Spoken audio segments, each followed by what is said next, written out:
All right, so welcome everybody. This is Neil with Portal to Ascension, and just happy to be here with y'all. And I'm gonna hand it over to Sheila to officially begin this event today, because we're this is our like fifth or sixth production together, Sheila, and this is the beginning of the year together. So really excited to be here with Alan, my good friend Alan, and with Sheila as well for the Galactic Alliance. And Sheila, what are we in store for today? Oh boy, we have a wonderful, wonderful, wonderful weekend in store for everybody. But first, I want to thank you for being here and thank you for supporting the Galactic Alliance. We do these events a couple times a year with Neil, and then we always use this as a fundraising opportunity for the Alliance. And so, for all of you who are have made donations to us throughout the year, thank you, thank you, thank you. Much love to you and support. And I really do appreciate you guys. As you know, the Galactic Alliance came into being as a result of the first walk-in conference that we did several years ago.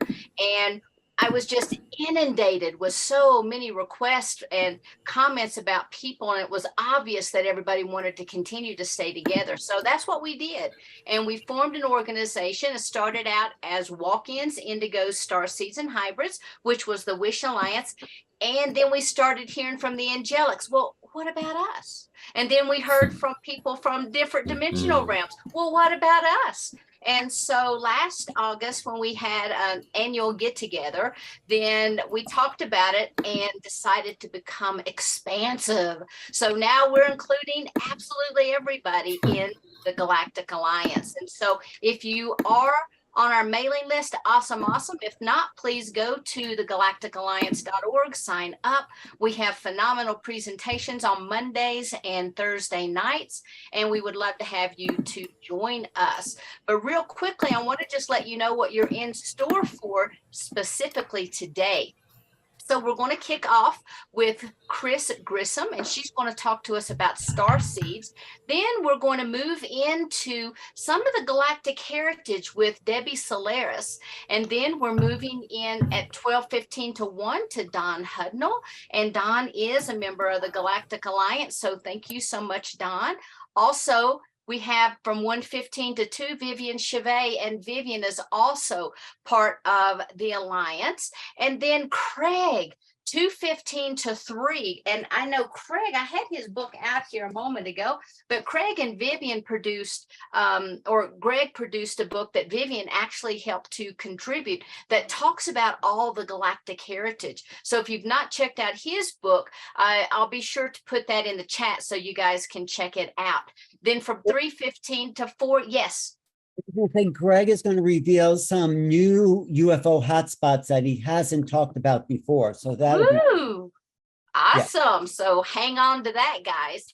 And then at 3:15 to 4, we have our beloved Phil Gruber, and then we're going to move into our panel. So any of our speakers that can hang out, we want to invite you to stay. Any of our speakers from tomorrow that's with us today, we want to invite you to join us.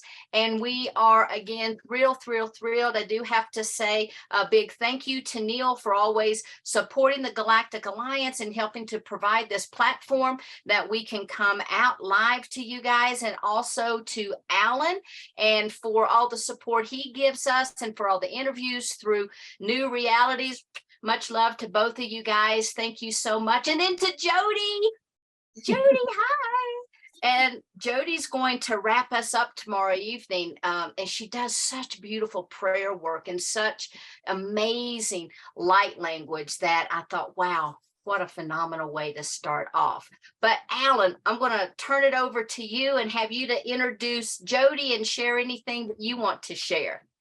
Thank you, Sheila. Is my mic okay, Neil, now? Yeah, there's a distortion coming out of your mic. Jody, Sheila, do you hear it at all when Alan speaks? I'll lower it a little bit. A little bit. Yeah, it's still distorted. Maybe try to reset it a little later, but let's just get into it for now. A little bit like that. Is that better like that? Sounds better when you're moving forward. Is that better? There. Yeah, that's good. Okay. Anyway, it's always my pleasure and honor to introduce, or are we talking about the conference before I introduce Jody? No, let's just go into Jody, okay? Okay. Jody, I would say me and Jody arrived in New York City at the same time. We took Spirituality 101 there. We're just awakening, and Jody was already kind of doing some very magical things with her voice and her channeling and her awakening. And we just grew ourselves up together, Jody, me and you. And it's so nice to see you really maturing into this worldwide spiritual teacher. So I'm really happy you're here to open. And what Jody does is bring through the energies with the light language, with beyond words, pure frequency. And that's what she's going to do today to tune us into this galactic that this weekend is bringing about. So Jody, go ahead. You're on your own. Go for To it. all of you, Neil, Alan, and Sheila, and everyone that's here. So I'm going to say a prayer just to open up the day. And I'll be back tomorrow to speak about some things and close it with the prayer. So everyone just take a few deep breaths. Close your eyes. And start to just relax as best you can. And as you breathe, find that each breath you take consciously or unconsciously helps you to come into a deeper place within yourself. And in that depth, you're connecting to your own ancient galactic wisdoms, the wisdoms you carry with you into this moment in time and into this moment in time on the planet on Earth.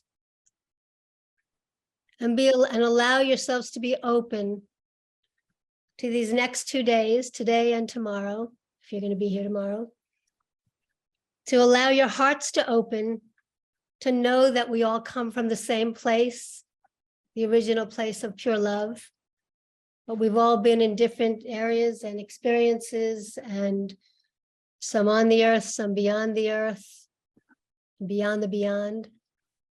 And allow yourselves to be open to receiving the wisdoms, the teachings that are going to be brought through in these next few days. And to know that you are part of that, even those that are here, not as speakers, but attendees. So that if you're here to remember. We're here to remember what already is within us. Bashala Chala Meleki.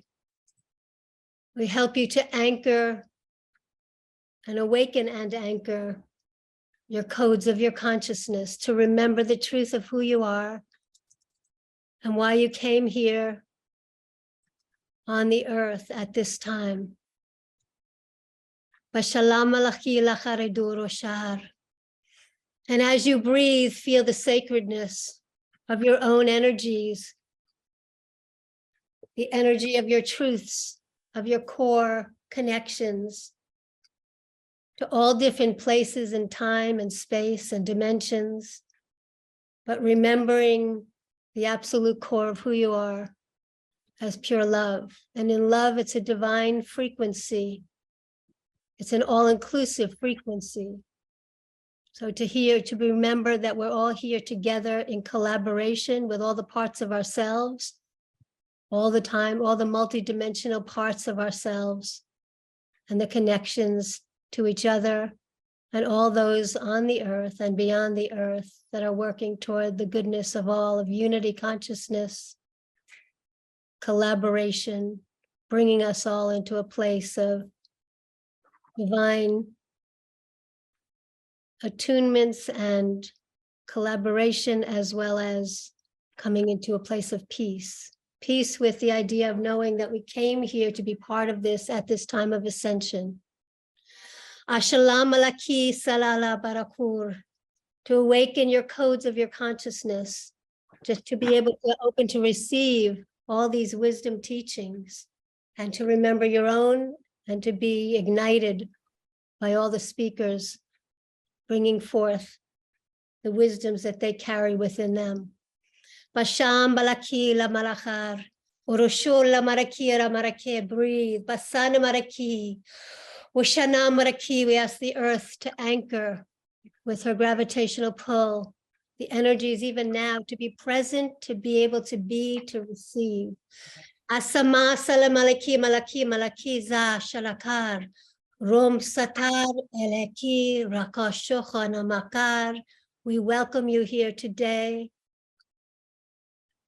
And we are grateful to have you here with all of us and all the teams of energies and councils of light that you all bring with you. In gratitude and love and peace. Vashalam alaki elachar, achar, achar. Amen, amen, amen. Ah, Jody, that was Thank beautiful. Jody. Always go deeper. Jody's going to be also at our Crystal Skull Conference that we're doing in Sedona in November with a lot of the major skull keepers and skulls. So look for that. We'll do a little promotion later. But Jody, always good to hear you. So Yeah. early in the morning there for me. Sheila, and I think, why don't you stick around for a second? I want to introduce you to Chris Briskin. Do you want to bring her on, Sheila? Yeah, I mean, you'll have to do it from there. Oh, I already brought her on. She's coming on now. Okay, great. Yeah, and while she's coming on, Sheila, you have a new book coming out. Do you want to mention that really quick? Well, yeah, I do have a new book coming out. I'm actually in the final phases. That's We the Experiencers, and I have 40 interviews of a whole plethora of people who've had a variety of experience, including Alan and Neil and Jody. I think I have interviewed you also. And so all of these experiences go in everything from our galactic family contact to having extraterrestrials coming into the home, working through the body, also the angelic experiences. And again, we have 40 different interviews, which is absolutely phenomenal. And of course, I'm doing that as a follow-up to the walk-ins Cosmology of the Soul book that I had written that kind of details the different types of souls that I discovered when I was doing the interviews. But also, you know, recently in working with my spiritual teams, one of the things that I discovered is they're revealing more and more information to me about the universal structure and how that matrixing it relates into the physical form. And so I'm developing a new course with that, and it's called Soul Wound Healing. That's on my website. And if you do go to my website, SheilaSeppi.com, you can get the first chapter of my book free called Walk-Ins Cosmology to the Soul. So check that out. But let's talk about Chris. Hey, Chris. Chris, unmute yourself. Just unmute yourself there. And I am unmuted. Here I am. Want to move your camera down a little bit because there's a little room, so you're more like yes. There How's you that? go. Better? Okay. Back, I want to introduce you to Chris and Jody. Chris has really been the holder of galactic energies for decades before any of us really knew what this is about. So, Chris, both Sheila and Jody are doing fantastic work, and I just wanted to make that connection. And Neil too, who's here. So, yeah. Hi, Chris. And for people who don't know Chris, the first time I ever heard the word galactic, it was in an interview I was doing with. Actually hearing it right when she talked about galactic standing there, and it's like, oh, galactic, we're galactic. So you've done so much work. If people don't know you, you really are the godmother of the Star Galactic movement. And had the new Chris, you've written a bunch of books as well, right? well, ecstasy, Yes. frequency, the illusion. I mean, there's lots of books. She's been out there. She has a past life institute in Galisteo.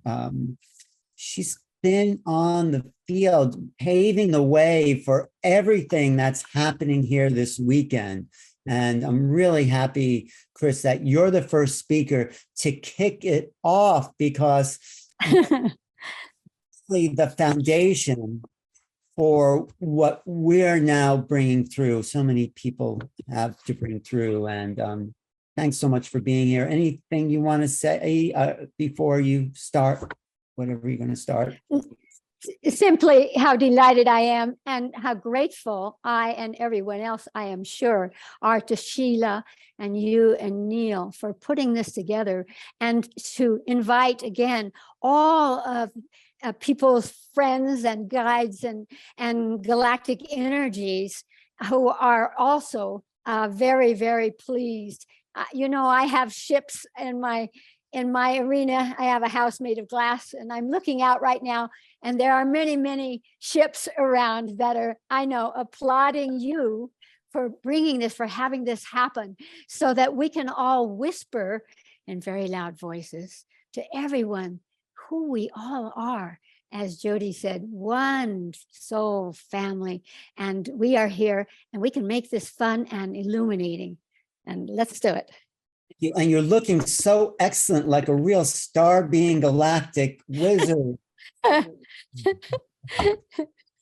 May it be so of us all. So do you have a presentation, or do you just want to talk, or what do you want to, how do you want to? I have a little presentation. I have a couple of things I want to put forward, just to kind of be something that weaves into everyone else's conversations here. Again, the purpose of this is to ignite within all of those who are listening that sense that everyone knows. They wouldn't be here if they didn't know that they were starseed, know that they were for some place else. But how we can make that, we can bring it home to our everyday lives and realize that our purpose here has to do with bringing galactic energies in. So I will begin by saying, starseed we are, because we are carrying carbon essence energies, matrix, that belongs to all stars, all matter from our universe, our galaxy. And that connection, that carbon connection, allows us to make these connections beyond the third dimension that are necessary for us at this time. We are galactics because we come from a galaxy. And so in the past, to say galactics, it began to be a little bit strange. It is not today. You can say, I am a galactic, and know that this is a truth. This is a truth. We are genetically of carbon. Now, there are other galaxies and other beings who have a crystalline, a white, profound crystalline matrix. And perhaps that is where we're moving to. But for the moment, we are starseed.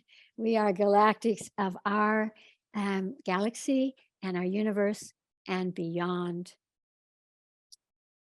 The problem is that we really don't remember what we are or what we come from. And so we have this hunger to find some way to express ourselves, to be new. And sometimes that has to do with a psychogenetic inheritance that we've gotten from our forefathers, from our religions, from churches, who have always fostered this concept of, if you want to be enlightened, if you want to be wise, you have to get out of your body and go back to your home, to heaven, to nirvana, to some cosmic home that you might have, rather than feeling that the body you carry could be a part of that, again, ancient galactic wisdom that is the source of our embodiment. And so I'd like to start out my working with you guys in terms of what we call exercises in consciousness, because our matrix is so filled with this psychogenetic energy, which I wrote about in a book called Soul Bodies, talking about the fact that we not only inherit our physical DNA, but we inherit emotional DNA and spiritual DNA, which often is very wonderful for us, and often it is not, because it is caught in some encapsulation of our own very small history, because we're a new species, and we're not a new species in terms of galactics, but we're a new species here in terms of Earth, our Earth timing. And so I'd like to begin by sort of dissolving away the thought forms, because people do have that feeling. I just need to go home. My daily life is, I'm not worthy of anything. I'm not special. And so I would like for us to remove that, because if we can do this now, we can influence perhaps the way we live in our bodies, our purpose, and the way we die. And at this point, I'd like to interject this concept that I have found through my more than 66 years of doing this work, that most of the people on the planet, certainly all of us, are actually living simultaneous lifetimes. And some of those simultaneous lifetimes, they don't have the endings that we have in a physical human form. They don't die the way we do, suffering and getting old and all of that stuff that doesn't belong to us. And so I do want to say to all the people joining that when I say simultaneous lifetimes, what I'm talking about is you don't have another one of you wandering around on the planet, but you do have another many, perhaps, particles or essences of your soul, your universal soul, that is having soul experiences on galactic levels in the universe, in the cosmos, in the multiverses, that can support your human existence. And so what we want to do is clear away the idea that we have to get out of our body, because really our purpose is something else. I love being a starseed because of what the words bring to me and show me, that we not only carry star essence within us, but that this other part, this other word, seed, is so crucial to our purpose. It describes our purpose in life, which is to bring starseed to this planet and to seed it into our world so that we can quicken the frequencies that are here and have an evolution, not only of our souls, but of our dear planet Earth. So let's begin with what I call an exercise in consciousness, which just is a way to kind of tune into the inner part of your own wisdom so that you can quicken your frequency, so that you can begin to explore what you might not embrace from your outer levels. So let's begin with our breath, closing our eyes. Take a deep breath into your body through your nose. Hold at the top for a second, and now exhale as if you were whistling very slowly. This allows your brain to slow down and your consciousness to expand. And now ask your body, the mind of the cell of our bodies hold all memories from before conception. So ask your body where it is holding this concept of you need to go home, you need to get out of your body so that you could be divine or bigger or belong to something. You might see a place or hear a place or feel a place in your body where you are holding that concept that you inherited psychogenetically. Just imagine a point in your body, it could be anywhere. And now bring your conscious awareness to that place in your body and prick open that encapsulation, move into it so that you're aware of that, the limitation really of that. I have to go home, I have to get out. And ask that concept, that vibration, what frequency of light, what color it needs to be released, to free you, so that you can bring the opposite. See what color pops into your consciousness. Now take a deep breath and laser that color directly into that point that's holding the thought form, and use the power of light to wash it out. Wash it out. It belonged to the past. It is not a part of you. It is not. Just let that light continue flowing as you open your eyes. Our purpose is the opposite of that. Our purpose is to bring, not only to open our ancient galactic wisdom to be able to be expressed through our embodiment. Truly, but to actually pull it in, to magnetize it in, to amplify it on our DNA, which we will do in a little while, so that we can wear this. We can wear this galactic energy as our essence core. And again, the problem is that we have forgotten this, and so we seek these other things. And it's time for us to awaken and to know that we're not alone in this. The very first beings that came to this planet carried a very, very high frequency. And so because of our genetic encoding, we have inherited some psychogenetic energies of them, their wisdom, their knowing, their cosmic capacities. We have inherited those and their legacy. And it's not our first time on this planet either. We have come again and again. Why have we come? Not to suffer what is happening on the planet at this time, to carry the brunt of it, but we have come because we have the cosmic experience and wisdom to shift it into higher frequencies. You and I are the 9 billion souls on this planet. We're not accidentally here.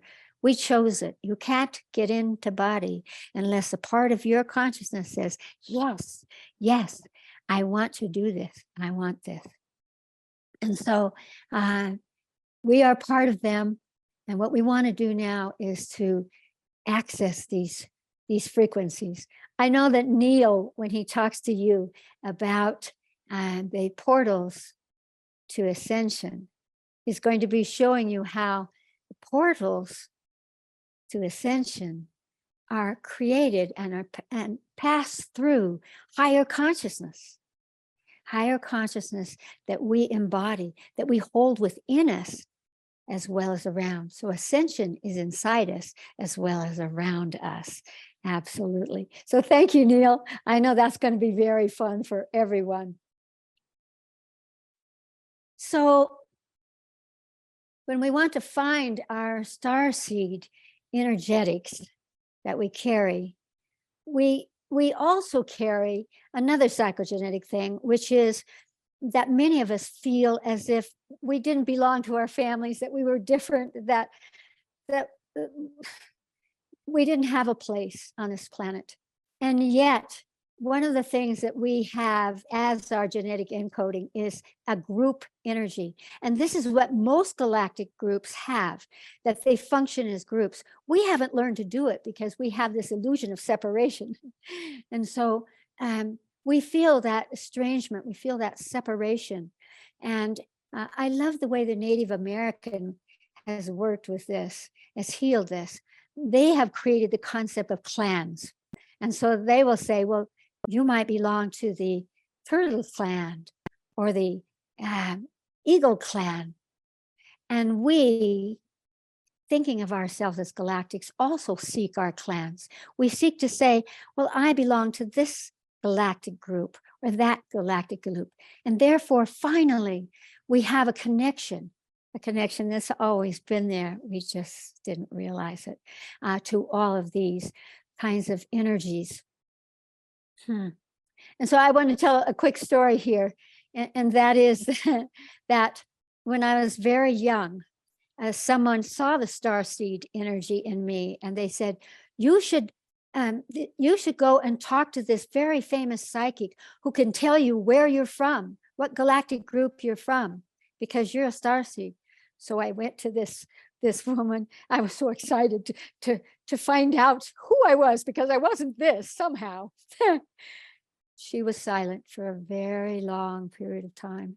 And finally she looked at me and she said, you're from everywhere. You're a space diva. I was crushed. I was brokenhearted. My conclusion was I didn't belong anywhere. I didn't have a home. I wasn't connected to anything. It just shattered me until later on I was opportune to be a part of galactic councils. And I saw that many of the beings in these councils didn't look like us. at all. And they were different species. And suddenly, through my own incarnational work, incarnations of the soul, I call it, and I realized that, of course, we have all incarnated as soul beings into many dimensions and many galaxies, starseed from multi-universes, etc. And that we have worn many, many bodies. And so it was okay. It was okay. And so with that awareness, it shifted my capacity to talk about this, that I know that many of you at this time have chosen, and you're going to see that today, you have chosen to connect to the angelic frequencies of light, the higher frequencies, to walk-ins, to starseed from other dimensions, other galaxies, to hybrids, to all of these others, and that you have chosen as a soul to work with these groups at this time, to bring their stories into the consciousness of humanity. And this is fantastic. But with a little smile, I want to say to you, but remember that you have incarnated in many bodies in many ways, and that all of those multitudinous, infinite experiences of the soul and of your incarnations have supported all of the choices you've made to belong to and to bring forward something specific. And right now, starseed, galactic energy is very specific to higher frequencies like angelics, like so many of these other energies that you carry and that we'll discuss over these next 2 days. So this is very important to recognize that we have that we have the simultaneous lifetimes, that we have the infinite surveys, adventures across the multiverses. I myself have connected to 12 others. I know that there are even more that have different laws of frequency, different laws of embodiment or consciousness. And it's time for us to awaken to all of these. Mm-hmm. And perhaps, though, this is the reason that when we look around and we look at what we know about other higher connections, higher conscious groups, we love the Arcturians, we love the Pleiadians. Why? Because they look like us. They talk like us. They send messages to us that we understand, that sort of dovetail into our own laws of life. And so we identify with them. And this is very important to realize that, and perhaps this came from the psychogenetics, the idea that we have that God looks like us. And so therefore, anything or anyone of a higher octave looks like us. Well, again, I discovered that they don't necessarily at all. But running through the core is this beyond psychic, this soul energy that links us up, whether it is carbon-based or something else. Mm-hmm. So what we want to do is to feel that energy of starseed that we're carrying right now, so that we can wear it, not as if it makes us special, but that it becomes a reflection to everyone around us that says, you too, this is who you are, this is who we are, and we can communicate together. So let's do a little quick exercise in consciousness about that. Close your eyes again. Take a deep breath into your body. Exhale slowly.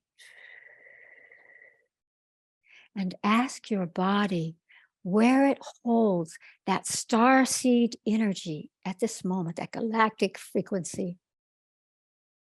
You might see a place or hear a place or feel a place in your body that's holding the starseed energy. Wherever it is, again, bring your consciousness to that point and feel as if you could tap into it to experience the vibration of it. It's a higher, faster vibration. It's way beyond our normal human vibration of 62 to 72 megahertz. It's way beyond that.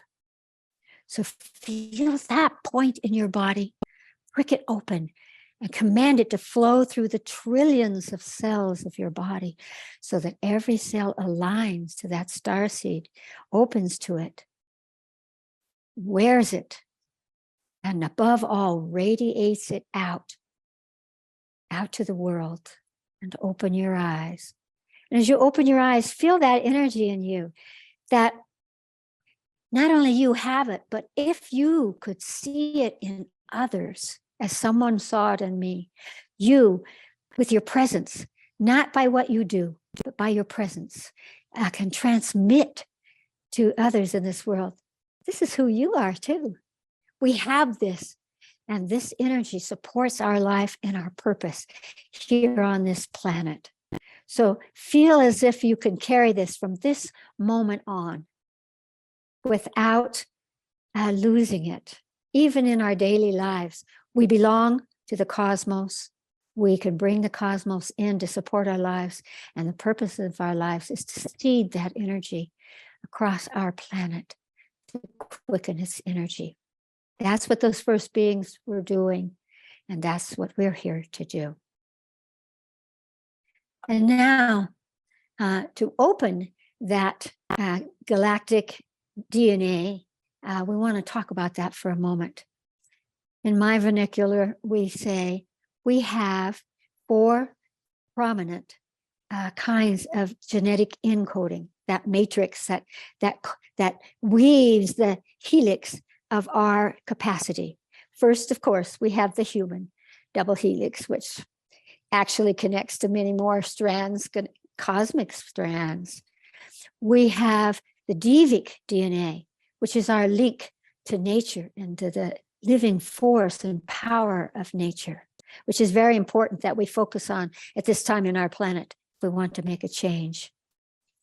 And we have angelic DNA that brings us that capacity to find peace, to not interfere, but to uphold a higher frequency.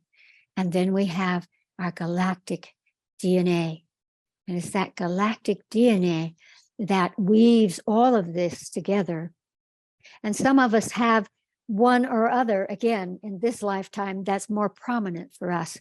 And so we're going to work on the DNA, the galactic DNA at this moment, because if we activate that, we can move that out and bring it into this world. And I find in looking at the progressions, natural progressions of our human bodies, is that we come in on the angelic frequency, pure love. Little babies have tiny little puffs of their auric field, and it's pure love.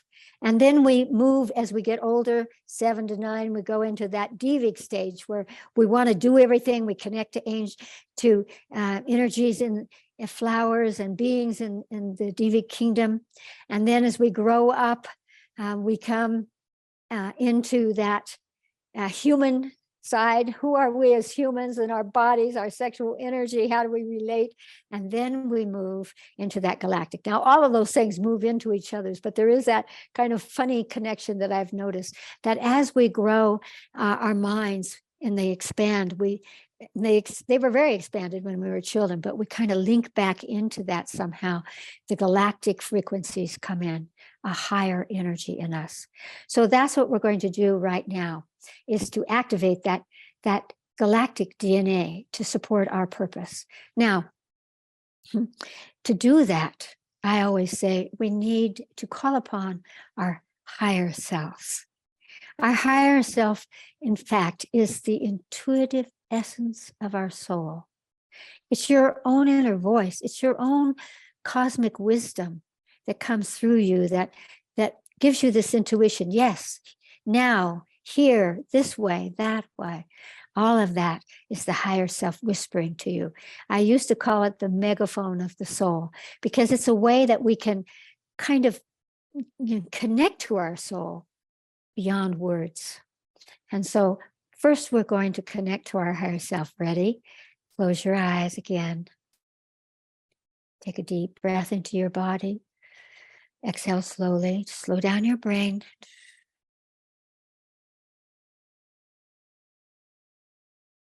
That's it. Ask your higher self, the intuitive essence of your soul, your own inner voice, your own galactic wisdom, to take form for you. It could take the form of a light or a being, a tree, an animal, an equation, a language. Just take the first form that your higher self shows you at this moment. Do it now.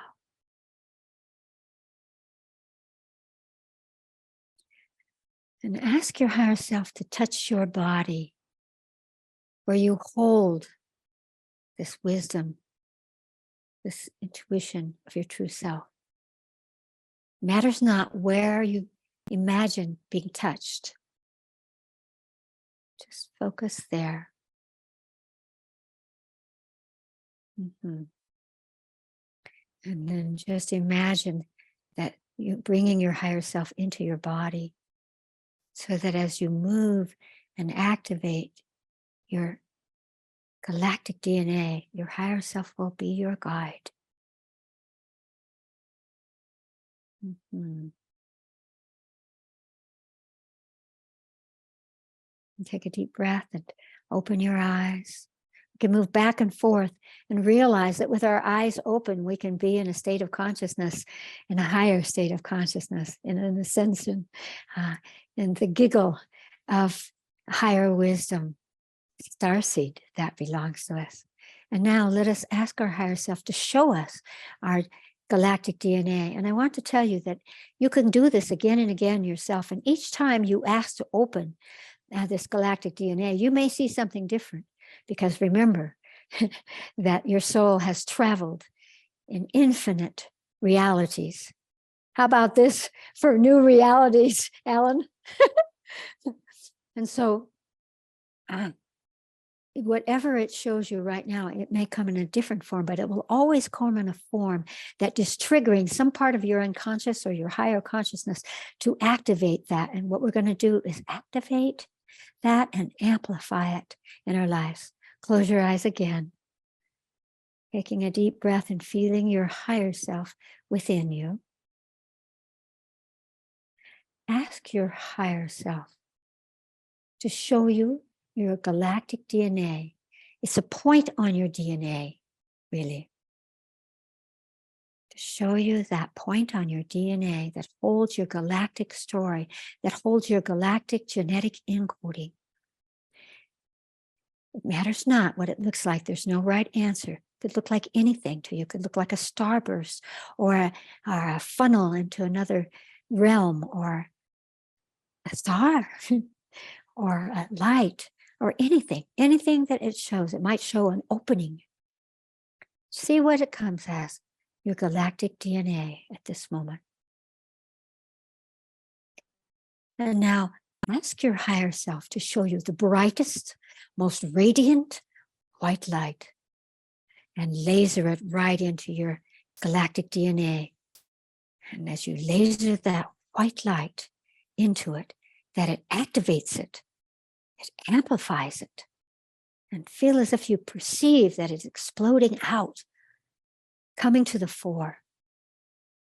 And now command the trillions of cells of your body to record this opening, this amplification of galactic wisdom and connection within you.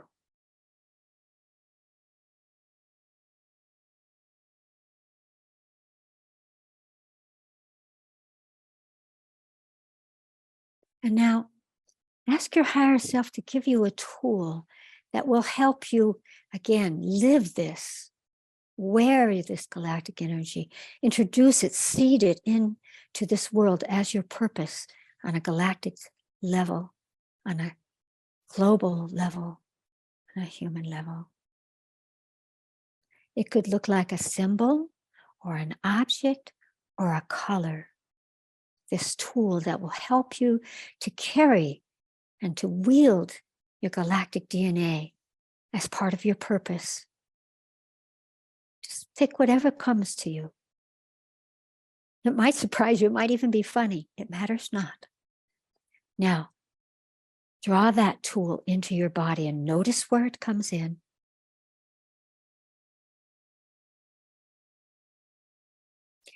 And allow yourself to feel its purpose, that it really truly is working within you now to bring these things to the fore, to help you to live naturally and happily, healthily, with the power of ancient galactic wisdom, wearing the energy of a star seed within and without, so that you are transmitting its frequency to everyone, everywhere.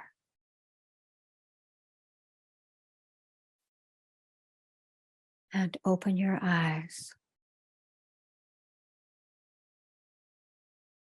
And as you open your eyes, really feel that you have activated this DNA in you. We'll be talking about it a lot over this 2 days, and all the ways that we can bring it to the fore and feel natural with it.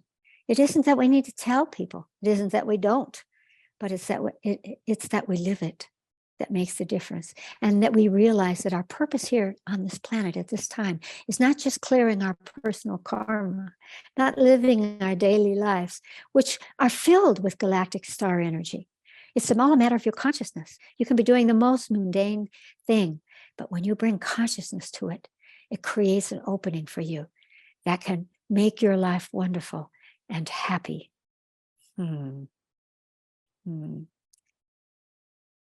Now, we, of course, are asking for and receiving starseed. Starseed is entering in to human octaves of consciousness now like never before, because of what's transmitting, because of the changes that we're going from the Kali Yuga into a higher octave of consciousness.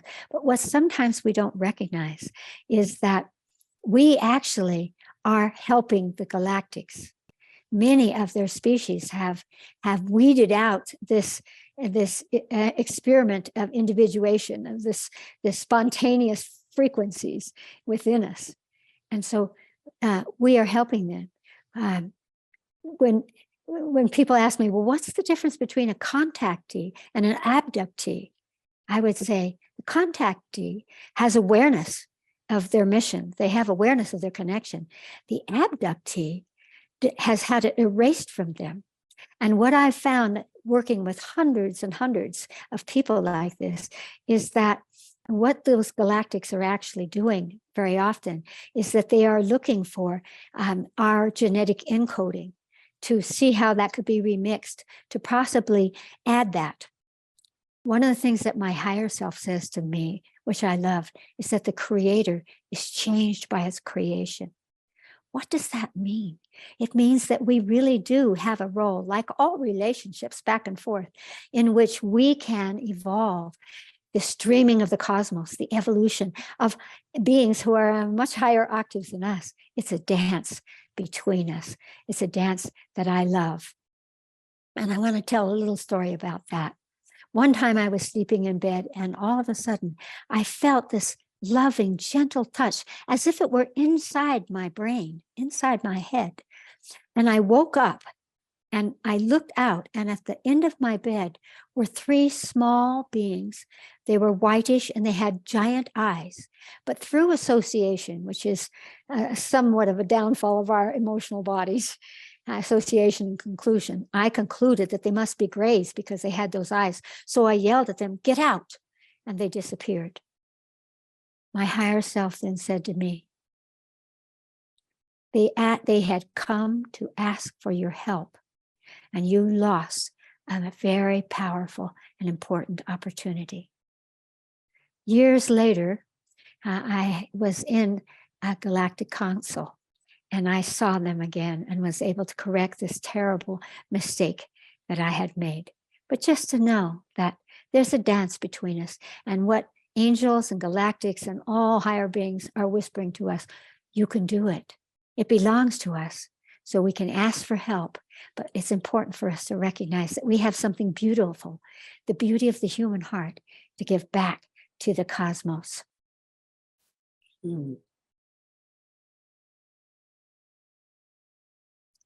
And so, I'm going to open this up to questions, but I have one thing that I would like to share with you, and that is that my higher self taught me years ago, something that really helps to remind you, and that is to go outside at night and look up at the stars and wet your index finger, because while wetting it, you create a magnetism, you create an electrical energy, and bring that finger up and put it over some star. It might be a star in a constellation that you love, or just any bright star. Hold it over that star and close your eyes and imagine that the energy of that star is being magnetized through your hand, your arm, and into your body. And that the energy of that star is the galactic energy that supports your life, that belongs to you, and it's flooding down through you to awaken your connection and to support you.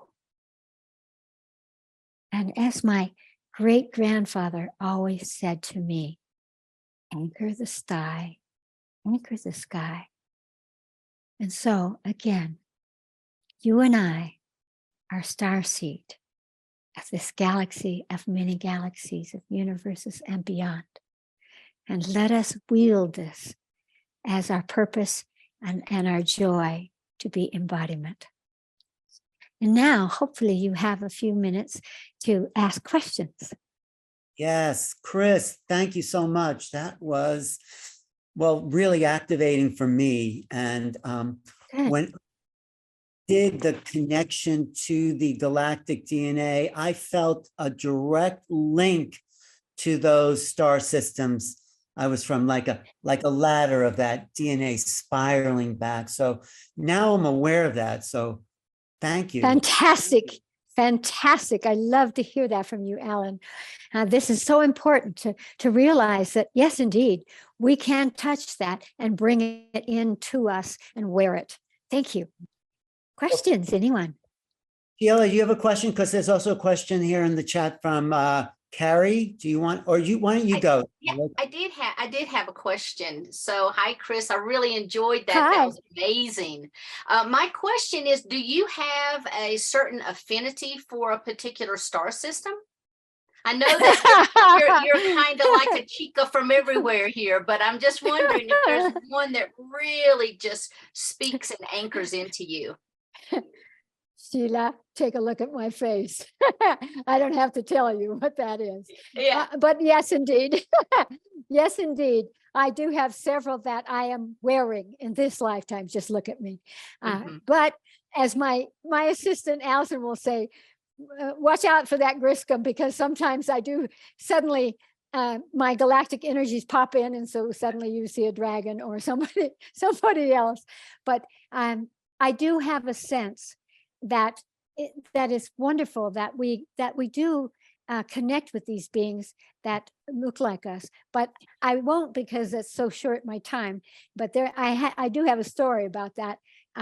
Once when I was taken up into a ship, and they all looked like me. And many years later, it occurred to me, do they actually look like me? I know that, for example, the Arcturians and the Pleiadians have a species other than us, but they do pretty much look like us. But it occurred to me that there was a male and a female. They looked like me, partly because it would make me feel comfortable, and I could receive the energies and the messages that were very crucial at that moment that they were giving to me. Otherwise, I might have been too aware of what's this, to lose the opportunity. So yes, yes, and yes. Okay, great. Thank you. Just like you, Yeah, dear Sheila. yeah. I could smile about you too. Yeah. Okay. and okay, Alan. So what is the other question? I just want to say, one Sheila, more. a story if you get a chance to talk to her here, or maybe we'll have Chris on Cosmic Conversations. Okay. Yeah. That'd be great. The other question, and then I want to introduce you to two star beings I have with me here. Carrie says, when I connect with my galactic energy, I feel so expansive and bright. You've taught me how to feel the diva, angelic, galactic. It's the human that, yeah. Can you explain how to feel or embody them all at once? Or do I take turns? Well, that's a long conversation, but what I say is it's simply a matter of your consciousness. That's all it is. And that what it tells me is that you have the pattern that we were talking about of keeping them separate. If you really would feel that expansion in your galactic, you could erase the thought form that you have that humans are less than, that humans are limited, and that we are not divine. So it's that separation that's causing this, that wobble in you, rather than just wear that energy. You're human, and humans are starseed because we are carbon atoms. It's a fact. And so you can relax with that, but give it to yourself. Why do you not give that beautiful expansion to yourself and then say, oh, but my daily life is hard? Well, add these energies, galactic, angelic, all of these energies into your daily life, and you'll find that you can trust your higher self, that whatever you're experiencing, we always say, has some purpose. And when you look back on it, you'll see that purpose, and you'll be glad for the consciousness that's given to you by your higher self. So I've loved being with all of you today, and on to the next. Chris, I just want to introduce you to, or bring to you two old galactic friends that wish you well here. Hi, it's Well, Dr. hello to you all. I'm so glad to see your faces and experience your wonderful energies. Blessings to you all. We are all the same. How fun it is to see our variations, our various forms. 10 minutes, so if it's we'll just discuss and talk with you. And we're here in Silicon Valley where we're bringing the work of the astronauts into a new level of understanding. It's not simply going into space physically, but mentally and spiritually. This is the important message that you brought to the world. We thank you so much for bringing the message of going from humankind to spacekind and beyond. And Chris, can you talk a little bit? So well said. So well said. Tell me how you got in touch with your higher self a little bit, and that whole connection, because we also talk about overself. That's one of our key. We have 15, really 11:15 here, Charlie, 12:15 there. If you want to spend some extra time answering. Oh, great. I thought I had to end at 12. This illusion of human time, which has nothing to do. Many of you have recognized it and experienced that the Galactic will say, I'm showing up here. Well, here might be 100 years in the future, or 100 years in the past for them. So any other questions? So I have till 12:15. How wonderful. Anything else you would like to say or ask of me? I would be so delighted. Yeah, so you mentioned your higher self. Can you just talk a little bit more about your own initial understanding of how that happened to you, that your reconnection to your higher self, and what it can mean for all of us, a little bit more about that? Well, I don't recommend the way I got it to you. I would say to you that all children have it, and we have very many names for it, like your beautiful name that you expressed. It's the same energy. I actually came face to face with it, and all of this energy. I had been doing incarnational work from the time I was 14. But I was playing with these things. It wasn't anywhere where I am now.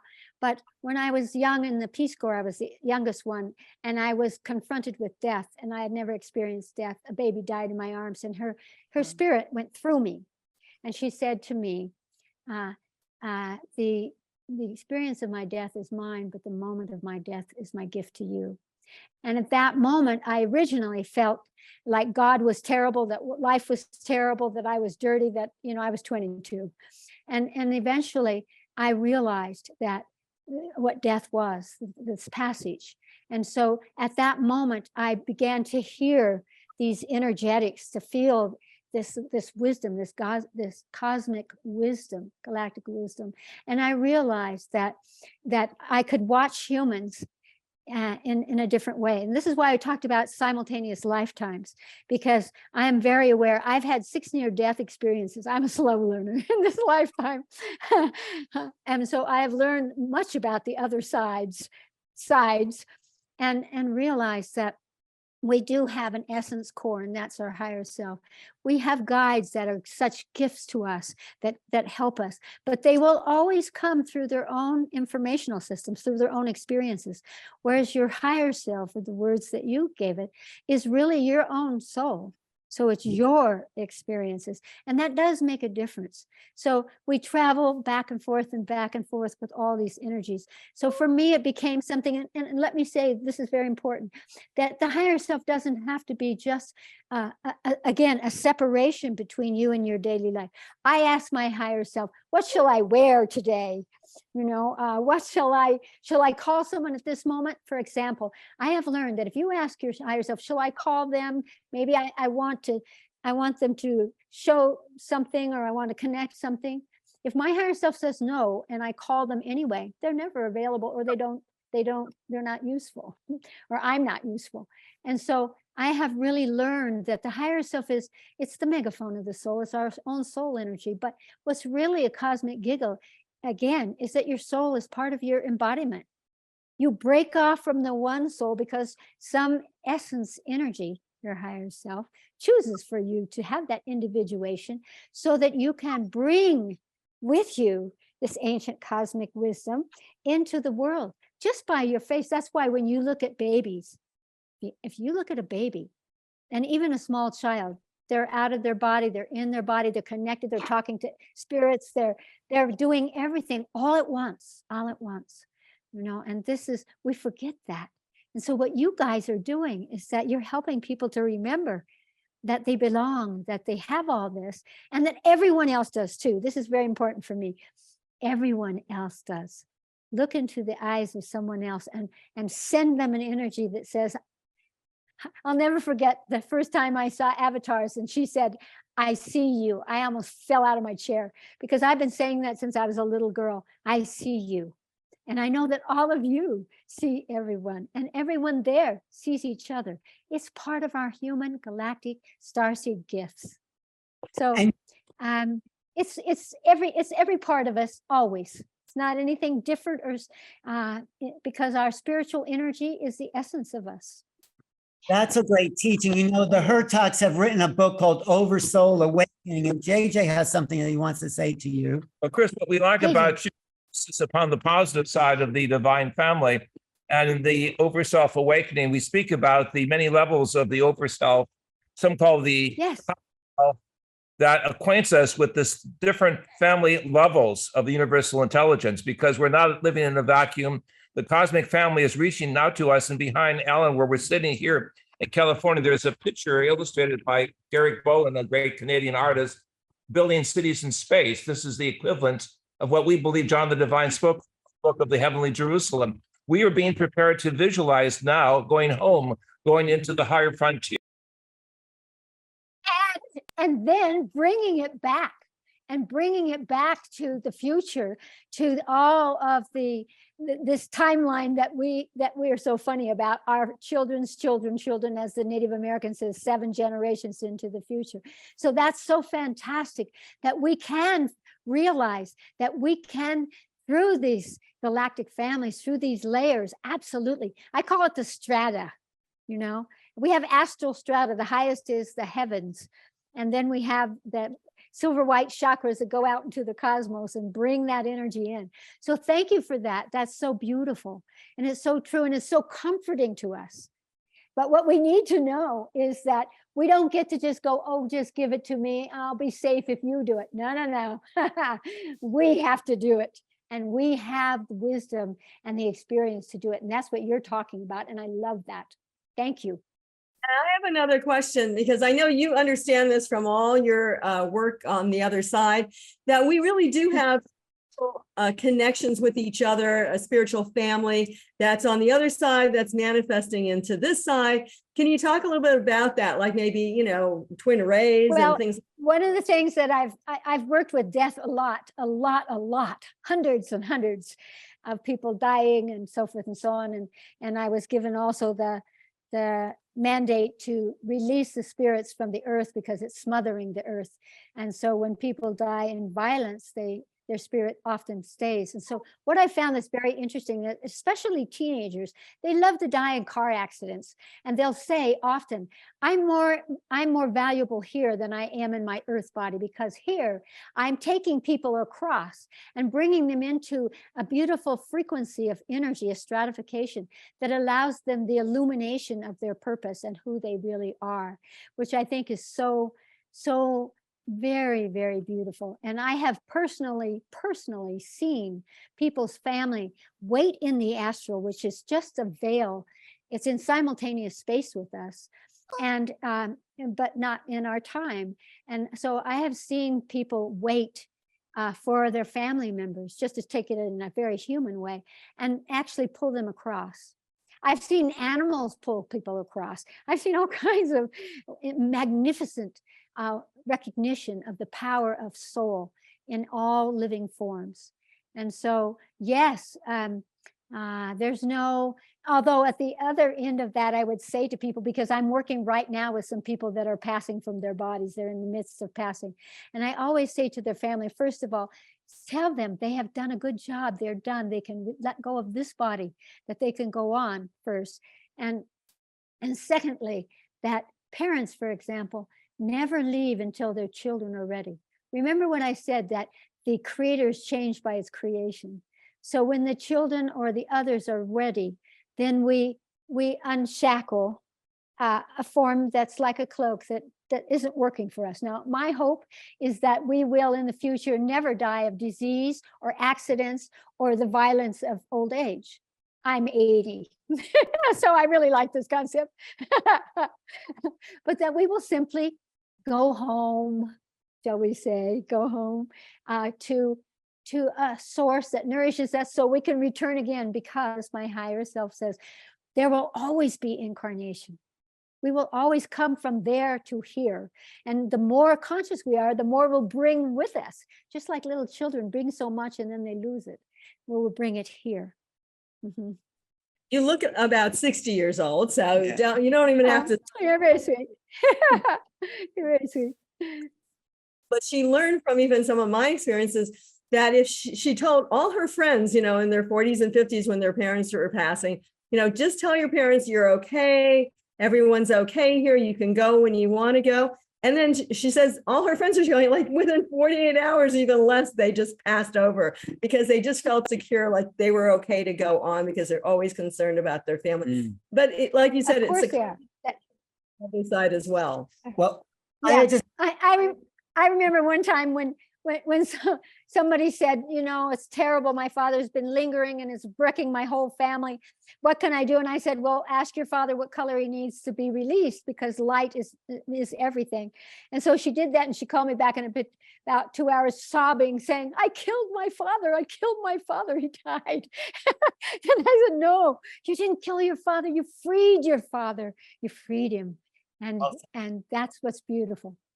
Well, I have one question that we're talking about, well, human life, death, but there's this galactic element that's coming in very strongly now.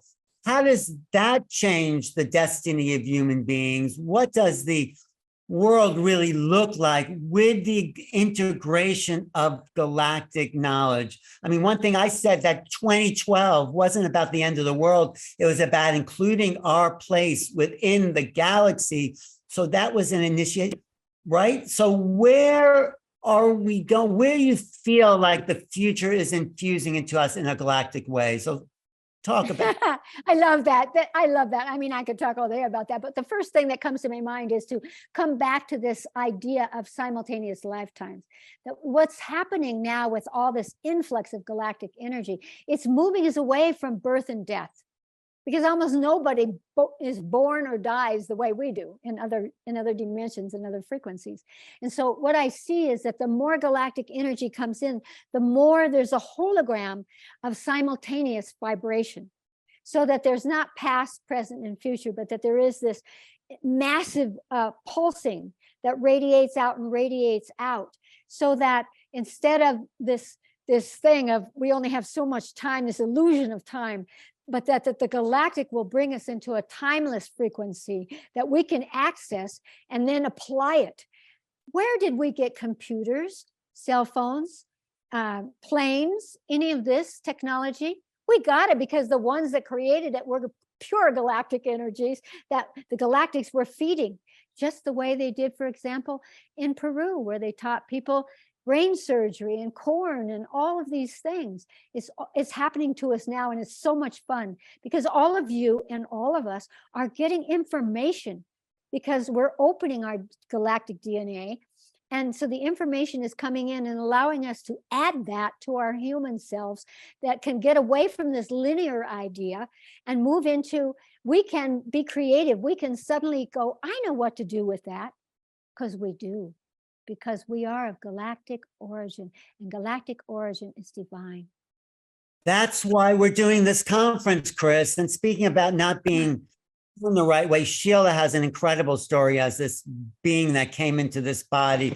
But JJ wants to say a few final words here. Well, we're Thank you, going JJ. Galacticos into Homo Universalis. We're realizing we're part of the universal family. We're activating what is called by Enoch the Eka body, the higher body that can be simultaneously present in many dimensions. And this is the glory, what the indigenous call the rainbow body. We are waking up to our cosmic divine potential on an amazing scale. And we must now push the envelope of raising consciousness very quickly because there's so much negative media out there. We have to be the positive light, the pillar of light, the oversoul body of light that brings happiness and joy to the galactic family, the universal family that's always within us if we look deeply into our nature of grace. Beautiful. And really, even if we don't know it, we know it. People feel that. That's why they're hungering for more consciousness. They're hungering for more because they know it's in them somehow, and they know they're supposed to be something or to do something. And what I wanted to say, absolutely, Alan, to answer that other question, is that it is our capacity to transmit. That one of the things that the galactic energy gives to us is the power of transmission, and that we can transmit. It's not about ourselves. It's about our conduit, the way that our embodiment ripples out a frequency of love, a frequency of recognition. I see you. And the more that people feel that, the more they transmit that themselves to others and others and others.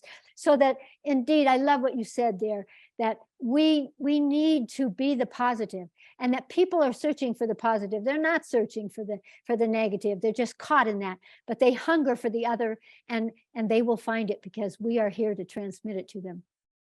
Right.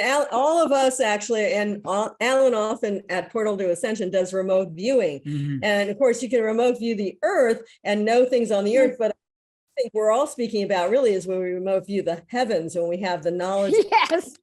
Yes. I love that. That's so beautifully said. We can. It belongs to us. That's why I said in the end, this thing of going to the stars is a very physical thing. But to remember that what you're going to pull to you belongs to you. You're not going to pull to you what doesn't belong to you, but what belongs to you and supports you and allows you to transmit those higher energies. Thank you. Is that we're non-local anyway. Consciousness is everywhere all the Yes. That's right. That's why death is an illusion. Death is an illusion. Now It's only we can be part of this galaxy. So Humanity is waking up. Yeah. Any final words before you go, or you hang out as long as you want, Chris, and you're welcome. No, I must go, but I want you to feel my tickle, my galactic joy that I carry, and I carry it in my human form within my human heart, because the human heart is something we have to give back to the galactics, and that I am so honored to be with you guys and to know that you are all transmitting beautiful messages and frequencies from your own experience. And that's the thing that's important, is people need to realize that they have this experience. This is not something in our heads. This is something that our souls have experienced, and it's not difficult to awaken to it, and that we are not alone. We are one soul family, and I love the soul family that I have with you. Until next time. The divine bless us. May the divine shine light upon us, and may the divine family be with us every moment of life. Thank you. It is. It has always been, always will be. That's how we get here. It's been so great to have you kick off this whole weekend, Chris. Thank you. We're going to come visit you in New Mexico for going through there, and touch with Sheila and Neil. You're on the circuit now. Yeah, I have, the Light Institute has one intensive this year called We Galactics. It's going to be in Greece, but I wanted to bring it back because, as you all know, this is the moment. This is the moment, and it's not something strange. It's something that belongs to us. It's integral to our purpose. So may we see each other in physical form as well as in all the other ways we see each other. What's your website that people can look up? Well, there's two. One is called Chris Griscom, chrisgriscom.com, and the other one is the light at lightinstitute.com. The light at lightinstitute.com. Okay, great. Sheila, she's on our roster now. Chris is here with us. Yes. Absolutely. Absolutely. Thank you. Thank you for everyone who's joined us today. It's been my honor. My honor. Ciao. Great. Thanks. Bye. Thanks. Bye. Bye. Thanks so much. And thank you guys for being here. Yeah. And then, what, isn't she incredible? I have to say. Absolutely incredible. Yeah. So thank you so much, Chris, for opening up for us today. You really set the bar high for us. So thank you so much. Right. And she's 80 years old. That's what happens to you when you're in touch with galactic wisdom. It's just like rejuvenates. Yeah. Every time you go up, you get younger and younger and younger. That's a fact. I'd love her to hear your story sometime. We'll do a conversation with her. Oh, yeah. Oh, yeah, we can do that. Yeah, we want to schedule, but go. Yeah, we've got Debbie up next. So yeah, we're moving quite, moving right along here, folks. Next, we have Debbie Solares, and she's a fellow Coloradan, and I think lives just about 2.5 hours away. Yeah. So Debbie, maybe sometime, our paths can cross. But Debbie is an ET contact. She is an interdimensional traveler, and she is a galactic historian. So I cannot wait to hear what you've got to share with us. But after a fateful extraterrestrial contact experience a few years ago, Debbie awakened to her true star lineage and her higher calling. And through her ancestral connection to the Akashic records, she has been receiving downloads of galactic historical information and universal spiritual knowledge. And so I cannot wait to hear what you have to offer. So I'm just going to go ahead and turn this over to you. Welcome, Debbie. Thank you for having me. This is a real honor to be here. Among all you luminaries, I don't know if I fit in. Hopefully I do, but anyway, it is a chilly day here, and I just live just south of Denver. So I live in it's not so much a little town anymore, but it's a town called Castle Rock. So we're about 33 degrees. I don't know how cold it is where you're at, probably colder, but it's been good. It's been a good time. Anyway, I do have a slideshow presentation. So I'm hoping let me see if I have share screen option here. I think I do. So I'm going to go ahead and start with that, since we're kind of limited on time, and I do have a lot of slides. I have like 30 slides. So so the name of, I'm going to go ahead and share screen here. So you guys won't get to see my face for a while, but we'll get to see the screen. You'll get to see wonderful images of our galactic family. So let me bring that up. So let's go ahead and do keynote. Let's see if that shares. Okay, I'm going to do, oops, let me see if I can hit play here. I have to turn this down here. Okay, so here we go. The premise of my presentation is, because I'm a galactic historian, I wanted to focus on not just the galactic history in itself, but how it had an impact on Earth development. So this is called Galactic History and its Impact on Earth Development. And it's an overview of the impact of extraterrestrial star origins and history on planet Earth. So how did these our star family impact us? So let me start with the first slide here.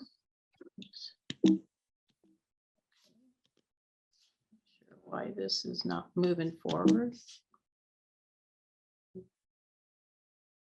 It's not allowing me to screen through the slides here, so I'm going to do an escape. I might have to just show them like this. I don't know. Not sure what's going on here with Get off of power, I mean, off of slide and go back to just looking at the slides, see if you can move it that way, possibly. yeah, it's not even oh, there we go. Okay. Yeah, you got it. Okay, so so what is galactic history? Many awakening humans are now gaining an understanding that planet Earth has a much more complex and older history than previously thought. So throughout its history, Earth has much evolution within our galaxy's galactic history. So it's been an integral part of the galactic history that we currently are experiencing even in today's times. So many extraterrestrial civilizations have walked the face of the Earth, both humanoid and non-humanoid races. And they have done this long before Earth humans even existed. So together with the Earth humans here, all of us have written the history of this particular planet. So it's really interesting and important to realize that we can't really understand the history of humanity nor the history of Earth unless we are aware of the part that was played, by these extraterrestrial civilizations. So the image I have here is kind of a Pleiadian, I guess, flow chart of the major systems that have had an impact on Earth. So this is really a Pleiadian perspective on it. So on the top, you see Andromeda Galaxy. So many of us are now starting to realize that this galaxy was birthed from the Andromeda Galaxy. And, we've gone through this, massive evolution with many oversouls and galactic councils and beings that created physicality here in our galaxy. So the first, as you can see, as we go down from Andromeda, you can see Lyra. So Lyra is we're going to talk quite a bit about Lyra in this presentation. So Lyra is the home of human consciousness. It's where physical life began, had quite a bit of influences from feline and avian groups. We're going to mention that as well.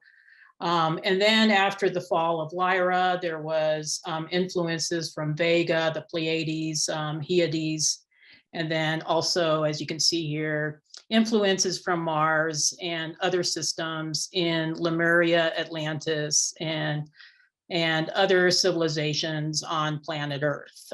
So my main focus with this presentation is mainly to see how these extraterrestrial beings have influenced planet Earth directly. Let me see if I can get to the next slide here. Oops, that was not what I wanted to do. Let me see if I can go back to play. Okay, there we go. So how does extraterrestrial galactic history impact planet Earth? So speaking of ET races, there was various extraterrestrial groups. They say at least 22 star races. that from millions of years ago wanted to do this great experience or experiment on planet Earth. They mainly wanted to see if they could take the templates and DNA that have worked so well in the other star systems in our galaxy, like the Pleiades, Sirius, Andromeda, and Arcturus, and apply these same principles in a more condensed environment on planet Earth. So many of us understand the term the living library. I think that came from Barbara Marciniak, but it's a term I also love in relation to Earth. So Earth was meant to be an experimentation ground for these spiritual concepts to come into being and to be played out on a much smaller scale. So if Earth was a mix of these various extraterrestrial races and genetics, it would make sense that the history and cultures of these cosmic civilizations would have an effect on the history and culture on Earth, as well as all of us, all of us individuals incarnating on this planet, either directly or indirectly. So let me see if I can move the little screen here. Okay, I'm going to move that over here. So how does the extraterrestrial galactic history impact planet Earth? So what were some of these races or some of these groups that we're talking about? So these are the extraterrestrial races that have likely seeded various genetics and DNA on Earth. And there's quite a list here. So we have Lyra Vega, Antares, which is a Stargate, along with Arcturus, Andromeda, Arcturus, Sirius, A, B, and C, Procyon, Pleiades, Hyades, Aldebaran, Draco, Orion, Zeta Reticuli, Cassiopeia, Alpha Centauri, Beta Centauri, also known as Hadar, Apollonia, Tau Ceti, and likely many more systems. So during this presentation, I'm just going to pick a few of these because we only have 45 minutes, and we're going to talk about these races of beings, their history, their culture, and also their impact on planet Earth. Okay, not sure why this isn't moving forward. I don't know why it doesn't move forward sometimes. It's a little button.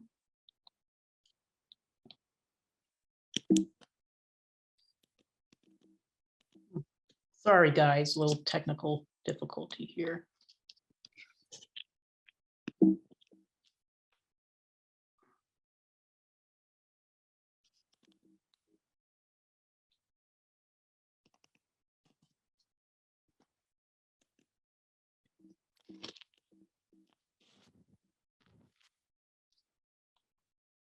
Not even allowing me to, to go back to the presentation. So I don't know what's going on with this. I apologize. Can you hit your escape button?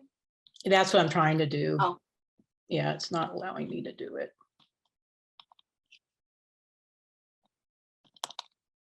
What's going on? Oh, here we go. Okay. Yeah, I think if I just use, a trackpad, I have a better, so I don't know if I can go move backwards on the screen here. Let me do that real quick. Sorry about this. I'm still trying to figure this out. So let's go back on the screen.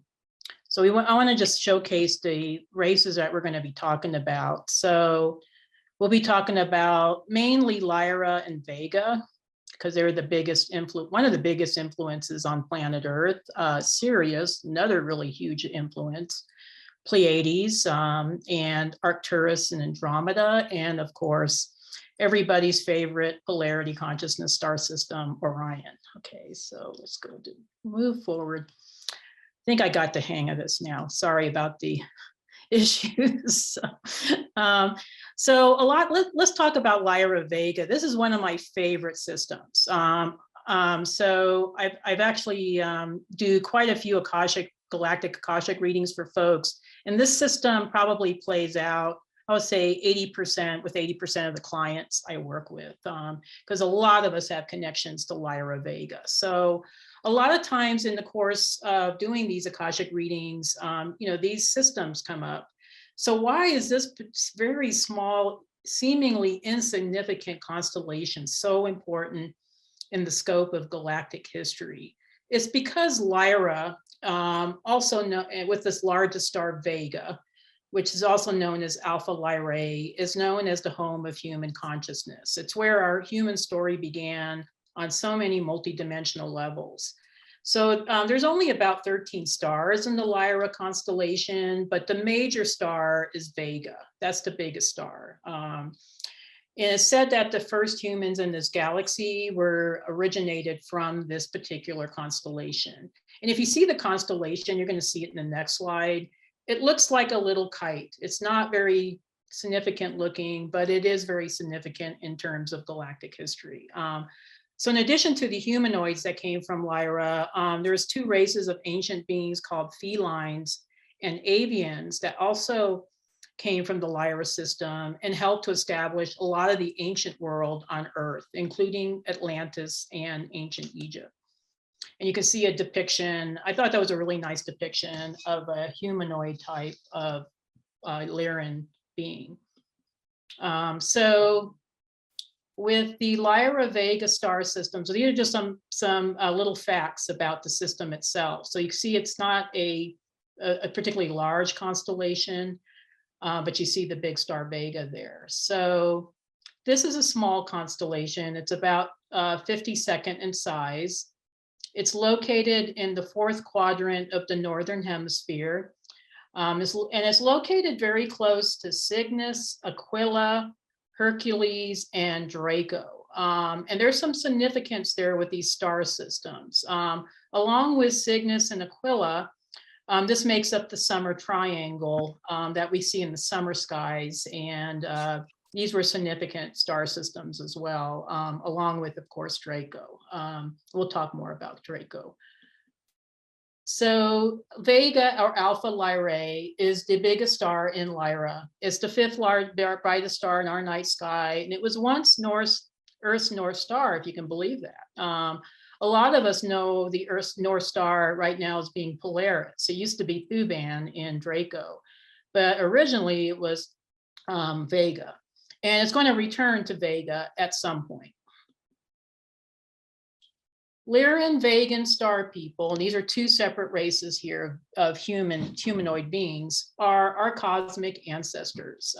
So humanoid genetics actually originated from this system. They were renowned to live in paradise planets that existed in unity consciousness.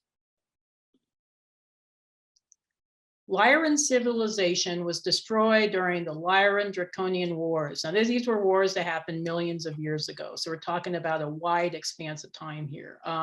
So millions of people and entire planets were annihilated during this war.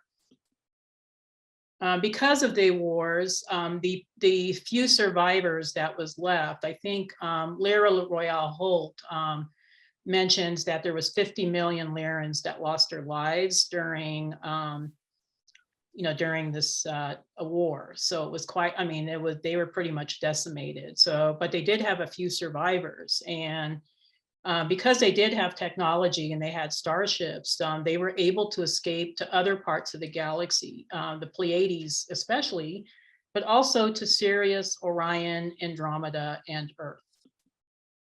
So here's some galactic history and culture that's associated with the system.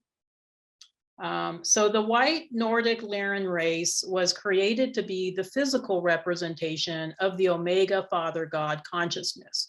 So throughout our galaxy, we pretty much follow the similar templates, so we have the Father God template, the Mother Goddess template. So this seems to be consistent throughout our galaxy and throughout the universe.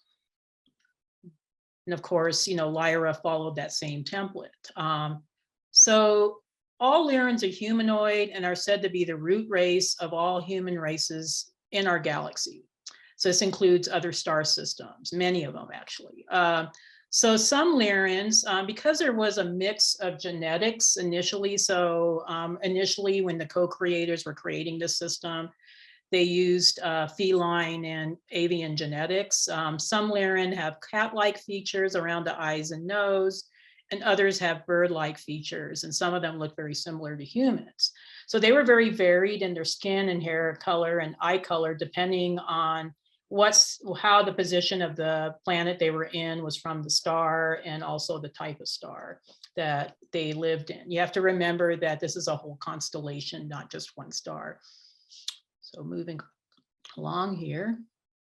So Lyrans played an important role in the creation of humanity and seeded some of the first souls onto Atlantis. So we're going to talk about this more later in the presentation.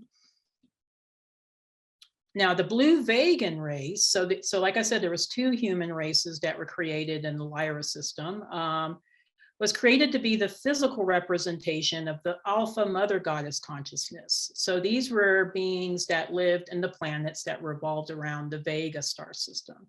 All the other Lyrans lived in the other stars.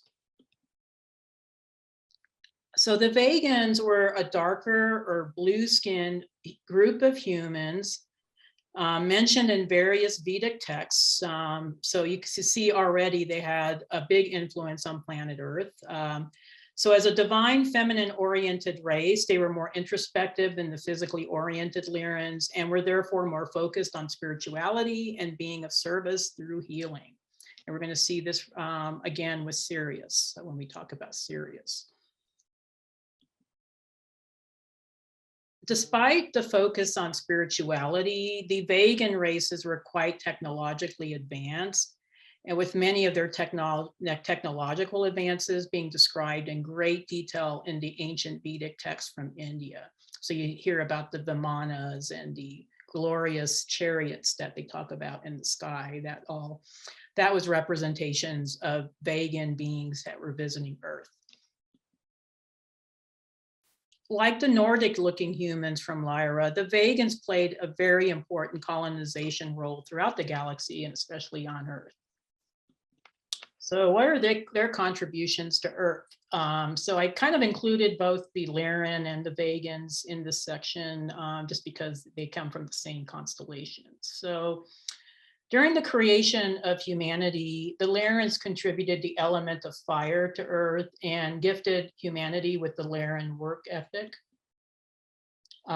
They also contributed a lot of knowledge to Atlantis and Lemuria regarding the use of physical energy. So these were very physical beings. They were very excellent at operating in the physical dimensions. So they have mastered the energies of the divine masculine, and as a result, understand the often overlooked power of good old-fashioned hard physical labor. So we get our worth ethic from Lyra. As a result, many Lyran humans that lived in the Lyran planets, particularly Avion, Avalon, Apex, Bila, Tika, and Meroc, were particularly or predominantly agricultural in nature. And they brought these important skills to planet Earth. So a lot of our knowledge of plant medicine, working with crops came from the Lyra system. So Vegan colonists on Earth brought the skills of physical healing to this planet, as well as advanced technologies. For example, Ayurvedic medicine had its origins from the Vega star system. After now we're going to move into Sirius. So Sirius is also, it's a huge component in one of the hugest star systems as far as its contribution to planet Earth. As a matter of fact, much of our DNA that we currently, I would say almost all humans have DNA from Sirius. So we're all a composite of different extraterrestrial beings. And Sirius was a big influencer in that area, in genetics particularly.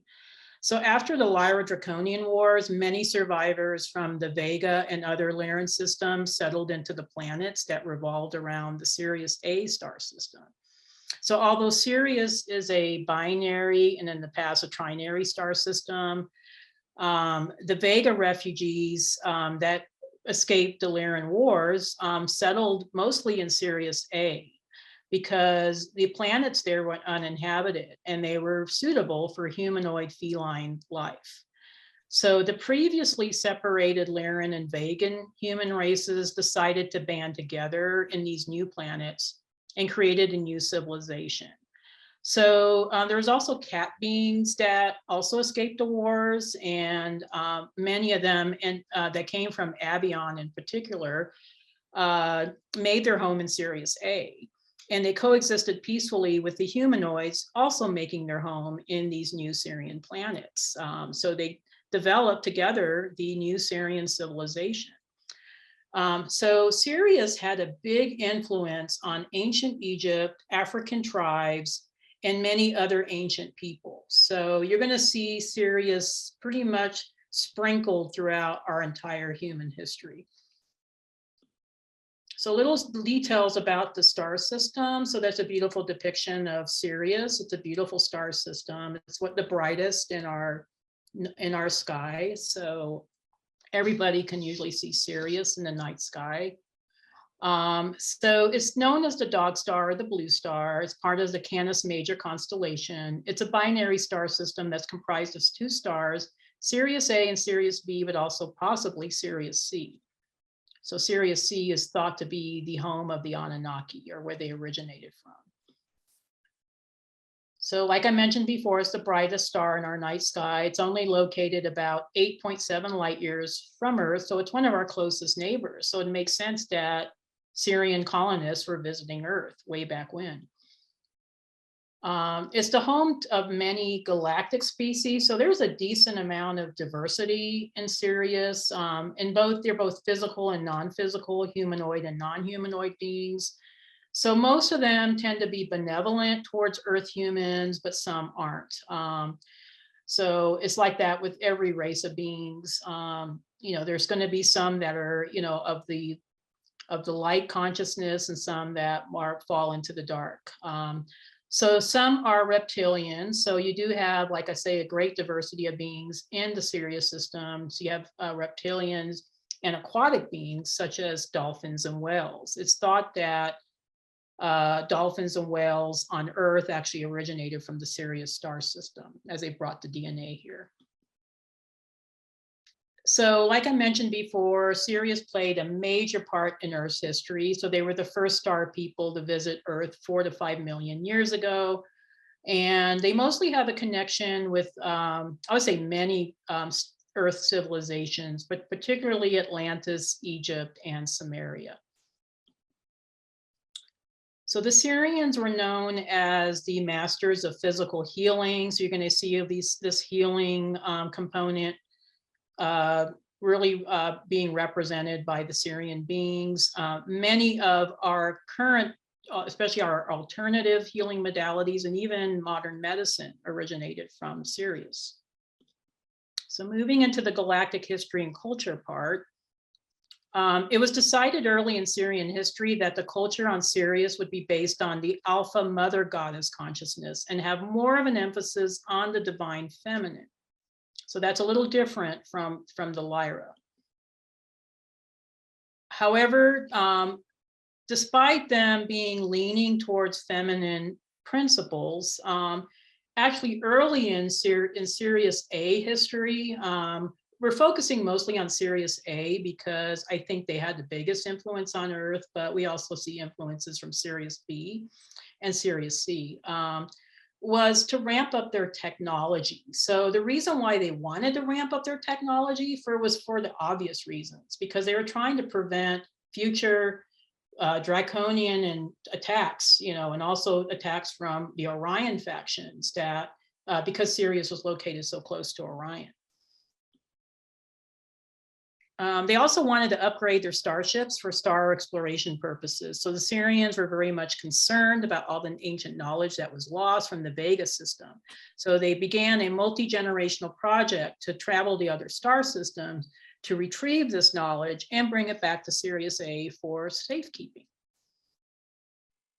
They eventually integrated or reintegrated their original Vega-based feminine-oriented qualities and skill sets as they moved away from the original focus on the expansion of technology to the more service to others orientation of healing and higher level spirituality.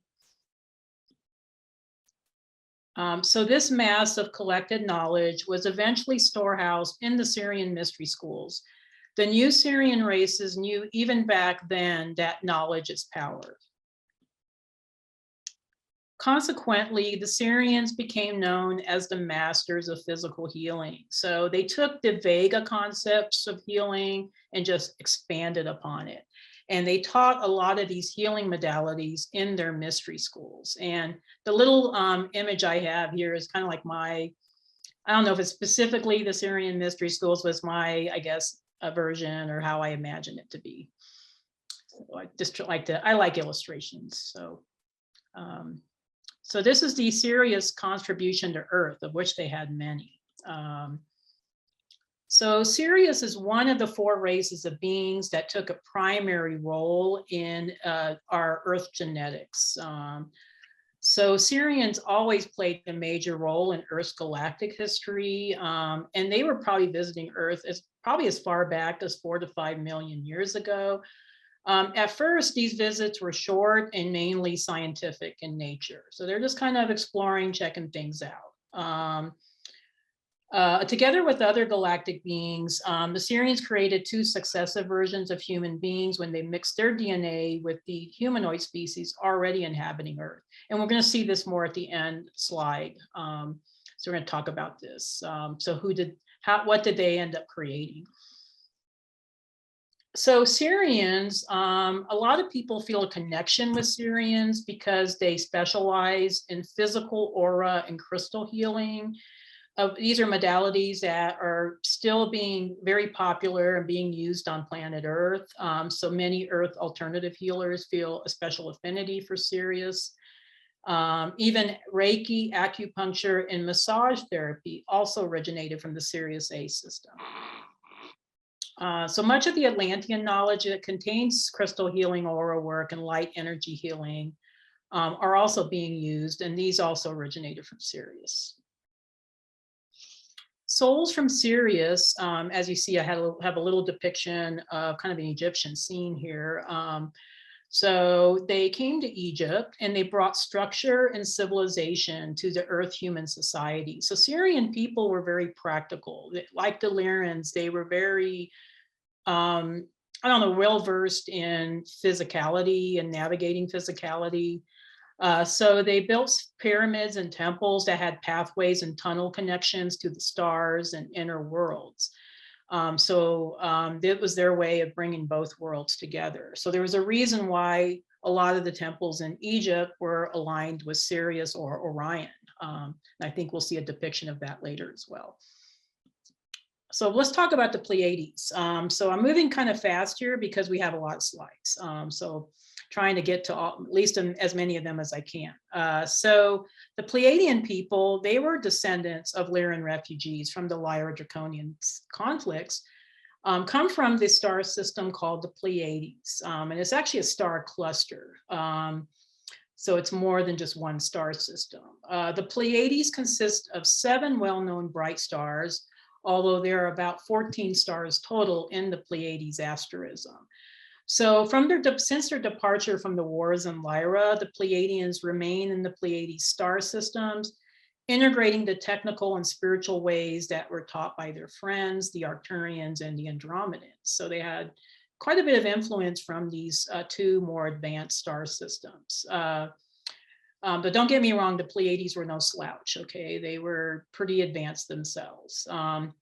So the Pleiadians are a very ancient race of humanoid beings. They discovered Earth many years ago. So they're thinking around 25,000 BC, sorry. And they've played a large role in our ancient evolution.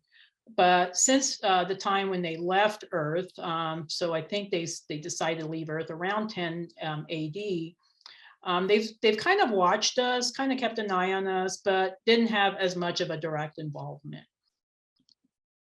So let's some little facts here about their star system.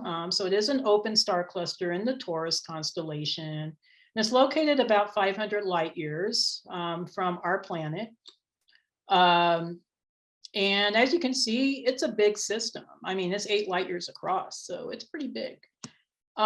There's major stars. The major stars, you see many of them represented in this image, are Alcyon, Taygeta, Merope, Seleno, Electra, Maya, Asterope, Atlas, and Pleione.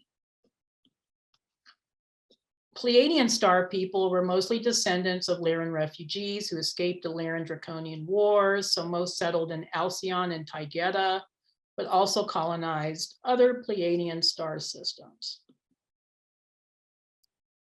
So this was a very important star system to ancient and modern Earth civilizations. Earth humans were created using mostly Pleiadian and Sirian DNA. So Pleiadians are considered to be the masters of unconditional love, goddess energy, and higher consciousness. So a little depiction about their galactic history and culture. So the Pleiadian today are a hybrid of the indigenous human population that has always resided on the planets of the star constellation Pleiades and the refugees that came from the planet Avalon and other planets in the Lyran star system. So through galactic wars, Avalon was the first known human world in Lyra that was experienced a horrific destruction at the hand of the reptilians. So from there, the inhabitants set out to seek safe refuge on distant planets, as far away as possible from the controlling areas of the reptilians. And they chose the Pleiades probably because it's about 500 light years away. It is not a close star system. If you look in the night sky, if you can see it with the naked eye, but it looks like it's far away. So the majority of Lyrans, so these were mostly inhabitants that originated from Avalon, sought refuge in the star systems Alcyon and Taygeta. So that's where they first colonized in the Pleiades, and then they spread out to Merope, Maya, Electra, etc. So some Pleiadians found themselves here on Earth and decided to settle with some of the ancient cultures of the past. So we also have Pleiadian colonists that ended up here on Earth. Pleiadians are a race of humans that are now going through an enormous calling to reach the higher planes of spirituality and to fight the evil agenda of other races through the positive powers of the universe. So they're the love and light group for sure. Because of their past history, so Pleiadians are descendants of Lyran refugees that escaped the horrific destruction of Avalon.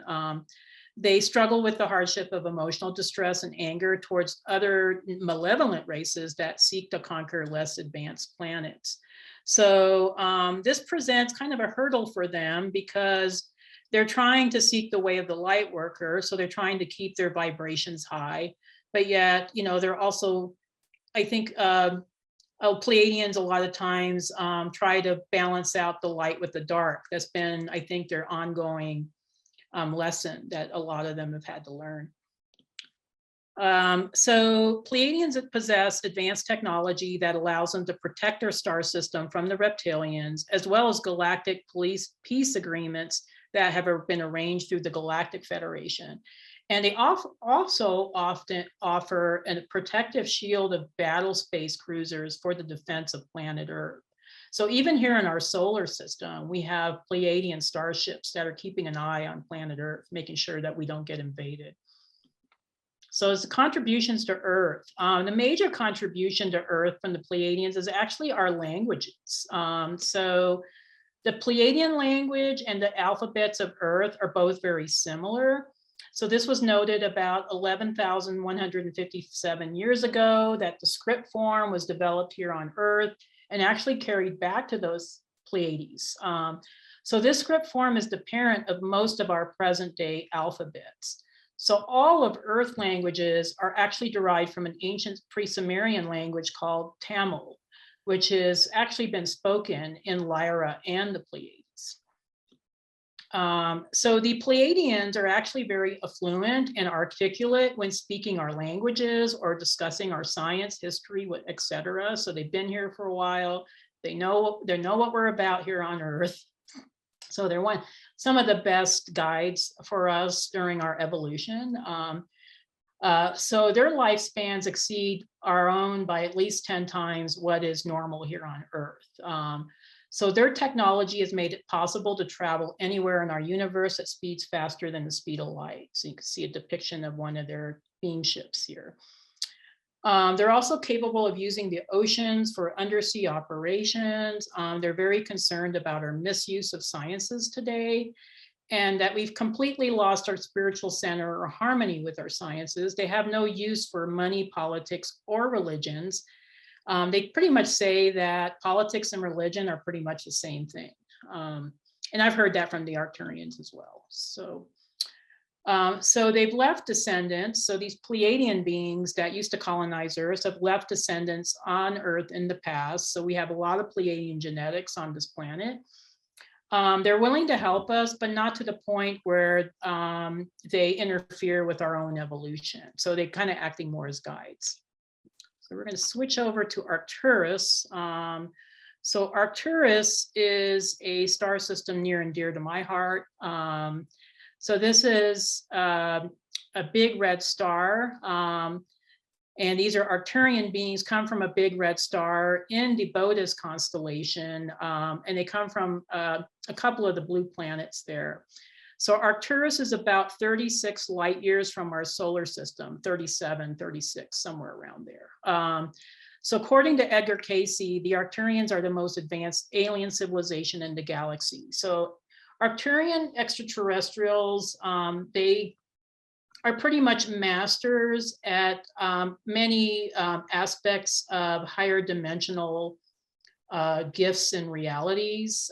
So they've mastered a lot of the New Age metaphysical concepts. And they have also vested a lot of their resources to defend Earth from the reptilian and gray aliens.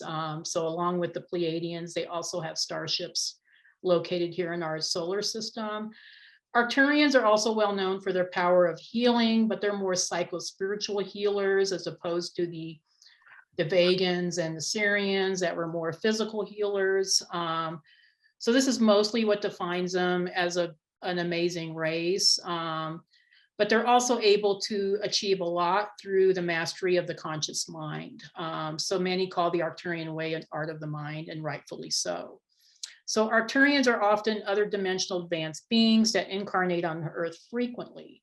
So these star beings are able to be contacted through channeling and divination. So some believe when we die, we pass through the Arcturian realm through the process of return. And Thoth, which is the Egyptian god of wisdom, is thought to have a home in Arcturus. So just some little information about the star system. It's the brightest alpha star in the Bodas constellation, orange giant star that's located about 37 light years. These are highly advanced beings. They're known for advanced knowledge, wisdom, and extremely high frequencies, 5D to 11 or 12D. Earth frequency is often very harsh and dense for them. So Arcturians specialize in emotional and spiritual healing. They're the masters of integrating sophisticated technologies with spiritual energies. And this is also the home of an energy gateway where souls pass through death and birth. So we're going to talk about this a little bit too. So moving along here.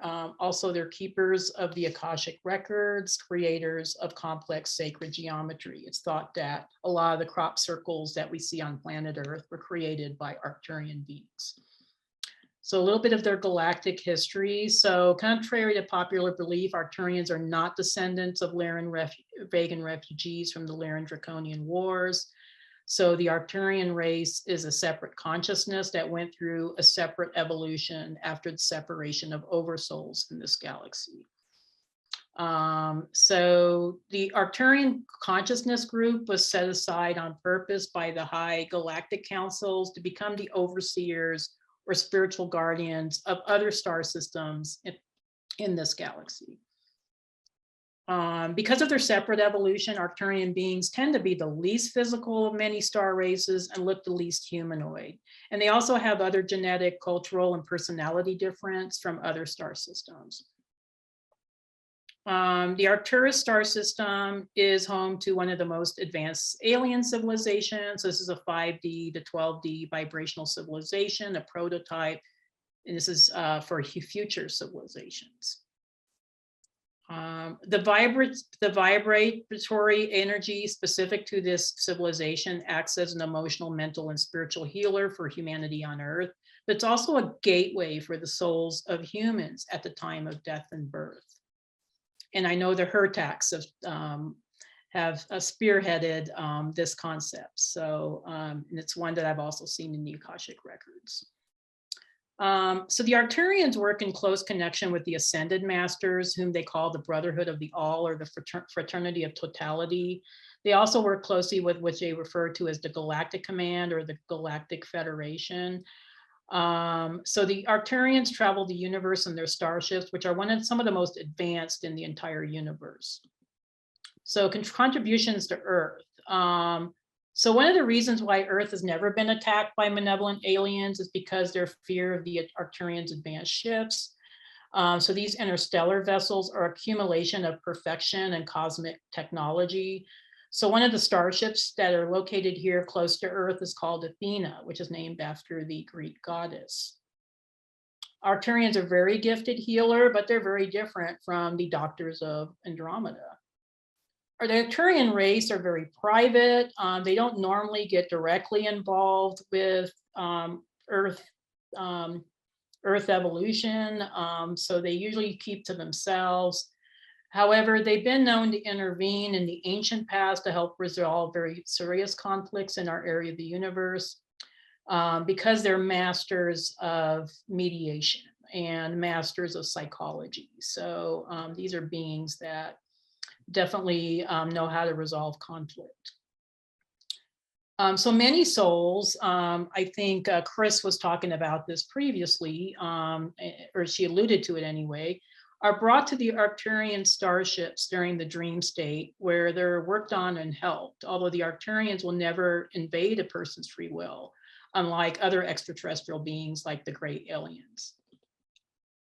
So the Arcturians are here to assist humans in entering the fourth and fifth dimensions of reality and in raising their vibrational frequencies.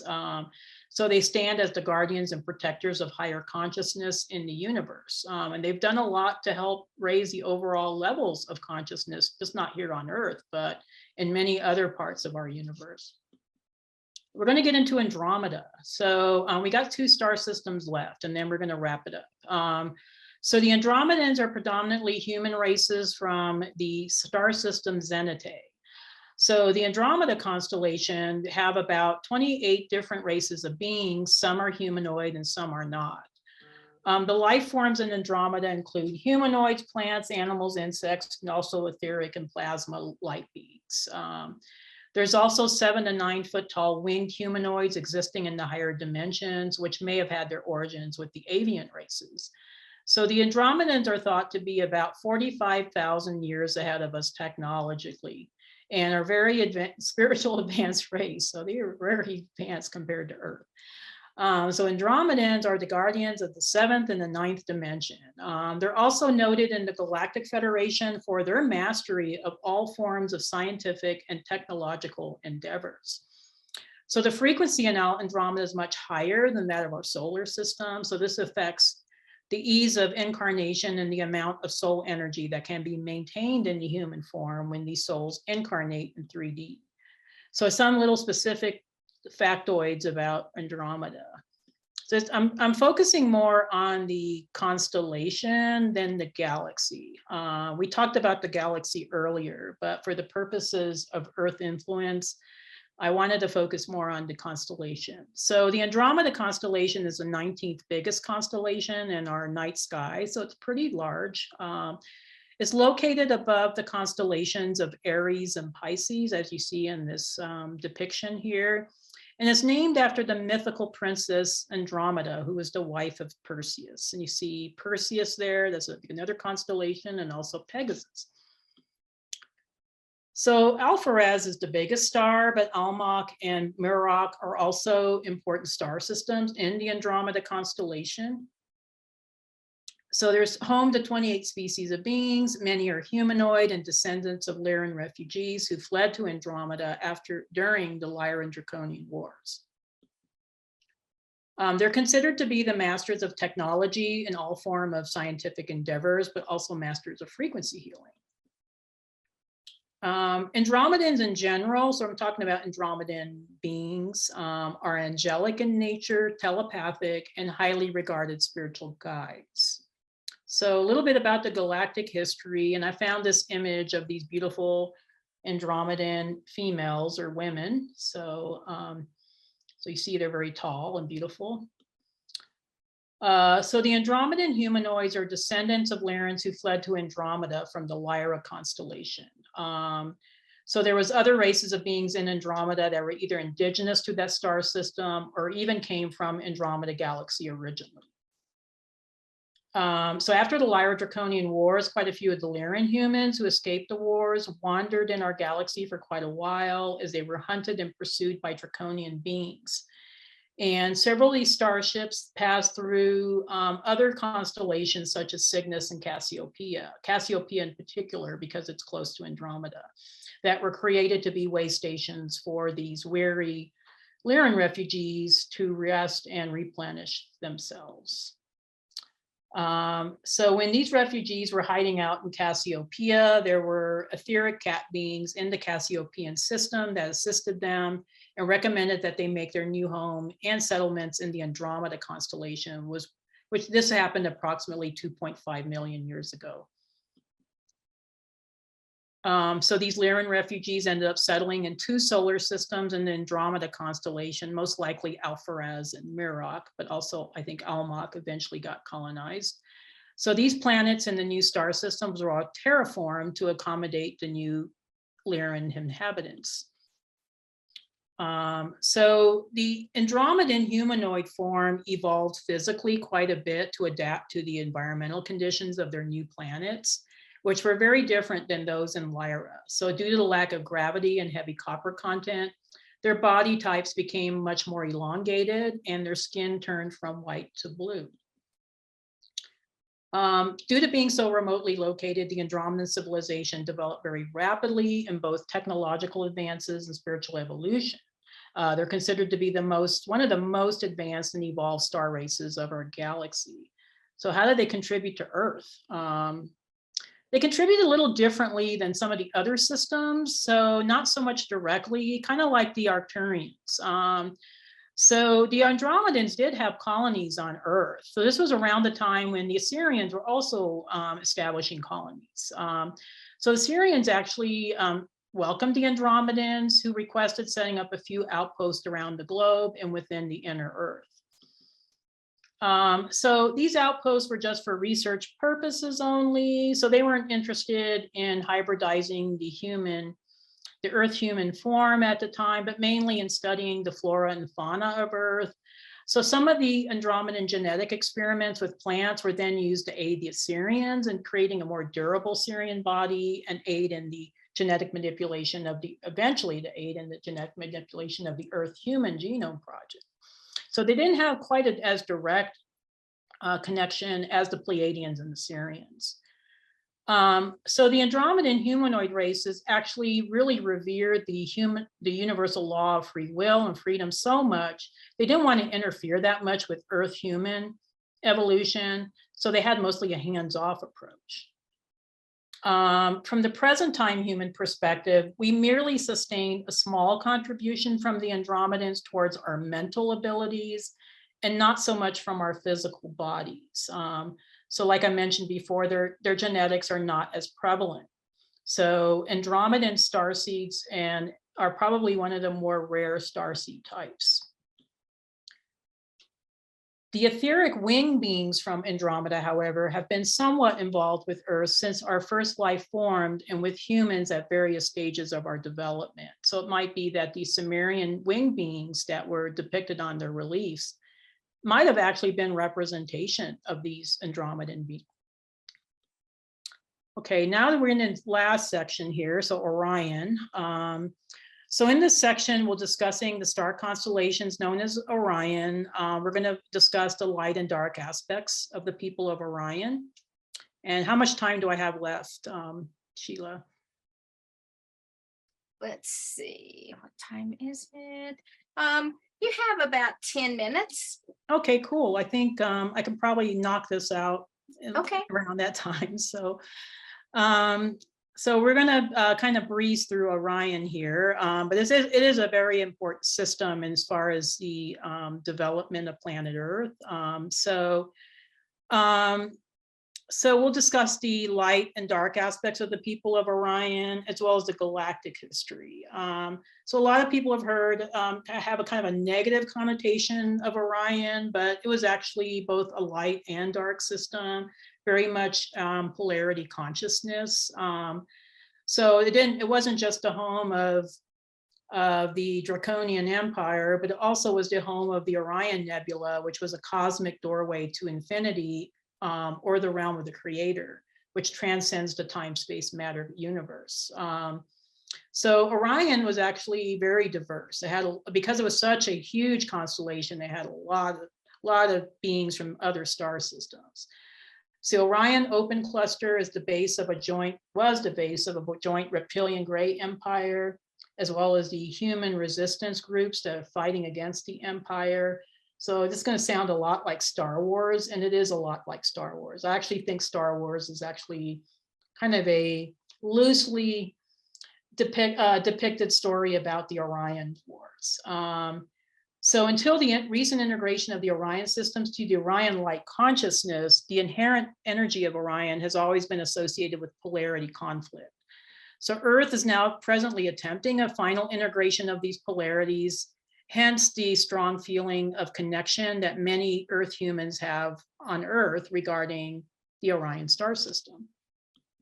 So little details about Orion. So Orion is a constellation that's located in the northern sky, and it's one of the most easily recognized constellations. I mean, it's huge, you can't miss it, can't miss the belt stars. It's known as the Hunter, and it's located mostly by the belt stars of Analam, Analtech, and Mintaka. Betelgeuse, Bellatrix, and Rigel are also well-known stars in these systems. It's also the home of the Great Orion Nebula, where thousands of stars are born, and the home of the Orion Light Councils. It's like Sirius, Orion is home to many galactic races, some humanoid, but many non-humanoid, such as reptilians, great aliens, and insectoid beings. So like I said, great diversity of beings.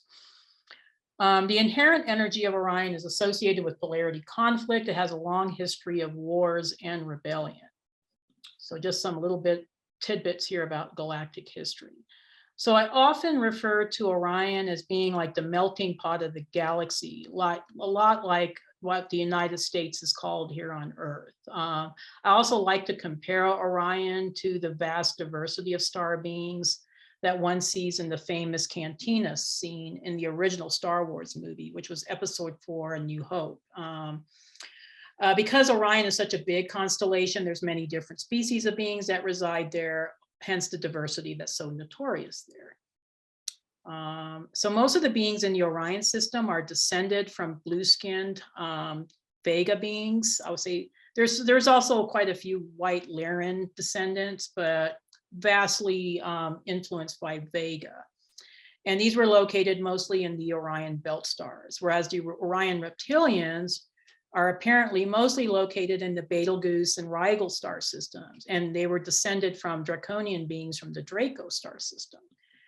And then we also have the small grays and the tall grays. So because Orion is located very close to Zeta Reticuli, and it's a neighbor of the Orion constellation, they also had gray alien outposts in the Orion system, mostly in Bellatrix, I think. So tall grays were also comprised of these non-humanoid Orion groups, along with amphibian and insectoid beings. So a lot of genetic differences in the Orion system. So they tend to have an aggressive nature. So that seems to be kind of what is, so a lot of our concepts of patriarchy came from the Orion system because they had lots of destructive wars for millennia there. So even though this pattern of behavior still operates in our galaxy, it's less widespread, and many individuals throughout the galaxy have been awakened since the shifting of Orion to the Orion light consciousness. Although there's a symbiotic relationship between consciousness and technology, the Orion races push this principle to the limit and developed advanced technologies while still waging constant wars and conflicts. The typical scenario in Orion was the light against the dark, while the peace-loving Orions were opposed by the self-serving aggressive Orions, hence the similarity to the Star Wars movie saga. So their contributions to Earth. And you see a depiction of the alignment of the belt stars with the pyramids of Giza. So the aggressive authoritative race trait, which is very much prevalent in Earth to this day, is not typical among benevolent ET civilizations and have been acquired directly from Orion. So this masculine patriarchal energy is associated with the evolution of beings from the star system of Orion, which is related to Earth, whereas inhabitants from the Sirius star system mainly carry the feminine energy of polarity. So these dark forces from Orion and Maldek, which Maldek used to be a planet between Mars and Jupiter, now the asteroid belt, reincarnated on Mars and Earth and are still on Earth at this time since the times of Atlantis. Hence the aggressive and authoritative nature that pervades the planet even now, including thousands of years of enforced reliance on patriarchal systems here on Earth. On the positive side, Orion beings have contributed their propensity for the development of smoothly running systems on Earth civilizations. So they're the source of many organizational structures of government, business, and industry. So they do have a positive influence on Earth as well. We wouldn't have our civilization if it wasn't for, influences from Orion. This energy is only relevant to Earth people's frequency as it stands currently, which we will soon outgrow as we become more evolved and receive other templates from more advanced races, such as the Lyrans and the Pleiadians. So I'm down to the last two slides here. So many extraterrestrial groups had colonies in very specific areas on Earth during ancient times, which have genetic and cultural influences from these ET groups to these locations to this day. So in the UK, we see influences from Pleiades, Lyra, Andromeda, Sirius, Northern Europe and Scandinavia, influence from Aldebaran and the Pleiades, China and Southeast Asia, Draco, Orion, Andromeda, Africa, Anunnaki, Sirius, Orion, Italy, Arcturus and Pleiades, Greece, Antares, Middle East, Anunnaki, Sirius, Orion, Russian, Slavic, Balkans, Tau Ceti, which we didn't talk about, but we will hopefully in a future presentation, Lyra and Pleiades. New Zealand, actually I skipped one, Australia, Arcturus and Andromeda, New Zealand, Andromeda, Hawaii, Polynesia, Arcturus, Andromeda, South America, indigenous races, Pleiades, Procyon, which is another system we didn't talk about, but is located close to Sirius, and Sirius. North America, indigenous, Pleiades, Sirius, and Arcturus. And of course, India, West Asia, which is Vega and Sirius. So the reason why I wanted to share this is because I see many trends and correlations with these ET area influences with my clients' Earth lineages when I conduct Galactic Akashic reading sessions. So, so they have a long-standing influence even in today's times. The last little slide I'm going to show, and then we'll kind of move along here, is it's generally believed that our extraterrestrial creators intervened 2 times in the evolution of our species. So the first time they intervened was about 4,000 years ago, and which led to the creation of the Neanderthal people. And then the second group was approximately 2,000 years ago, which led to the creation of Homo sapiens. This time more alien DNA was used, yet at the same time, our DNA strands were reduced from 12 to 2.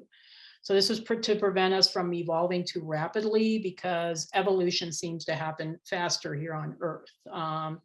However, even to this time, we're evolving very rapidly, and we're quickly catching up to our star people lineage and people, star families. So we're living in very exciting times. So just one little closing comment and then we'll kind of go on our merry way here. So understanding the parameters of galactic history in terms of the various extraterrestrial races, conflicts, and migrations is essential for all Earth humans who desire to fully comprehend not just our past, but also our ascension and evolution to our future as true galactic citizens of this galaxy. So there's a little something I put together. Okay, let me see if I can skip over to the last slide, which has my info. So thank you for attending this presentation and for dealing with my technical issues earlier. I appreciate it. Appreciate your patience with me.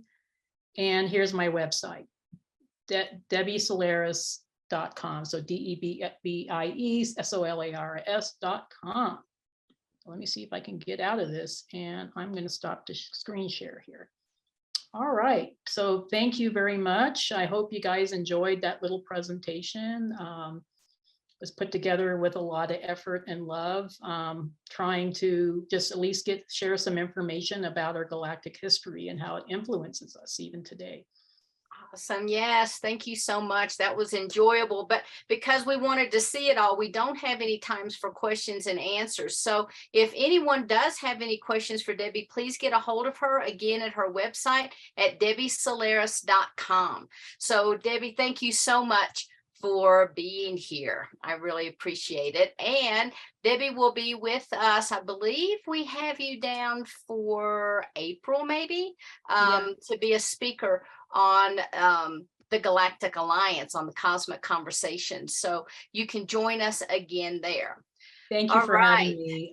Thank you for your patience. I know it was a long presentation, but and there is a panel at the end of today that can join in if people have questions. And what time is that? Absolutely. Yeah. All right. Thank you. Thanks. Thank you. All right. Thank you. Yeah. So next we have Don Hudnall. And Don is a walk-in, and the name of his presentation is A Walk-In's Guided Towards His Galactic Family. And I think Don kind of came to all of this realization of being a walk-in after our first walk-in conference that he attended, and it's like, wait a minute, I think I'm a walk-in. But I think he might have had a hint a little bit before, but then he had some languaging, because Don has experienced many psychic and paranormal and spiritual experiences ever since he was a child. Now, his walk-in experience began during puberty, and that changed everything for him. His expansive psychic abilities made him feel crazy and alone. Don't we all feel that way sometimes? And in a world that did not understand him. But in late 2019, his inner guidance asked him to begin sharing his experience on video, leading him to discover he's not alone with his experiences and psychic abilities. And I am glad you're not alone, because you're part of our Galactic Alliance family. So Don, I can't wait to hear what you put together for us today. Thank you so much, Sheila. I really do appreciate all of that. Is everything coming through fine for you? Okay, great. What I'm going to talk about today is I am going to share a brief summary of my walk-in experience, and then I'm going to transition into actual videos, edited down video clips that I'm going to share with you of experiences as they are happening. And these videos relate what I've just recently found out last year to this book, the J.J. Hurtak's book, The Book of Knowledge, The Keys of Enoch. And so this was mind-blowing to me. And it's just a synchronicity that they're here today, and we've seen them a bit today.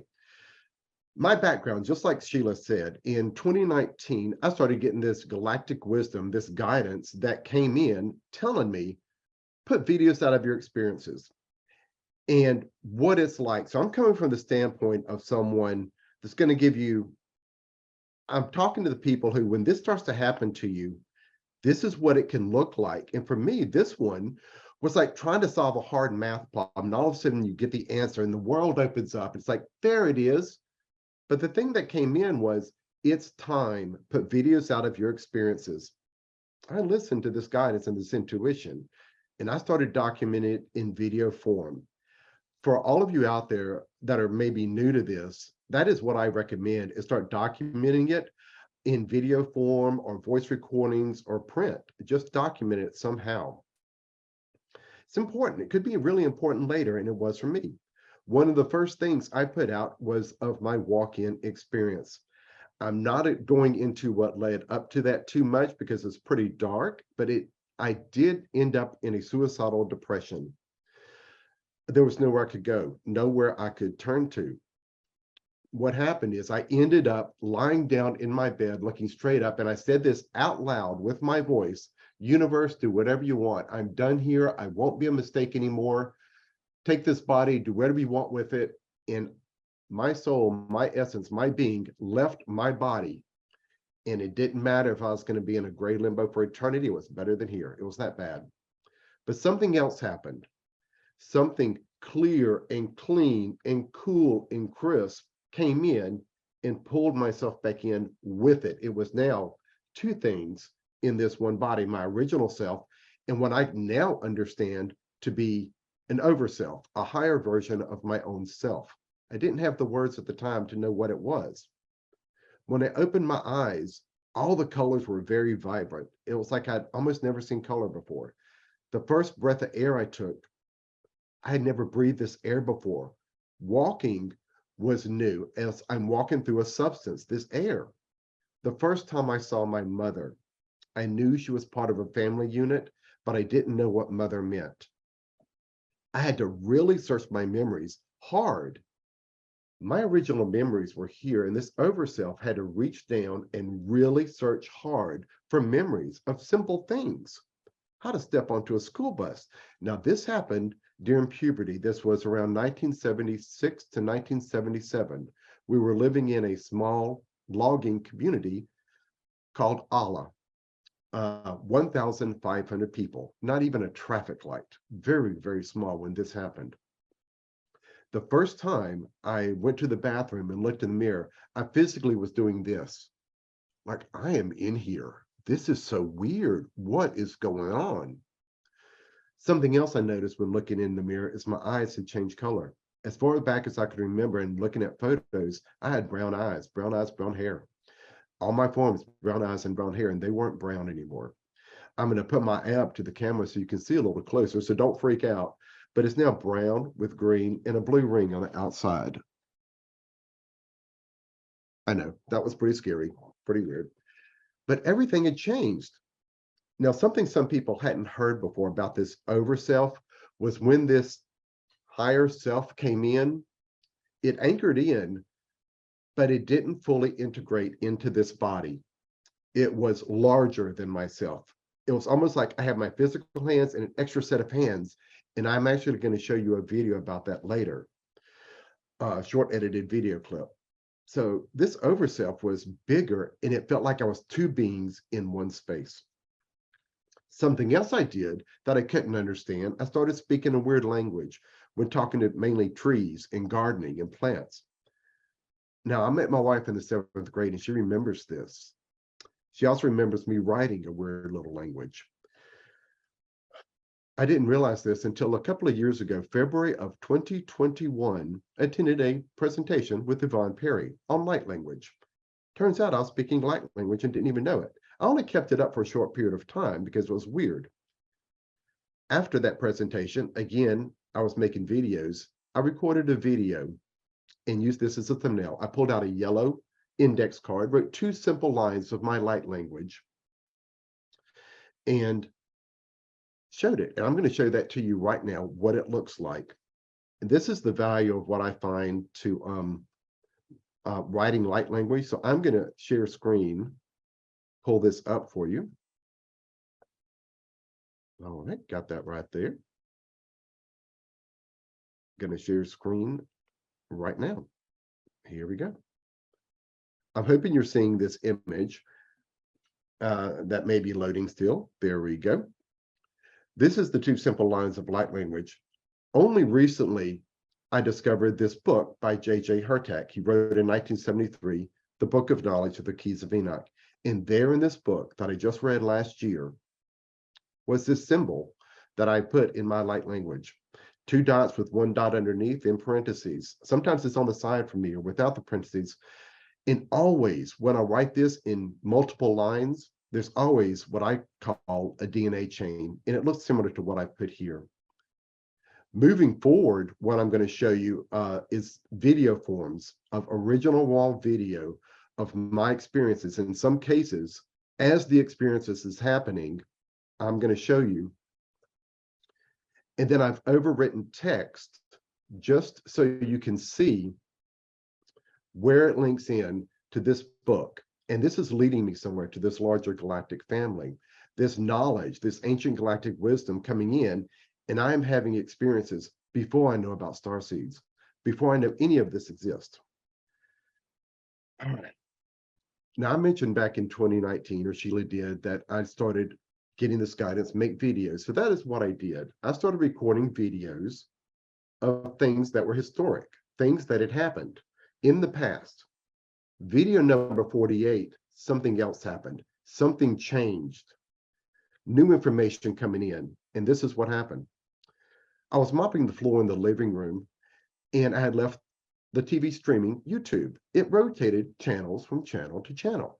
One channel pulled up an inspirational something. I can't even tell you the channel name because I was so stunned as words were pulling off the TV screen, almost floating in midair.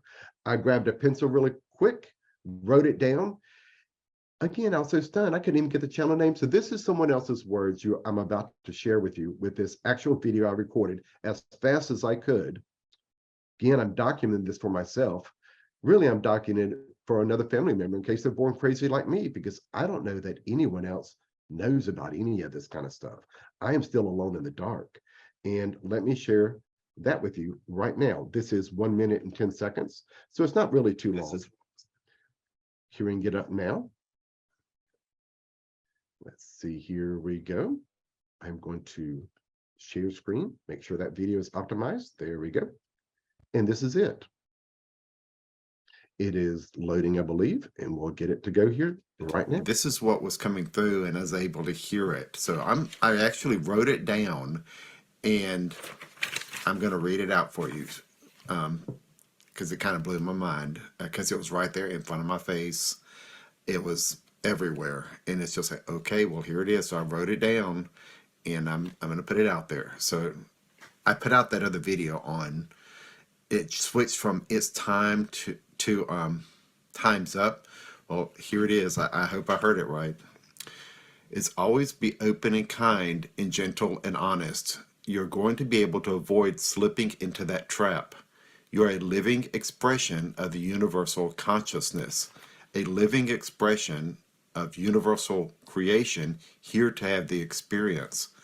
The only ones who have the authority over the vessel that you inhabit is yourself and the Creator who gifted you the vessel for your temporary use. And then finally, it's very important that you realize the truth of this because it's very helpful in realizing who and what you are. That is just a short clip showing some fascinating thing that just happened, and I couldn't explain it at all. Again, I am lost in the dark. I don't know that anybody else like me exists. By putting these videos out, there's always this undercurrent of somebody's going to see this and put me in a mental institution because the things I'm putting out here are so extreme, it can't be real. It just can't be real. So there is a little, honestly, a little fear that that's going to be my future life is in a mental institution, but I'm having to document it because it's time. Put videos out of your experiences, do it now. And I'm following that intuition, this guidance, this wisdom that's coming in. Right after that, it didn't take very long, another event happened. The universe opened up again and I collapsed in the shower and a lot of things came in. And this time it was all about forgiveness, learning to forgive everyone for everything because I'm human. I'm human just like everybody else out there. All this bad stuff that people do, I'm capable of that as well. And I have to forgive it within myself. It was all about forgiveness. When that happened, that was a big deal. This overself I mentioned that was bigger than my body, anchored in, but it still couldn't integrate. It was too much for this body. I think this body was now ready. once I learned how to forgive everyone for everything and forgive it all within myself. It's a big forgiveness deal. And again, the hardest thing moving forward that I'm speaking to you now is try to view these videos from the standpoint of someone who really is alone. They don't know what's going on in just recording videos, and it's scary putting this out. So this is raw footage of me talking about this overself that came in. I'm going to share that with you right now. This is 2 minutes and 10 seconds long. Queuing it up. But this is raw footage. So sometimes it can get emotional, but it's going to be okay. It's all going to be okay. Here it is. It is currently loading, I believe, and sharing now. In the past videos, I talk about having, it's like I'm two people. Most of you may be thinking this is like split personality, or I'm talking about my two worlds, my scientific world and this crazy little world of mine. That's what I'm talking about. Two minds of something. That's not what I'm talking about. What I'm talking about when it says it feels like I'm two people, it's physically two people in one space is what I'm talking about. But it's like, here's my hands, but there's also a second set of hands right beside them, or was like right beside them. So it's like I have four hands. That's what it was like. So it was like a invisible second me. There's this physical me you see, and then an invisible second me. People talk about when they lose a limb, that they have this ghost limb. They can feel it move, and it feels like it's there, and they can reach out and try to grab things. This ghost feeling of a ghost appendage, and that's what it's like. Even though I've got these physical hands here, there's this ghost appendage,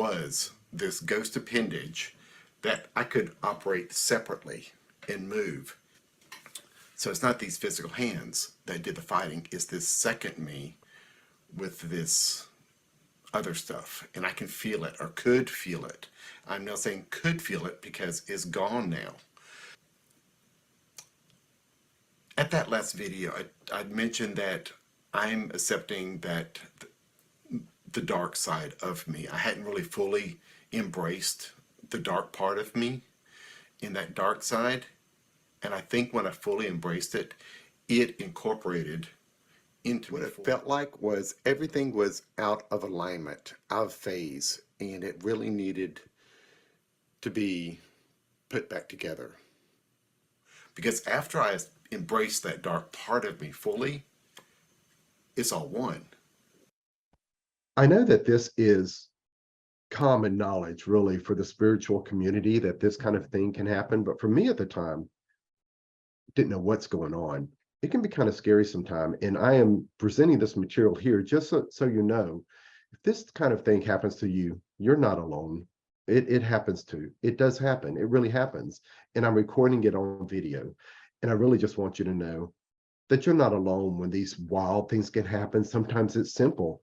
And other times it can be really jarring, okay? Like two groups of entities coming into your bedroom, trying to get you to do something. And that is going to be the next experience I share. You've noticed on this video right here how I've linked it to J.J. Hurtak's book, The Book of Knowledge, The Keys of Enoch. That's only recent text I've included on these older videos. And this has taken me somewhere, a journey that I've just discovered and still finding out more. But how am I having these experiences, documenting them first and then reading them later, is telling me that this stuff is real. I have documented it. And that's why I recommend people document these experiences. And the next experience I would like to share are about these two groups of entities that came into my bedroom. At the end of this video, it gets pretty emotional. Again, there's always this undercurrent thread of, I am going to be locked up. This is so far out there. It's scary. And it's okay. It's going to be okay. But I'm going to share that video with you right now. Queuing it up at the moment. This is going to be just a little longer. This is about 4 minutes long. I apologize for the length, but I felt it's just too important. It was such a big deal in my life that I do want to share it with you. It is loading up now, I do believe. Here we go. But they were there in my eyes, my regular eyes, and I'm seeing the shadow move across the room, going in front of some of these lights, and the lights dimming as it moves in front of the lights. Then it goes outside the back wall, and the outside light turns off. It cut off, and it's like, okay, that's okay. It's just one. It's okay. No biggie. But when the light turned off, all the other shadows start moving, and it was a lot of shadows in the room moving. It was a lot of them moving. It's like, do not give in to fear. You can't even let a sliver of fear come into you, not a doubt. And you have to be solid, firm. And so I was. I said, okay. And I'm like, okay, this is going to be a long night. And it backed off. They all stayed there, but they did not come closer. So that was something. I'm like, this is going to be a long night, really long night. Just trying to keep those little doubts and fears from coming in during all this. And it was like that because we have those lights in the room, and when they would pass in front of them, that light would dim like something's passing in front of it. So I'm seeing this with my regular eyes. 15 minutes after that it started, something else started coming into the room. Others started coming in the room. These were, if those were negative, these were the positive ones, that different tint to them. They were positive type of things. And what happened then with me laying there, it was the images I started getting in my head. It's going to be weird sounding, but like if I'm laying here, it was like curved, transparent glass that's kind of gold, glowing, and it was sheets of it overlapping and just rotating around me, and just sheets of gold glass glowing, rotating around me. And I started getting, my body physically started getting warm, and it felt comfortable. I felt like a newborn baby. That's what it felt like, being swaddled, and it was nice and comfortable, and this is nice. And I let that happen for a few minutes, and it felt so good. And then I realized, wait a minute.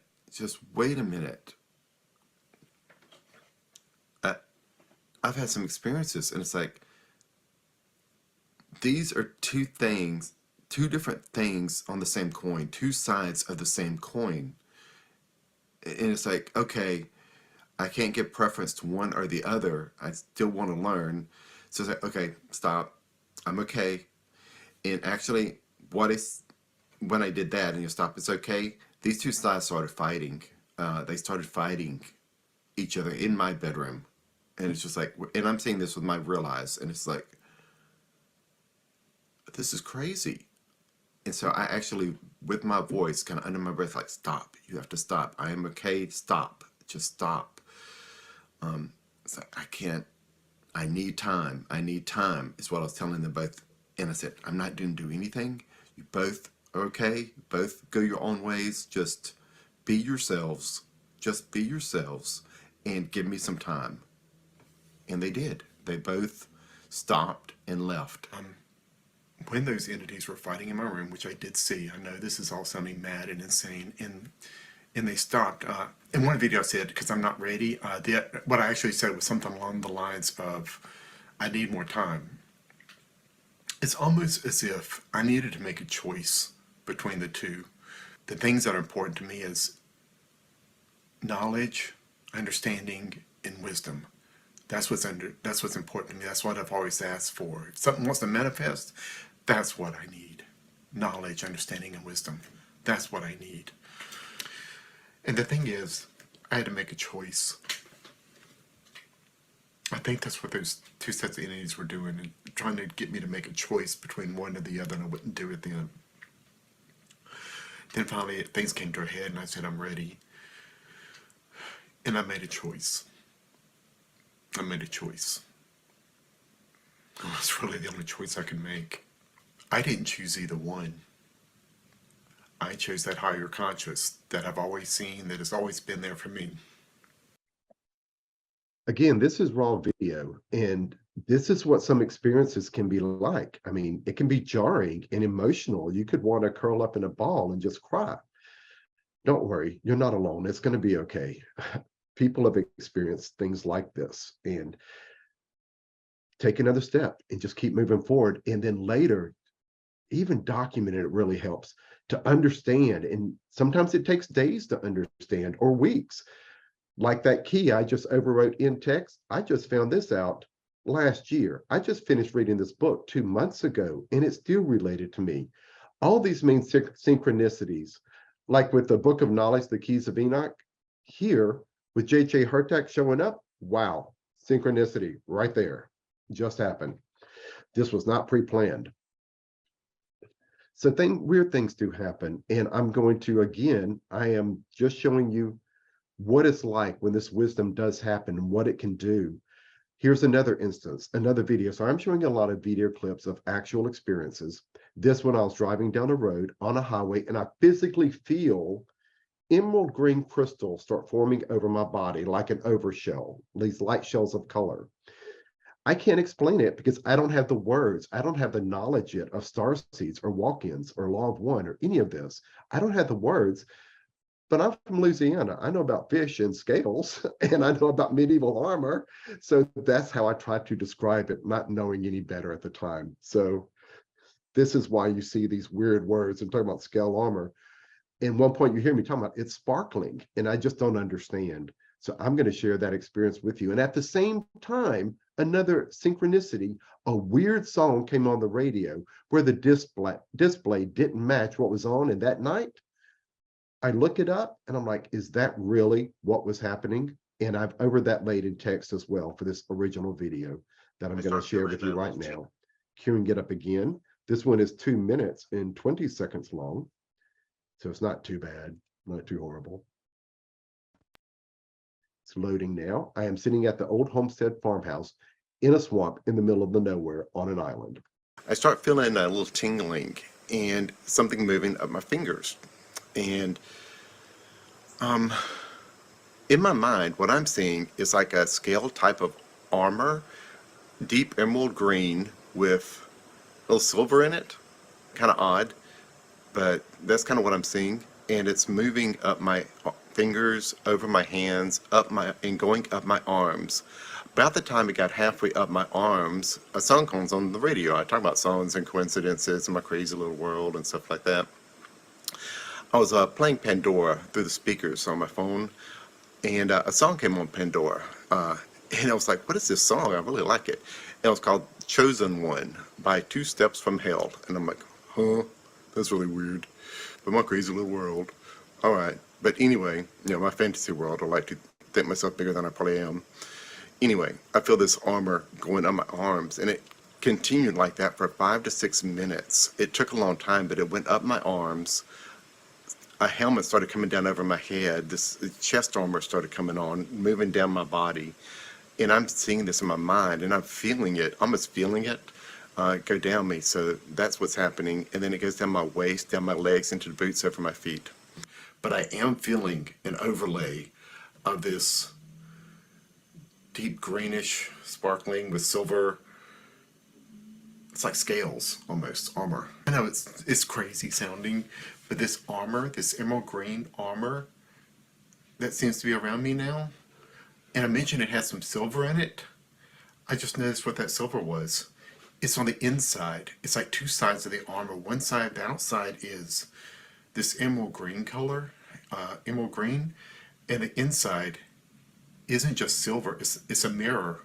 It's like a mirror on the inside of the armor. All this armor on the inside is a mirror. It is so weird. It's weird. I have no clue. I have no clue. God, I really wish there was somebody I could talk to.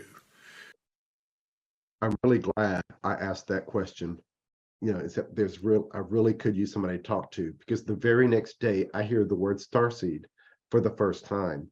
And then I find this whole community, and I'm no longer alone, for real. And it's been amazing. So following this ancient galactic wisdom, when it comes in, no matter how crazy sometimes it gets, as long as it doesn't harm anyone else, why not, follow it and see where it leads. It can lead to some amazing things and some interesting revelations.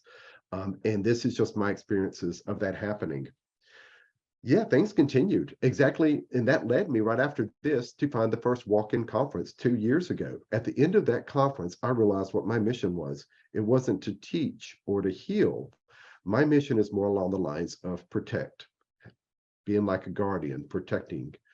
And it's what I've always done in my career, investigating uncontrolled hazardous waste sites, protecting the planet, protecting people in another career. All my strange, crazy, dark little world that I feel I'm alone, it's been protecting. It's been trying to help people and do things in a positive manner. And when I realized that, just like I showed you on that video with a song on the radio, more songs started coming in. And this next 1 minute, 25-second video clip I show you is an actual experience as it's happening. And I've recorded it on the video. And again, I find out just last year reading this book, this is also linked to something in this book. How is this possible? I am definitely being led to something. Something's happening. And I'm going to share that with you right now. Again, this video is 1 minute, 20 seconds. I have pulled over in the road of the same city where this walk-in happened. I drive through it to the old homestead, and the town name is Allah. Yes. And only recently, doing this presentation material, I realized, Allah, wait a minute, isn't that the Arabic name for God? You mean I had a walk-in experience while I was in Allah? That's weird. What a coincidence. That's so funny. Anyway, let me share this video right now. It is loading currently, I believe, and here we go. Is trying to learn to believe myself, like I mentioned in that last Strange Happening video, to believe in myself without arrogance. I think I mentioned that last video about this whole polar thread going from higher to lower realms, and I'm trying to becoming one with all of it. And that's what it was feeling like again. Something happened as I was laying on the couch. It was like a DNA chain, like a black strand and a white strand just weaving in and out like a DNA chain. Is something's changing in me or something. Anyway, I mentioned other times that songs on the radio happen, weird songs happen while I'm listening to Pandora. I just had to pull over just now, listening to Pandora, and a song came on I've never heard before. It was called The Protector Prepares. As I'm feeling all this, The Protector Prepares by Icon. I've never heard it before. And I'm just like, really? Is that what's happening? I don't know. I don't know. Okay, I'm like 10, 15 minutes away from my last video I just did. Maybe a Siri is hearing the word protector and throwing stuff up for me now, but there's another song that just came up. It is so weird, but maybe that's all this algorithm and electronic stuff in these cars these days, listening to what I'm saying. I don't know. It's also very weird. All of this is still new to me. I do know about starseeds now and walk-ins and things like that, but I don't know about numbers yet. I'm still new to the knowledge that's out there in this community. I'm just having these experiences and documenting them. And that's what I'm sharing with you is just, I don't want you to feel alone if some weird things start happening, because I think a grand cycle is happening and people are really waking up. Right after I made that video, Portal to Ascension streamed a short 2-hour Zoom meeting. It was called Visitors to a Small Planet. Speaker, Phil Gruber. He'll be on later, Phil Gruber. Within the first 10 minutes, he blew my mind because he was talking about founding races, ancient founding races. One of them he mentioned had something to do with the color emerald green. I'm like, okay. And that they also had something to do with the gateways to the portals to Earth. I'm like, oh, I have some memories from before I was born, and that hit me. And then he said, one of the things they also do is help protect the truth. And if you ever see 11:11 on the clock, pay attention. It's very important to realize where you came from. What? I just did that video and put it out there that this is so real to me, that this has happened, and now he is talking about all of this. No, there was one other word that was the key to unlocking my final skepticism. I was skeptic through all of this.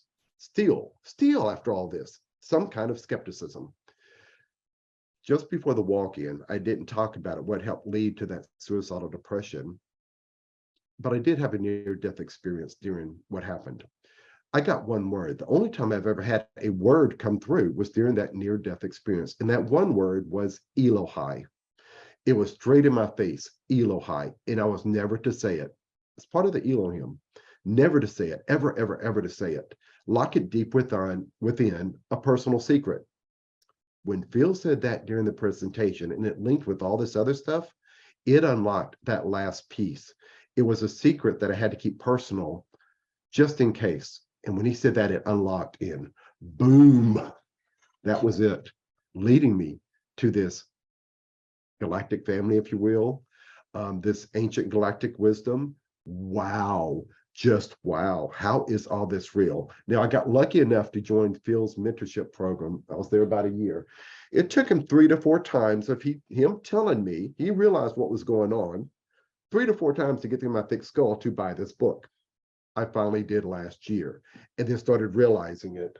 Oh my gosh, how is my life, even some of the experiences I recorded on video out there, I had as a tot before this book was written, and that experience is one of these 35 pink sticky tabs, 35 of them right there, and how it's real, it's all real.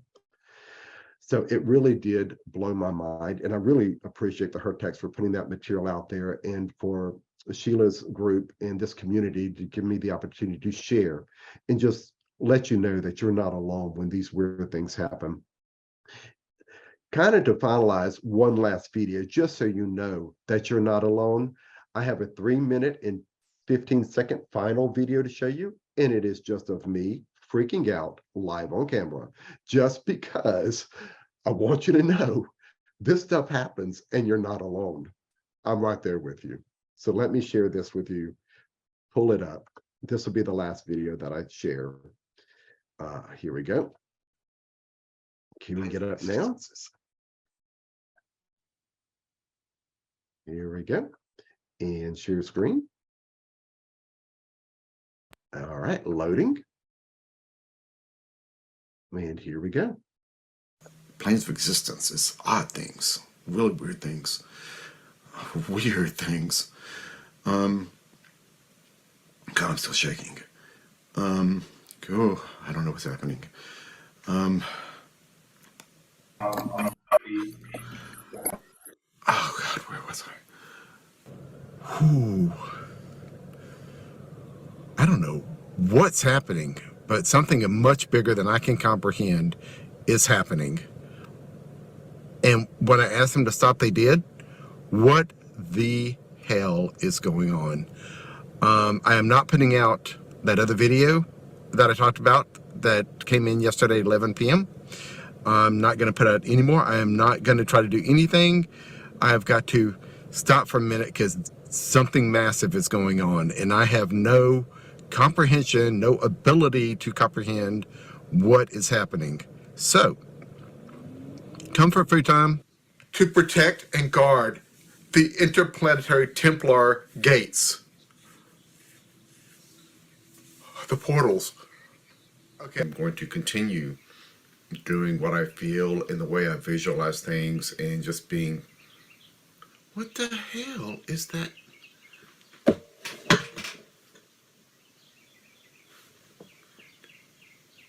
Are y'all seeing that? Yeah, no, I'm not putting anything out. I'm glad I didn't, because I am the quiet one. And I'm thinking about this. Then a song comes on the radio. It happened again, as it usually does, like all the time. Name of the song, never heard it before. First time ever hearing it. It popped up on the display, Silent Guardian. And I'm like, what? This little fast food place ain't far from my home. That was like the only full song that played on the radio to get here. I'm like, are you serious? Okay, I am just minutes from getting my food and coming back here to the house. I just pulled in my driveway just in a few minutes. I hit pause on here so we can get some kind of copyright strike or anything. This is my house I just pulled into. And it's like, are you serious? I am playing it through my phone. Pandora? Seriously. Still happening. Oh my God. My brain can't handle all this as one comprehensive unit, because all of this, that's enough for now. I need some dirt. I need to go digging in the dirt. Sorry, I'm not going to be able to share that because I don't think I can do it. I got to Pink Sticky 3, and on Pink Sticky 4, I'd been drinking so much by that point. I never got past number 4 out of 35. I got stuck right there. It's like, yeah. That's where I'm at. That's where I'm at. Planting more aloe vera in dirt and just normal stuff. Normal, normal, normal. My idea of what is normal has expanded greatly lately, a lot. I do recommend, I did put those keys in there for the videos, just a very, very short description. To know more, you need to get the book or find that page number, look into it, because there is so much more in here that I can even describe. And at least with me reading this, it's almost like what I've just heard other people say. It's like remembering. It's like trying to remember yourself. And I think that is amazing. So thank you all so very much. 3 final things I'd like to say. When this gets overwhelming and sometimes it does seem difficult to handle, just take another step forward. Take another step, keep moving forward. And you are so much more than the reflection people see. And finally, just don't be afraid. It's going to be okay. Thank you very much. Don, I love that presentation. You all you always bring such a light-heartedness, and I just love the way that you share everything, because we're not alone. We do have a community here, and so I want to thank you so much for sharing that. But I do have to say, you have a favorite story that of mine that I did not hear when you were young. You were astral traveling. You were playing around at the satellite. Can you share that with that? For some reason, that is one of my favorites. For y'all that are new here to me, I do have a starseed background. I have memories from before, being outside of time, coming here through different things and being told to come here. Part of this was also having some telepathic things and empathic things. And I also picked up astral traveling, being able to leave my body. That's when during the walk-in, I say I left my body because I knew how to do it. Just picked it up, just knew how to do it. But during my teenage years, this is what I would do to get away from the teen angst, to get away from everything. One of my favorite places to go was Titan, and just chill out and hang around and do whatever just to get away from Earth. You know what I mean as a teenager? Just to get away. Well, back in the, I think it was the 70s at some time, the United States launched a probe up there called the Pioneer 11 to go past Saturn and then Jupiter. This was my personal playground. And I didn't want anybody to see what's going on while I'm playing up there. So I went up and started messing with the satellite. Turns out the satellite, I've read on the TV pretty quickly that the satellite had problems, that they sent up Pioneer 11. Also, the micrometeoroid detector went down. You can actually look it up on the internet. It's called the Pioneer 11 anomaly. So it is out there. You can look it up and look at all the details.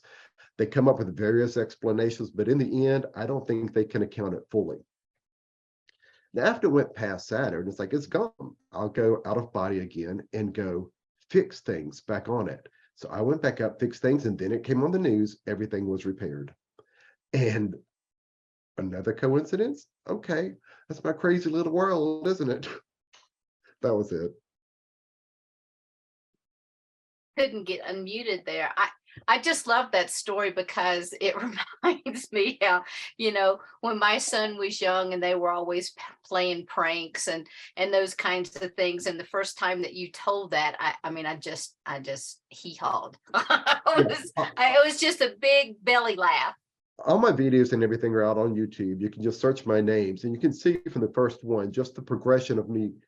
Historical things start happening, and then I start learning more and more, and it just continues. I think there's currently over 175 out there. Awesome.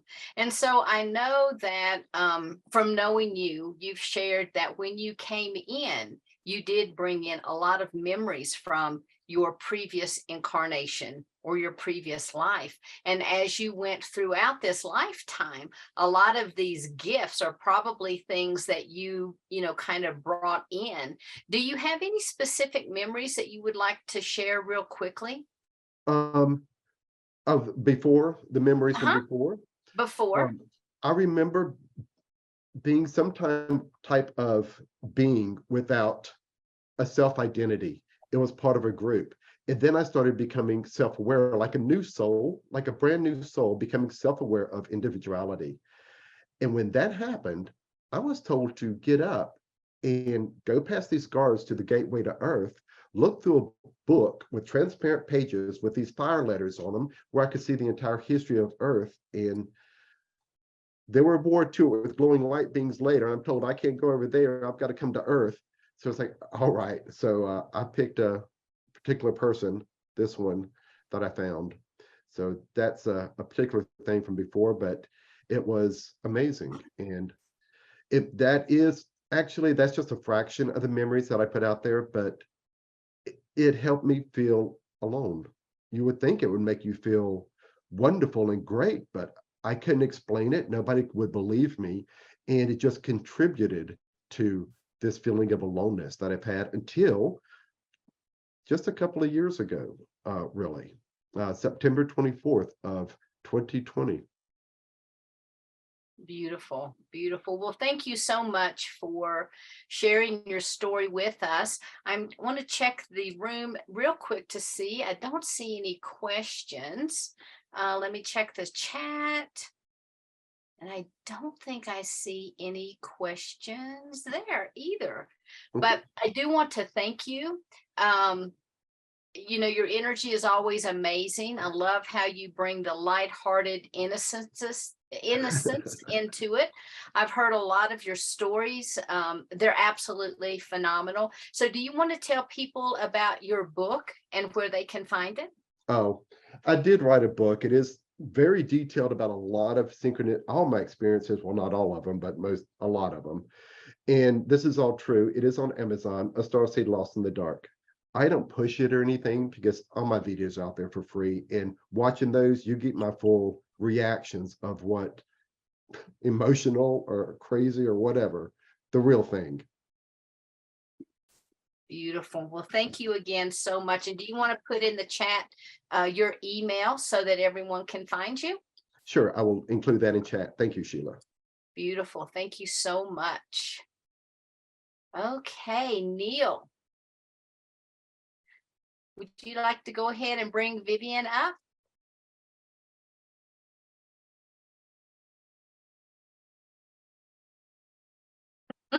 There went Willow dropping his little bowl. Okay. All right. Well, I am working on getting you up here, Vivian, but I don't seem to have the ability to do that.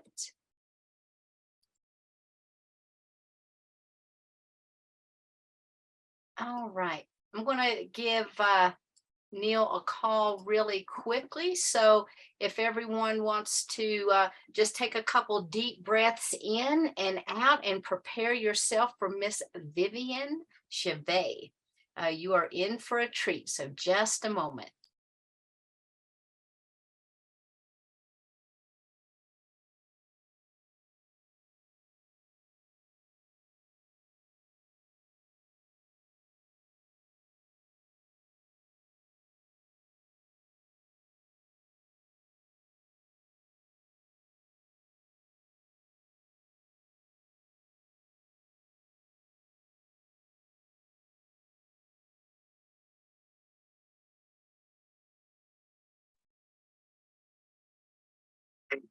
Hi. Hey, can you bring Vivian up, please? Yeah. Thank you. Okay, thanks. All right, bye-bye.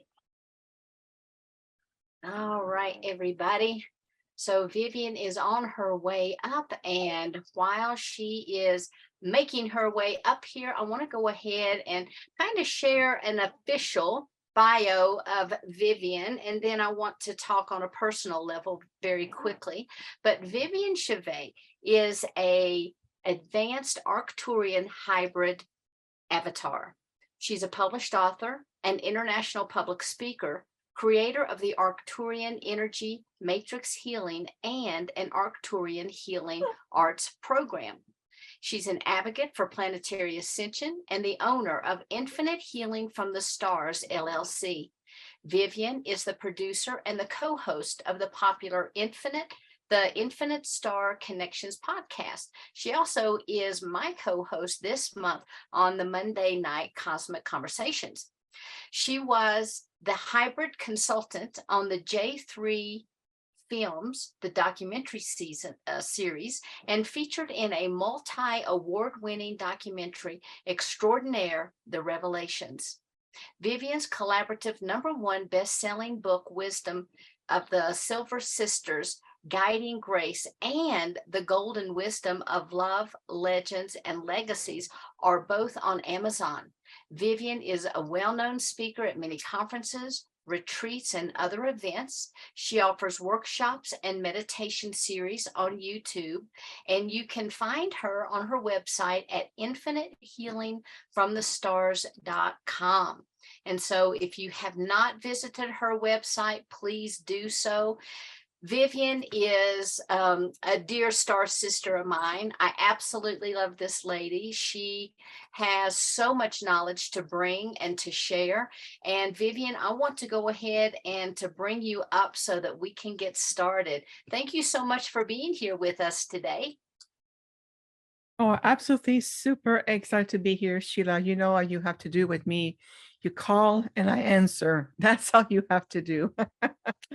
So it is a joy to be here with all of you, especially on this beautiful ancient galactic wisdom conference in the presence of so many amazing light workers, star seeds, Awaken, our dear friend, and many more. So it is a joy to be presenting also a soul essence of our Arcturian delegations that I ideally represent. So yes, I am an Arcturian being in a what we call a hybrid form, to be able to bring the adaptation field of humanity. I chose to embrace both aspects and being able to be here in a physical conduit. In reality, my body is closer to an holographic body template, but at the same time, I'm coexisting here on the planet just as much. I do a lot of work with a large star delegations that I'm a representative for, an emissary. Recently, my group has whispered to me that I am part of the Federation of Light. And I told them, that's like the sound of it. What does it mean? They said, we'll tell you later. I said, okay. So I will be able to talk about that later on. Federation of Light is apparently another level of partnership that comes with a different sphere of light. There's angelic beings involved, there's different group consciousness involved, there's formless beings involved. It is absolutely directly in connection to creator of all there is. I have prepared a little PowerPoint if you want me to share, Sheila, or if that's okay. Absolutely. Okay, let me do that right away. So that we have a visual and it will be comfortable to navigate through. Alrighty. Can everyone see my beautiful screen right now? Okay. Sheila, do you only see my PowerPoint? I do see your PowerPoint. Okay.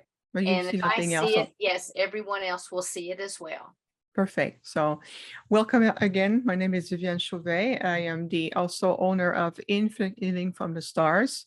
And I want to take attention to this beautiful design that you're seeing right now. It is Arcturian-like language. It is the story of my soul journey. It is really much what this design represents. It's an emanation of my soul expression in my soul journey.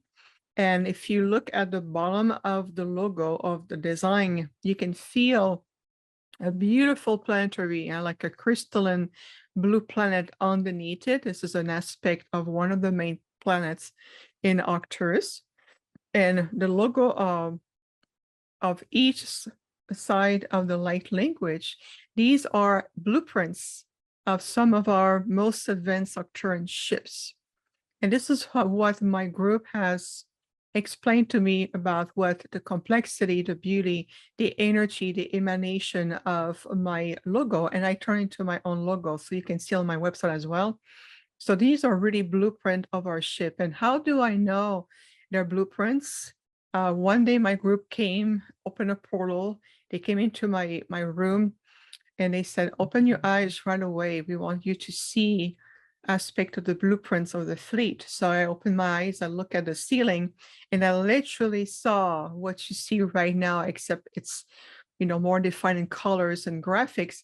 Well, I did see the blueprints of 2 of our main ships, and they were explaining to me the configuration, how the ship functions, and also what is the correlation with me, the imprint that it does to activate other aspect in my DNA. And so I want just to mention that to you, because this logo, it's more than a logo. It's very much a soul journey. It's an history. Then when I left Arcturus, so to speak, in that soul emanation, I came back to the Earth in the solar system. So I want just to share that with you. Like Sheila mentioned, yes, I am the owner and the creator of Octane Energy Matrix Sealing. And why do I talk about it? It's because it really correlates with the evolution of the human template, the evolution of the human consciousness, how much we are shifting so much on the planet. So we have come together to create a very unique vibrational way and a multidimensional way to support everyone on the planet through the holographic field that we work from. And so we can bring in the different level of light codes. We can do holographic upgrades. We work also with the different timelines and with the Council of Time, especially when we work with soul groups and the higher self of those soul groups. We bring also a lot of different, very specific energy transmission in the holographic template of the person or the group we work with to bring in certain level of activation that is also helping the blueprint to evolve, and it support the person very well, even at a soul level and on a spiritual level.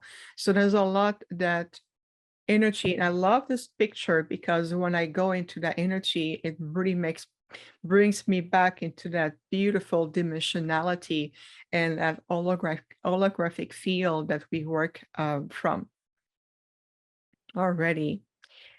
The new human cosmic design, this is something that we want to talk to today. We see how much that the human template is shifting. So your body template is shifting into a light structure. This is part of the new energetic system that's coming back to the planet, becoming much more available to everyone. The more you are evolving on a conscious level, the more your human template is also shifting along with you. And this is the part where we see the opportunity of reconciliation, whether it's, paradoxes that's still playing out on the third density level, whether it's through, karmic ties, ancestral, historical ties. That's already a big one playing out right now. Why historical? That's because the Earth herself, Gaia Mother Terra, is moving out of certain paradigm of historical wounds, and that reflect into the complexity of the ley line, the grid network of all the ley lines on the planet that also connects to your own system of ley lines or the meridian points of the body design. And so right now the Earth is really shifting even into the activation through ancient site. There's ancient site that's going to be reactivated. So there's going to be even more transmission or new cosmic frequency coming in. Others will be a little bit more disconnecting themselves, or they're going to be simply realigning with the new ley lines network. And others are being healed and restored back because some of the ancient site on the planet have been disconnected by miscreation, misalignment, blueprint that is completely misaligned with where we're going into, or simply even the thought forms that has been sent constantly into that region, and it has created a disconnect. And we have witnessed that on the planet, and we know exactly what point needs to be realigned. So I choose this picture so you can relate to it, breathe into it.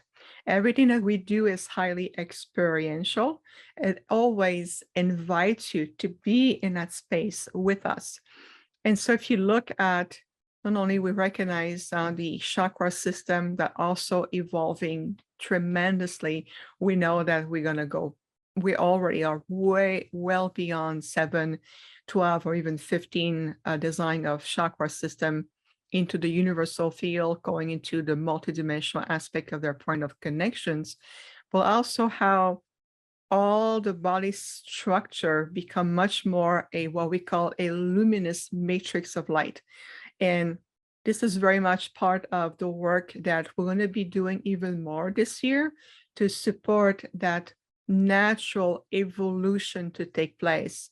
So I love this picture because it really shows you how much you are part of a network of grids that is constantly evolving, breathing, feeding energies, is communicating on a quantum level, on a celestial level. It communicates even on the crystalline aspect of it and even on the universal level. So it really brings you back as a cosmic design, because we are cosmic citizen after all, and even beyond. So just to feel even to your crown and beyond, that beautiful halo of light, and to feel that even your skeleton structure, to your spinal column as well, that the skeleton structure is designed as transmitter and receptor of energy and frequency. So they're constantly vibrating and they're emitting light pulses, or impulse if you want, which in turns speak to the entirety of the body system as a holistic, intelligent system of life. And then your organ, the cell, the blood, everything comes into together, and it just creates a very large system of communication and redistribution for energy. So being benevolent, the way you think about yourself, be benevolent in your wording, be benevolent in your thoughts, your feelings. Think of it this way, that you are either co-creating and participating into the expansion of your field, therefore more vibrationally in alignment, being vibrantly healthy, in alignment, feeling grounded, connected, refreshed, being aligned with the transmission, or your thought and your emotion have the power to shrink down your field and make you feel very compressed, fatigued, exhausted, drained, emotionally like an oscillation, like a roller coaster, fuzzy, thoughts become all entangles, and then everybody's energy become part of you, and then your field of absorption will also cloud your field of awareness. So it's all interconnecting. A lot of information from one image. Isn't that incredible? Deep breath, everybody. I absolutely love this.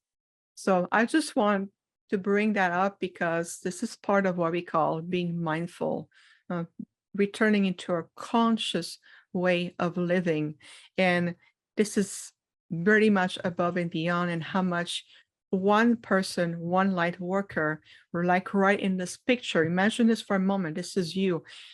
One light worker, you and your light, very much in alignment with your thought, feelings, action, communications, way of being. You are transmitting energy. You have the power to align, feed, nurture, and anchor a multitude of points on the grid. So what do?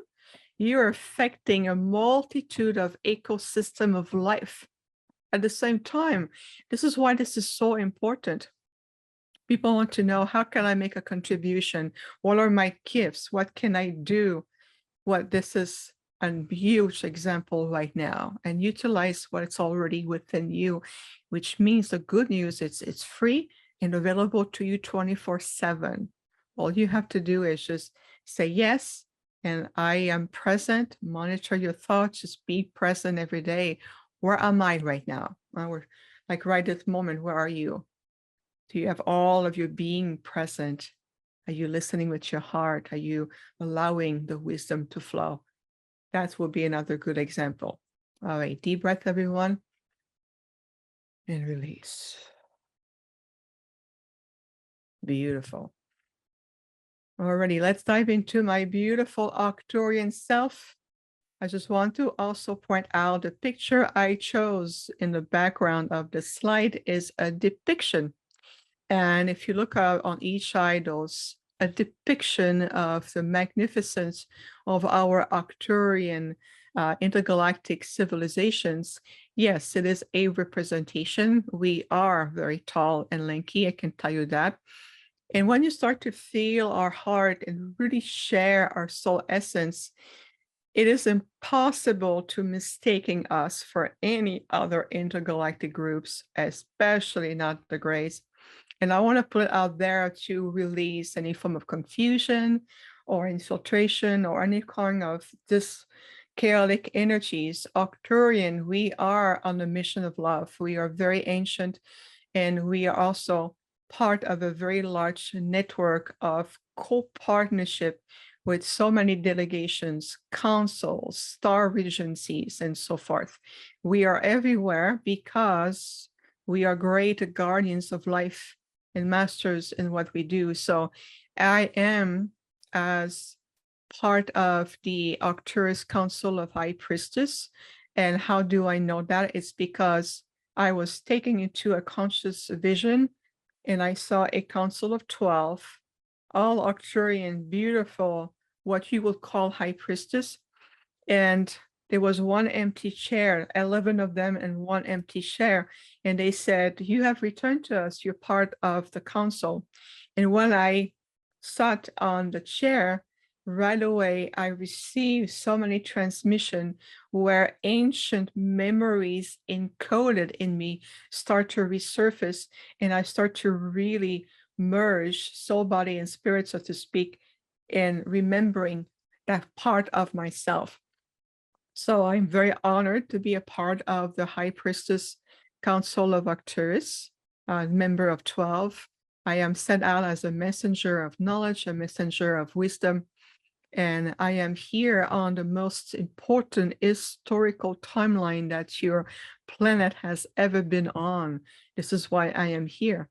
We do have a council of elders. Many of you already know that. This is how we function. The council of elders, part of its purpose is to guide soul, to orient souls within our civilization, to align the soul into the best evolutionary process. In other words, we take all the souls, especially the young ones, and we says, okay, we can see that you are ready to take on the next sphere of consciousness. You're able to bring in new knowledge. You're able to start to process other points, and then the council come together, and with the soul, we consult to see how can we support the unique expression of that soul within our civilization. It is a magnificent process to watch and to be a part of. Just to talking about, I can feel my heart throbbing, opening, because that's the calling of home. I can feel Arcturus calling me. I can feel it so much. It is amazing. Arcturians are truly master of soul healing, and through what we call the repair of the soul matrix, there's so much we can accomplish.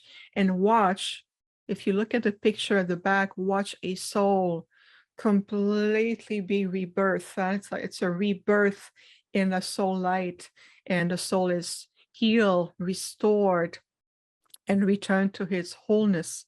All the fractals, everything has been put together, so to speak, and restored into helping that soul to really get back under light expression. This is monumental, because if your soul is healed, complete, whole, it's amazing what you can accomplish. And we have watched that many, many, many times over. Arcturians, we are so known as great paradigm shifters. That means that just our presence in any sector really bring already a paradigm of shift. We are contributing just by anchoring our soul essence, our presence, create that. On a personal level, I witnessed that thousands of times throughout my lifetime. I can be invited to, whether it's a conference or just being a panel, just be sitting there, and I can feel my group is always around me, and just our presence is already affecting the frequencies around, and I can feel people twitching and not comfortable, or they're like completely open, their heart expand, they want more, they're ready, they want to know what's been going on. And we see all spectrum of responses until we feel like, okay, let's breathe and let's harmonize the energy. And so it is just really amazing to witness everywhere I go. It's always been this way. Yes, I do carry a very level of advanced genetic and DNA structure. There's something about a very luminous encoding directly in the codons of my DNA, and what my core group with my Octarian father said that in time, the codons will release those luminous code, or those luminous spark, if you want, very, very specialized, very advanced level of encoding that in time will be released from my own DNA structure.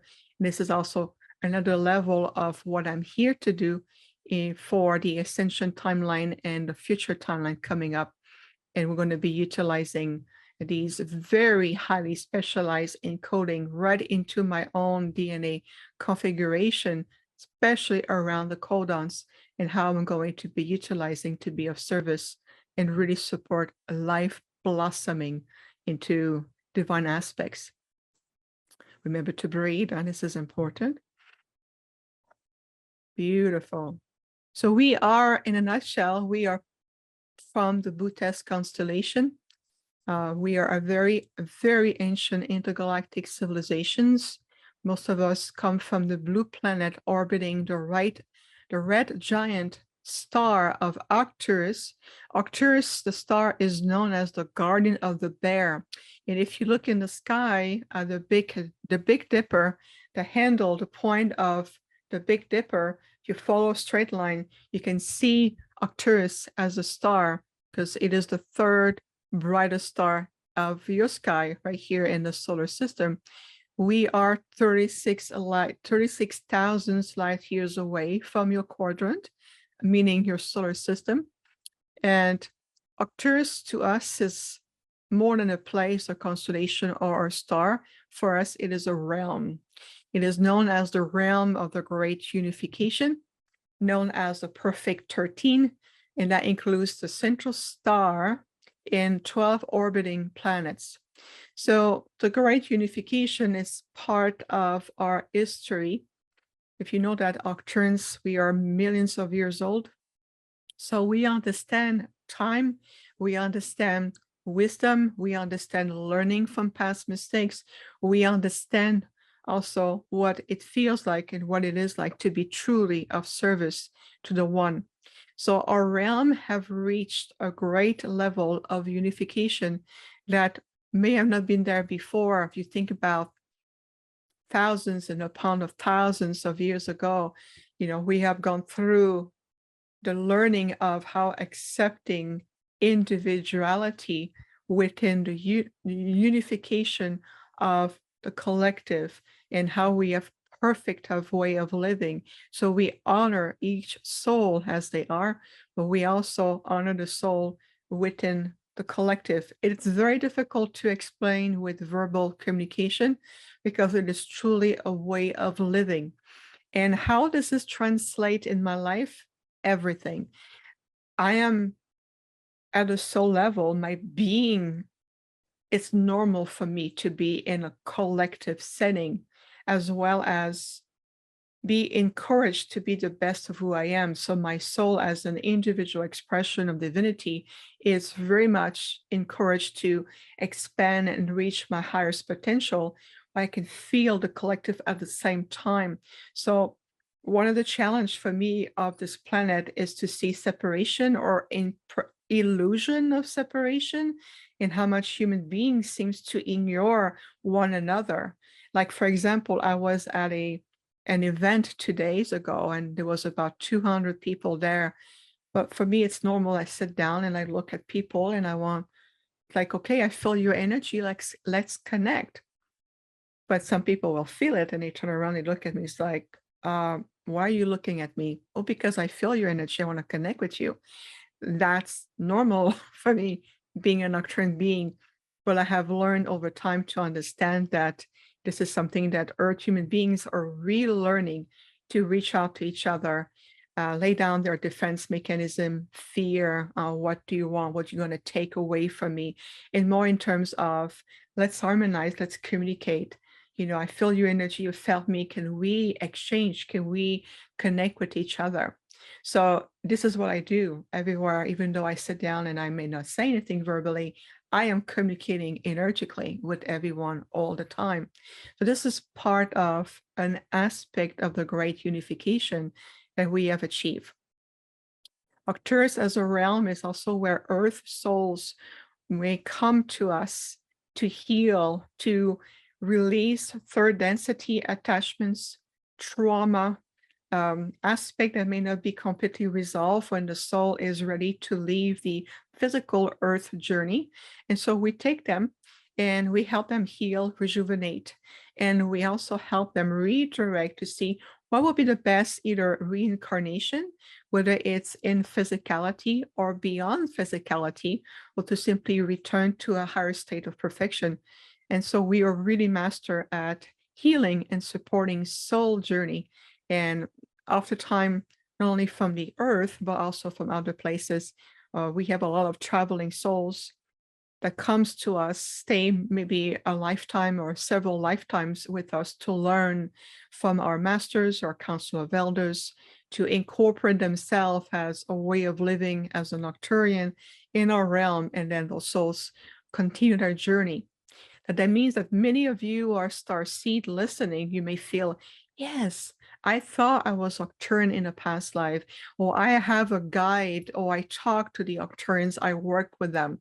Well, of course you will. There's many of us who have been assigned to the planet as mentors, teachers, guides. That we have some of us that are in starseed form. I am in this form.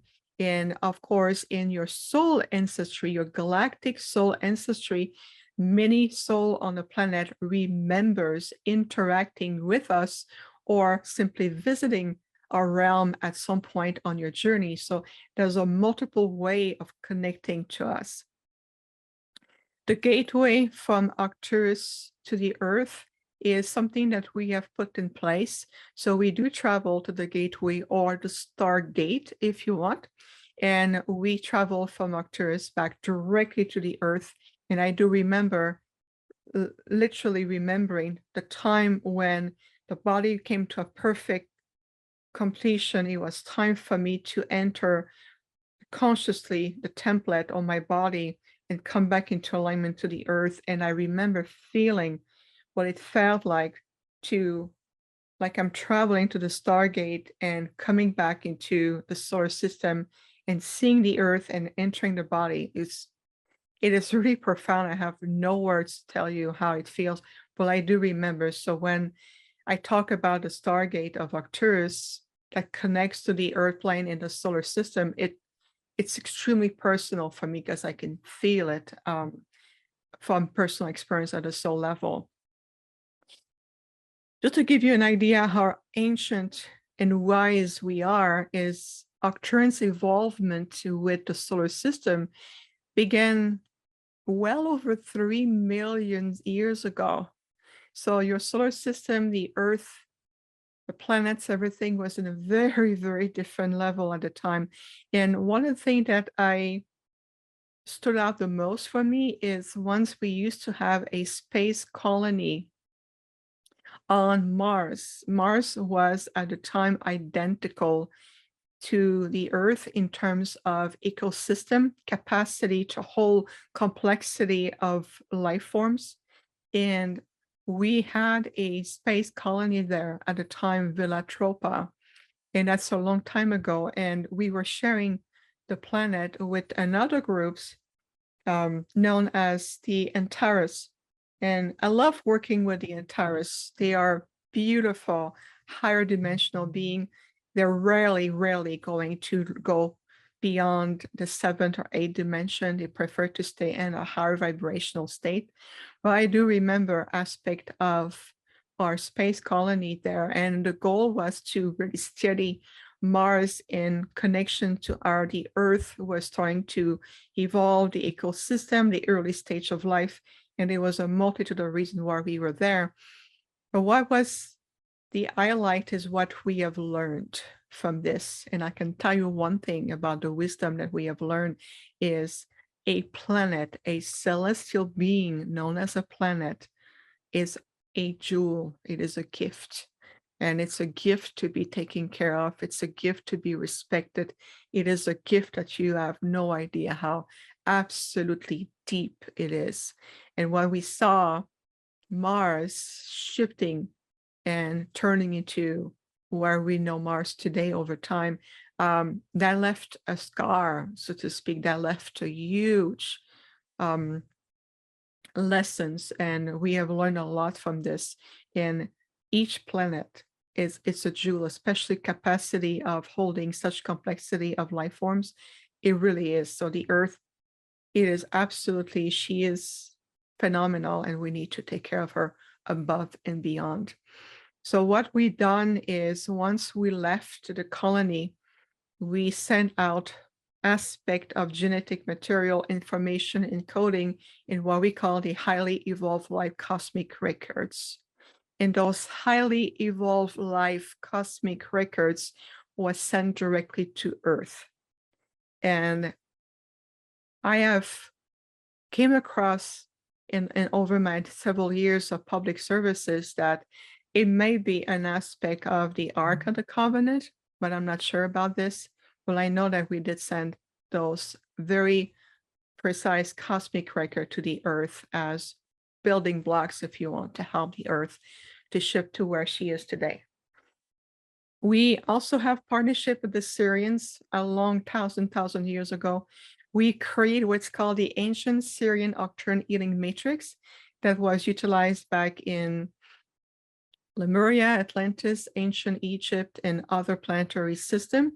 So today, up to this day, I still work very closely with the Syrians and how we do and reactivate this very ancient galactic healing matrix, and how we can utilize to be of service to humanity. And also we have other beings that comes from different system of planets. They recognize, they remember us, and we ask, and I do also work with other star beings. In fact, 2 days ago, I have beautiful being came to me and he said, well, I need your healing assistance. I said, okay, we're going to help you. And I told him, I said, you know who I am. He said, yes, I come because you're Arcturian. I says, yes, that's correct. It was wonderful too. It's a beautiful being, humanoid looking, no hair, almost like glowing, like a luminous, pale golden light. And it was a very, very ancient, let's just say an ancient friend that I reconnected with. We want to share with you just for activation in your heart. We want to nourish your soul. We want to be a source of inspiration. And so just in a nutshell, some ancient galactic wisdom. There will be new teaching coming back to the planet. And one thing I'm really thrilled about is I'm starting to get connection to our spherical Arcturian archives. What is that? Think of it as our own Akashic records or Hall records. And I was brought to directly in the core of our realm. I see like a sphere, like a luminous sphere of pure light, translucent sphere. And I asked my Arcturian father, I said, this is beautiful. I remember this sphere. What is it? And the answer is, he said, this is the spherical Arcturian archive. This is where we archives all the sum of all of knowledge, apart from evolution from our civilizations, in any worlds we have assisted, everything is encoded there. And I said, can I touch it? They said, yes, just slightly. So I remember touching the sphere and I was overwhelmed with the transmission, the energy I was receiving. And so Father said, in time, there's a group of us who's going to teach you directly from the spherical archives. And there's going to be new teaching coming back to the earth at a very specific synchronized time as we are shifting more and more into a fifth frequency. And so Needless to say, I'm like a child. Are we there yet? Are we there yet? I'm ready. Are we there yet? I'm really ready to bring those teachings. Part of it is to help to repair and restore the original celestial human template. And we talked briefly about it earlier, but it's really much to return that to that celestial state that Earth human beings are really, really about more than anything else. And so that would be the repair and the restoration of it. We're going to also work on the activation of the universal time matrix. We need to step out of the 3D personality matrix into the 5D soul matrix. This is what is happening more and more. I would say 2023, 2024, rolling into 2025. This is not a prediction. It is simply a fluctuation in time as it is perceived right now. Great wisdom, ancient wisdom, we need to be heart center, source of your power, portal to your reascension, portal to your sovereignty. Your heart is the masterpiece, the master center of you.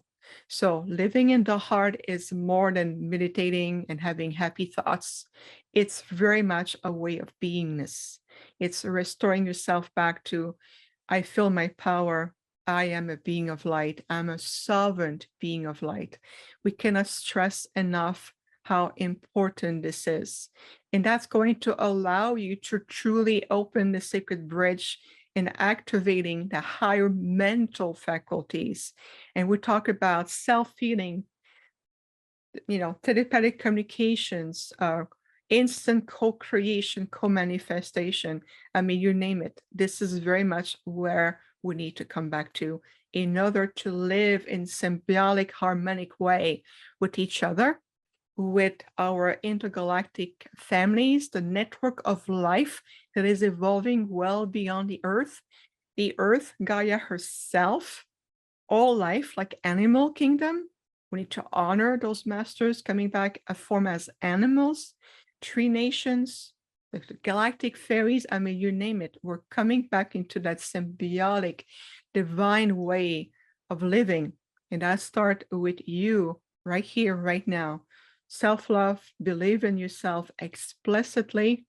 And I would say, walk in the certainty of your light every day. In case of doubt, choose your light. Go back to your light all the time. On a planetary level, we're moving from disharmonic polarities to level of refine and redefine light. Refine light, being able to be in that alignment. And on the evolving human mind that we just talked about is truly the release of mental entanglement, feeling fuzzy, releasing the weight of despair, feelings of separation, the generalized feelings of hopelessness, but most importantly, the release of the fear matrix. That's huge. Imagine right now for a moment living every day, every way, without fear, but in your light. And you can feel it right away. Light and fear cannot coexist together. So when you feel that you're doubting, that things happening, you're uncertain, and you start to slide towards fear, bring yourself back to the light. I honor how I feel, and yet I choose to stay in my light, because that way you can ask different questions. And you can ask question, help me to understand what I'm seeing, what I'm feeling. May higher truth be revealed to me. It really is going to help you get a long way, very much so. Deep breath, everyone. I have two images to show you. This is a depiction from an artist. Many of you may know him, Brian De Flores. You may have recognized it. It is a depiction of an Arcturian light ship working of co-creating fifth-dimensional grids. What I like about this picture is, again, it's a depiction, but I love the energy that allows us to show you that sometimes the ship that you see, maybe just a light ship, it's an aspect of a soul presence, of a soul group as light ship that doing some work, whether it's on the grids, whether it's connecting with you, whether it's assessing where maybe a civilization and what level of evolution they are in. There are many ways to utilize lightship. And I see them all the time. I oftentimes see the presence, what looks like orbs, but they are lightship. And how do I know that? The difference is that there's a consciousness. I feel a group or an individual consciousness behind it.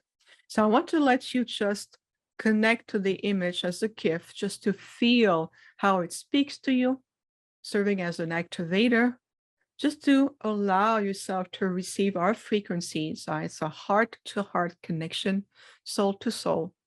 Remember, we're here on a mission of love, a mission of bringing back divinity.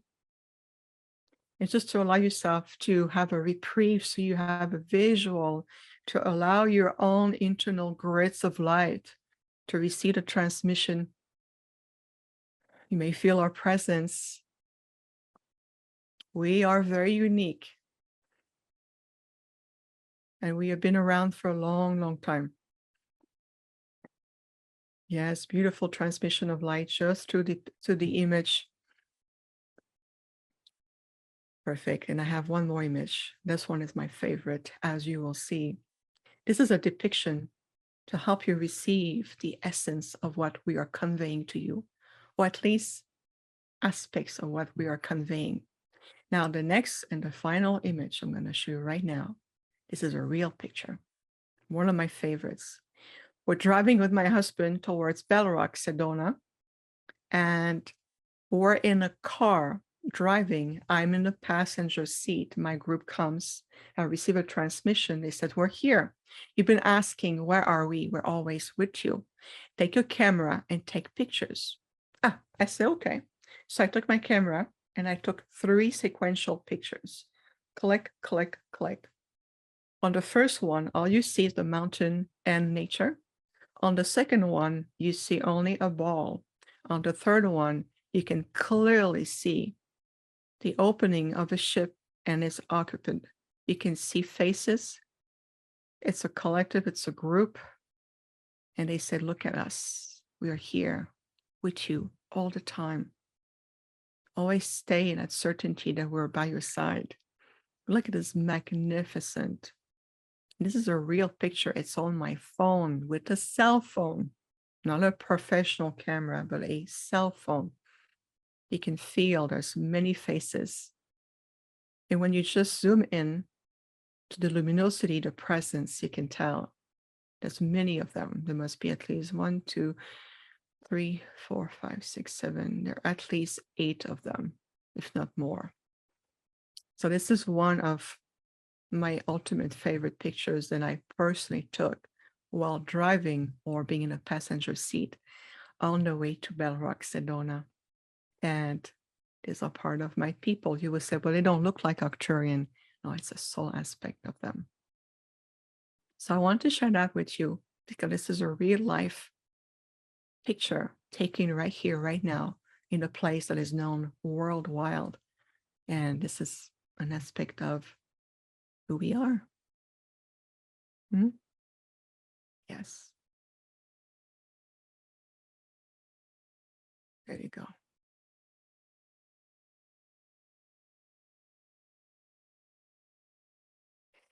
Take a deep breath, everyone. I know we share a lot, and I really apply myself to keep it simple and yet to really convey an aspect of who we are, sharing our wisdom, our presence. It is always a pleasure to be here. And when we interact with all of you, we see you in your light. This is beyond personality or ancient memories or filters. We see you in your light, and it is always a joy to be in your presence. I hope you have felt our energy, felt our heart, being able to have your own experience, activation of wisdom, validation, confirmation, feel more inspired. This is also part of the goal of what we just share with you in a very short time. If you think about linear time, it was a very short time, and yet I'm really thrilled with what we have shared. I know that in a moment, we're probably going to go into maybe answering some questions just to feel how does it resonate? How are you feeling? I love to hear from you. I always do with everything that we do online. I love the interaction to really help you, integrate what you receive. And remember, everything that we offer is truly a dimensional experience. And we're here to supporting you in the uniqueness of your expression, and yet within a community of light.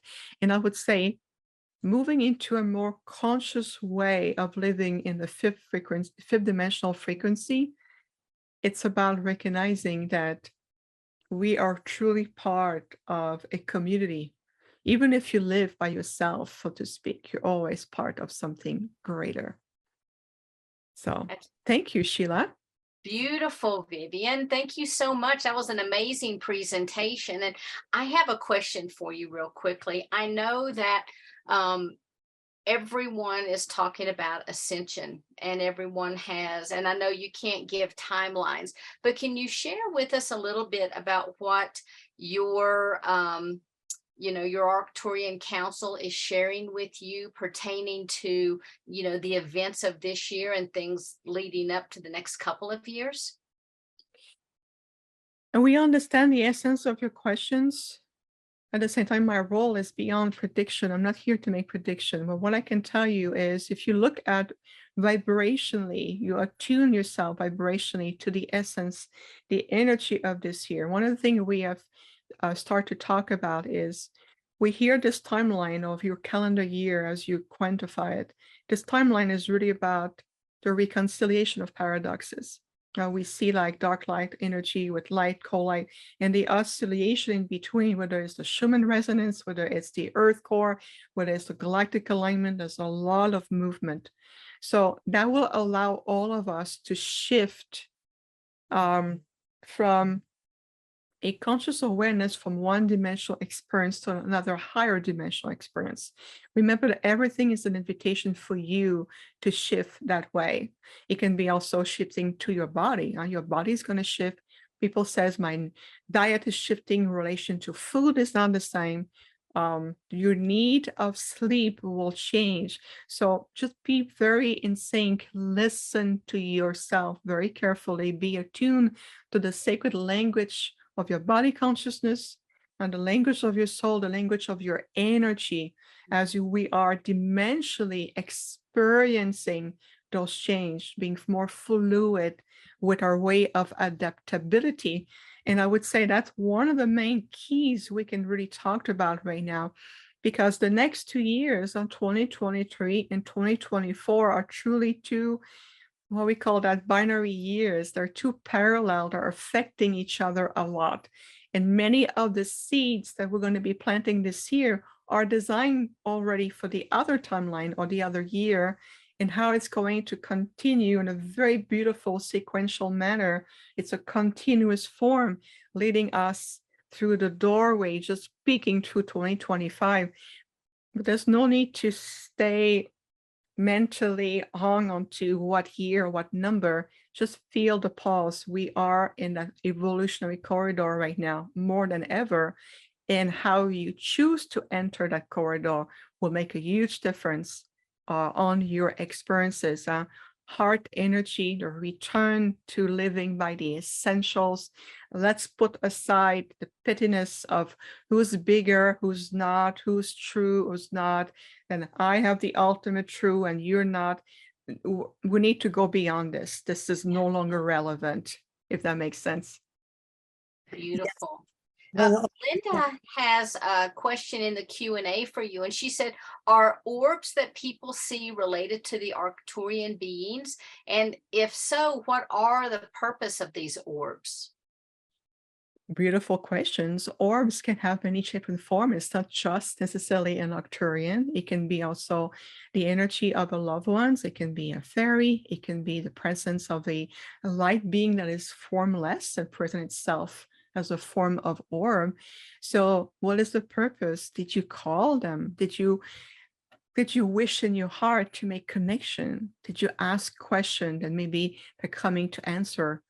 or maybe they come to really guide you. Did you ask for more help?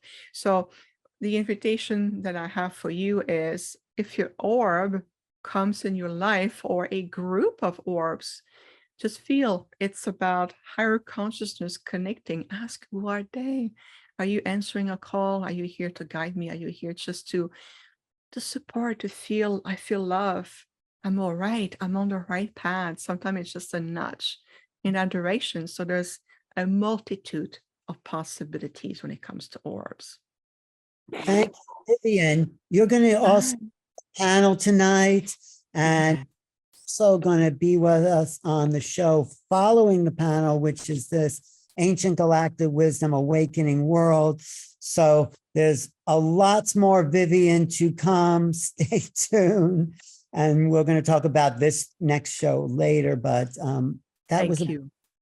and then you emanate the, I mean, if we have to understand what Arcturian is, you emanate a frequency to get us all used to that sort of interface. So I think that's part of your mission. Oh, Thank you. Alan, thank you for understanding. Thank you for receiving. That's exactly it. Oh, beautiful. I so appreciate you right now.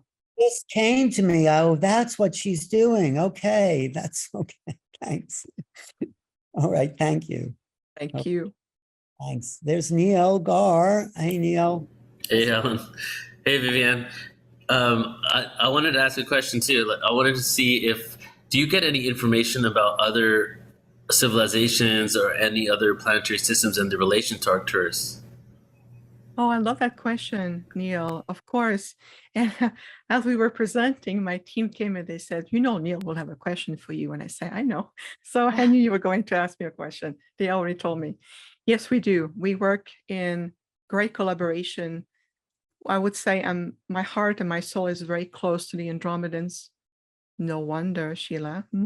Very close to the Andromedans. I spoke about Assyrian. I have conscious memory of being in my Arcturian avatar self and going to part of certain of the certain councils. There are so many councils, we cannot say we're going to the council, we're going to an aspect of their councils. That's another semantics that is shifting energy and connotation, even in the spiritual community.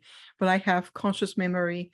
I have conscious memory in my Arcturian avatar self with my father in my delegation, being also,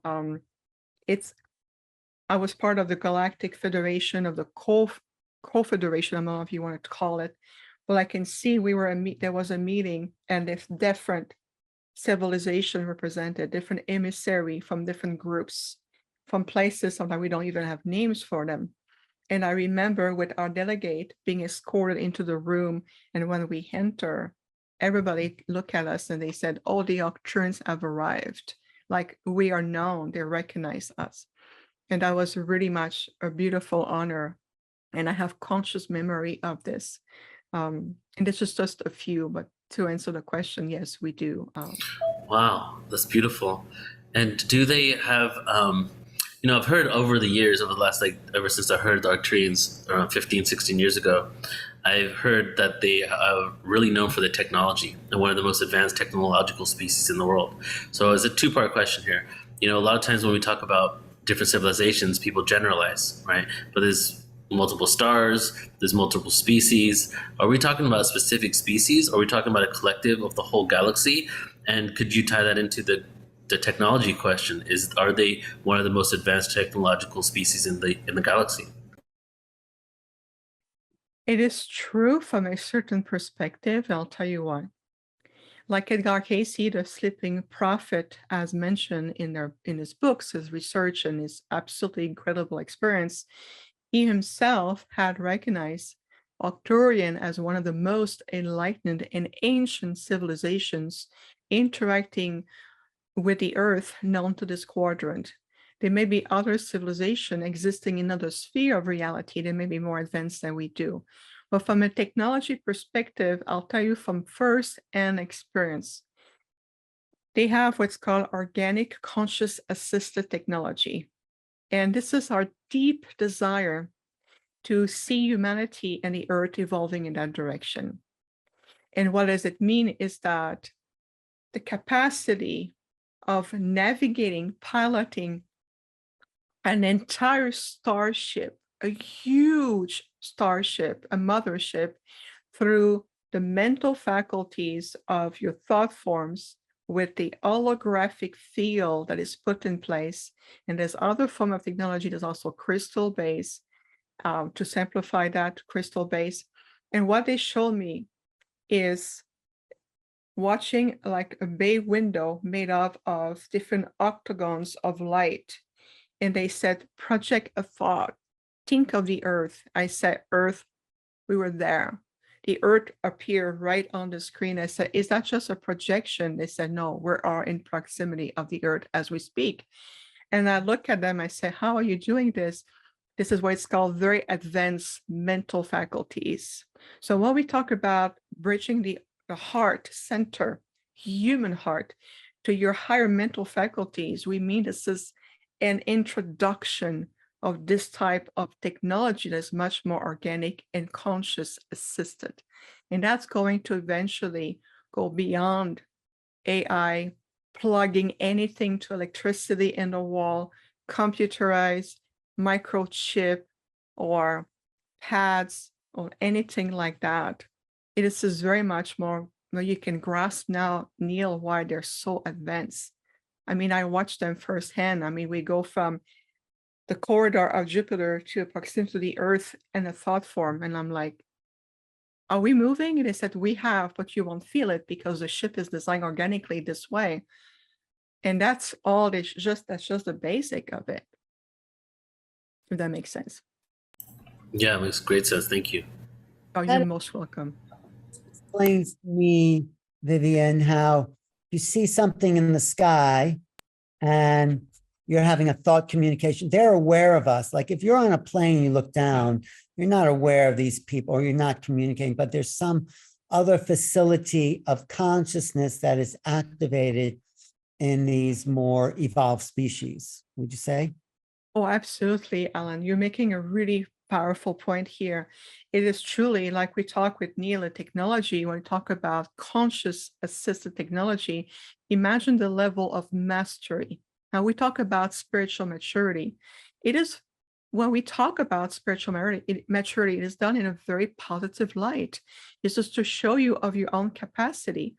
We know that you can do it too. We know that human beings, the civilization here on Earth, is absolutely capable of reaching that point. So when you talk about, when you see a light ship or you see a scout ship or any form of ship, right away communicate with the occupants.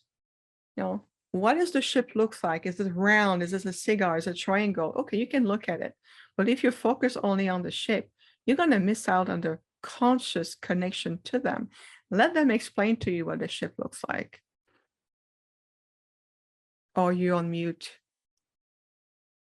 I said, it's just so hard to believe on this earth plane, because on the human level that that thoughts are that powerful that we could, like being a little creature on this planet, send it way up. But we have to get used to the fact that we are that powerful.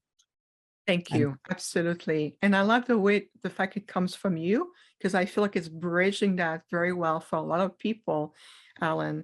And it's very true. We are rediscovering, human beings are finally rediscovering the depth of their potential. Let me keep it very simple about the power of a thought, what we call a thought form. The power of a thought form combined with an intention and with emotion, energy behind it, right? You think about your best friend or family member, someone you love, who care about, like, oh, in my heart, I feel like I want to connect to that person. You didn't say that verbally. You said that to your heart, and your thought sent out a signal. Many people would say, well, out of the blue, my friend texted me, or I received a phone call, or I get an email. How did you know? Well, I felt something. I felt a nudge to connect with you. Well, that's because you're just being consciously communicating with each other. That is more tangible. That is more palpable, right? One comment is that I'm teaching a remote viewing class on making contact, and we're going to go to these other star systems And it'd be great if you wanted to come in on a class. We'll go to Arcturus. Or is there a planet around Arcturus that you specifically recommend us visiting? You can go to the blue planet, one of the biggest one, the blue planet, as we call the blue planet. It's We'll a go- beautiful emanation of crystal and blue light. The class, and you can see if what people remote view there is actually what you know of that place. All right, I'm going to put that in. That's a great idea. Vivian, is there a specific dimension that these beings you're connected to are in? I'm sorry, Neil, I was 30-second distracted. Can you No please worries. kindly repeat? Yeah, I was saying, is there a specific dimension that the beings you're connected with exist within? Oh, yes, that's a great question. So we choose to maintain a comfortable platform of communication, a bridge to the fifth dimension. Think of it this way, this is the lowest frequency that we can comfortably go to and allow a comfortable bridge of interconnection, even on a conscious level, to allow Earth humans and other beings who may be evolving on the third density to be able to communicate. But at the same time, if you look at Arcturians, we have the capacity to go far beyond the fifth dimension. One thing I understand from what I have been taught directly from my group is that any beings evolved beyond the 10 dimensions, 10, 12, 12, 10, 11, 12, and beyond, at that level, you no longer have an attachment to an identity. So you leave, let's say you're an Andromedan, you're Syrians, you're Earth humans, whatever expression you have been. Let's say, Neil, you've been an Arcturian for 900 years, because we know we can do that. And then you start to shift, and then you did a console. I'm ready to move beyond that personality trait as known as an Arcturian. And the console would say, great. But you know that once you move to a certain level, you will no longer have an attachment to the identity that you've had perfected over 900 years. And some Arcturians, I'll just speak for an Arcturian here, but some Arcturians will choose to move forward, and others will choose to stay on the 9th dimension in order to remain in connections to the collective so they can do other works until they're ready to move on beyond. Every question makes me have like 20 more questions. So I want to be respectful of Sheila and Alan. Do you guys want to jump in? Because I can keep going. I have the privilege of getting to talk to Vivian pretty frequently, but yeah, I always have a ton of questions for Vivian, but in the sake of time, I won't ask any more right now, except for there is one thing. I have a young blue avian friend, and she says that they have like these little glass tablets that have all the history of the world on it. And I was wondering, is there something comparable that the Arcturians use, or is that still in holographic form? Well, to you, it may happen, and it may appears as an tangible form. We do have a lot of different archives. Our spherical Arcturian archives are reserved only for our people. Only an Arcturian soul can have access to it. But what I've been shown most recently, it looks like tablet, but I'm using the word tablet as a frame of reference that we can all relate to. So it looks like very large rounded template or tablet. Oh, it's more of a template. Okay, I stand corrected. I will say template then. So it's like a rounded template. And I've seen a series of encoded, like language, like encoding, very sequential, like very meticulously entered. And it almost looks like an ivory color. It was like there was no frequency of colors, there's no luminosity, just it's the encoding to those template you can call template. And they showed two of them, and I can see it, and I start to read. And I said, will I be able to retain the entire translation? They said, not yet, but you will eventually. We are starting to incorporate other aspect of our teaching to you. So we are preparing my own template. So I will be eventually being able to bring this. But I did see something like this that might be what maybe your blue avian friend, maybe from their civilization, maybe they use it that way to record their history and their knowledge, don't you think? Yeah. Yeah. Yeah, it's exciting. Perfect. Thanks. Amazing. Thank you. Thank you. Thank you. Yeah. Craig, mute yourself. Craig. Craig. Thank you, Vivian. Sheila invited me to join the panel and I was so excited. Vivian, hi, my love. Oh my God, Craig, I'm and so I got good. so caught up watching you guys. I was like, oh my God, I forgot to, turn my video on and all that kind of stuff. Connection, Craig, to Vivian and what you profiled in your book about her. Oh my God, I tell you, I love this woman with all my heart and soul. She is such a beautiful, beautiful being. All that she has to share and to give. And she is definitely, we're so happy to have her in the documentary I'm working on, the Extraterrestrial Species Almanac, the documentary, which as Ellen and I talked, we're doing with Frank and Tanya and Lori Wagner, all of us former, winners and other, for our other work. So we're getting there. We're getting there. Hopefully by the end of the year, we'll have it out. So. Great. Yes. Wow. Okay. Any final words, Vivian, or you said your final words? No, you'll come back. I think I did, and I just want to acknowledge beautiful Craig here. I love the love that you share with me. It's the love that we share with you.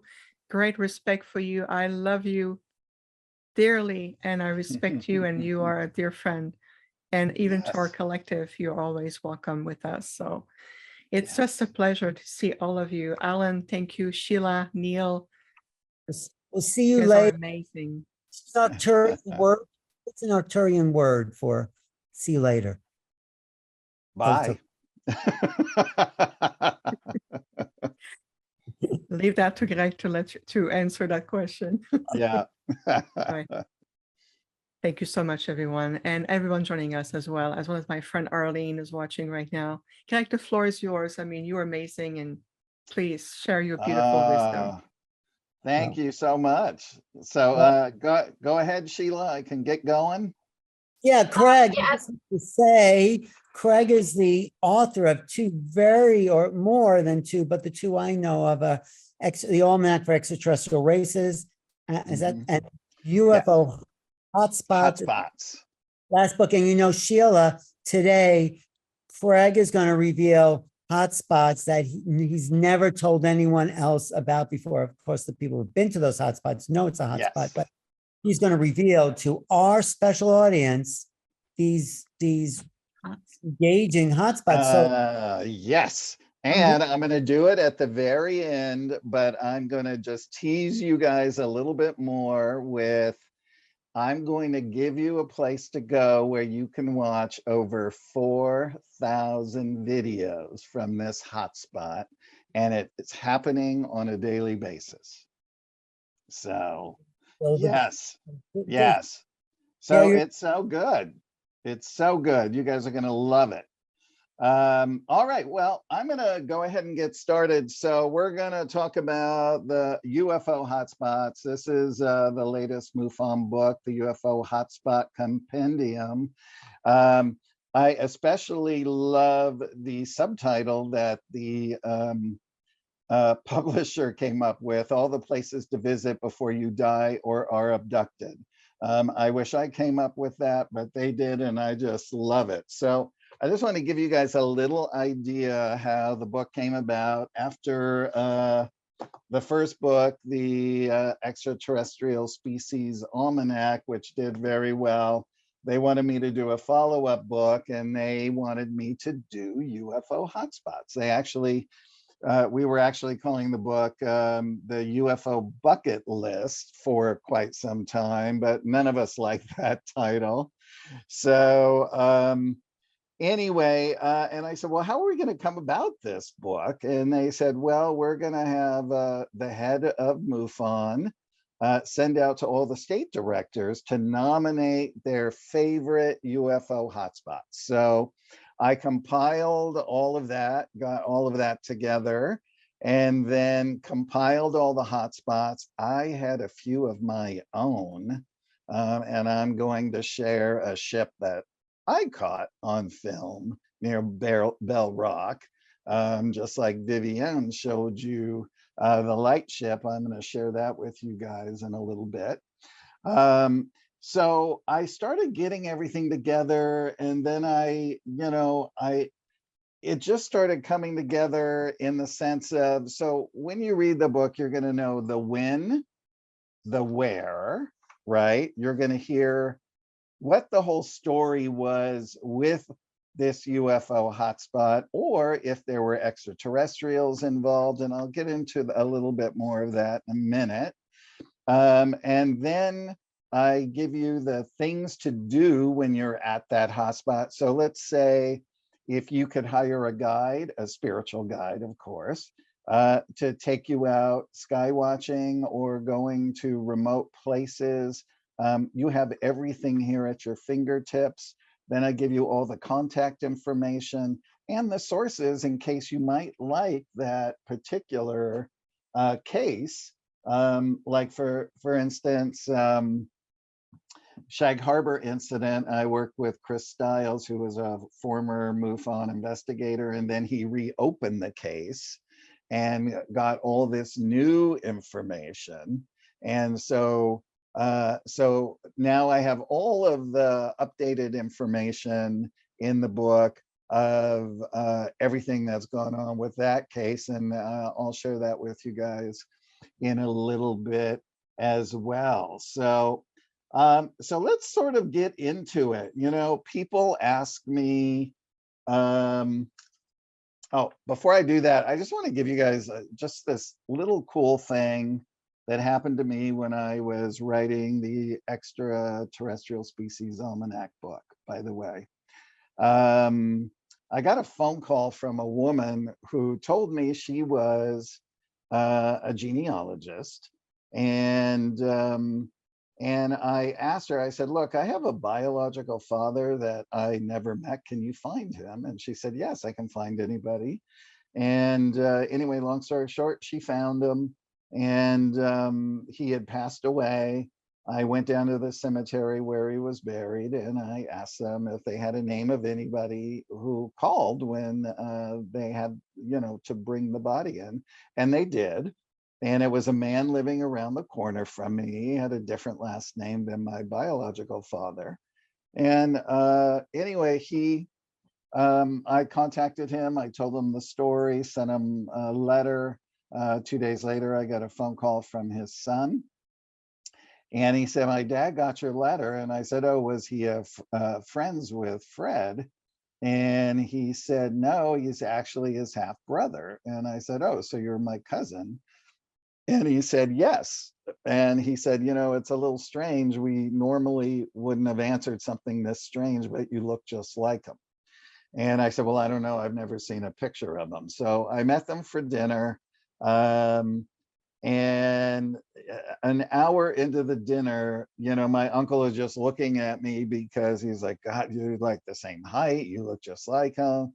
This is just like so incredible to have a piece of him still here. And I said, well, tell me everything about him. And he said, well, when he was 17, he wanted to go into the Air Guard. Our mother, they have the same mother, but different fathers. And my mother had to sign a piece of paper. When he turned 18, they put him in the Air Force. And he goes, oh yeah, by the way, he was in that Project Blue Book. And my face literally fell. And I thought, that is something I never would have guessed in a million years. Most people know on the circuit that, you know, of course, I'm very much into this subject matter. I also am a casting director for film and TV, a filmmaker, etc. Hence pictures of, you know, Burt Reynolds, that's Raquel Welch there. And people I've worked with over the years. And then he said when he left the Air Force many years later, he became the head of construction at Warner Brothers. So interestingly enough, we both literally are doing the same things. I'm writing books for MUFON, and he was working for Project Blue Book, and we both worked in the film industry. So it's sort of in our DNA. So I just thought I would share that little tidbit of information with you. Are you Yeah. you sharing your screen because we're not seeing it? No, I don't. I don't have anything to share on my screen.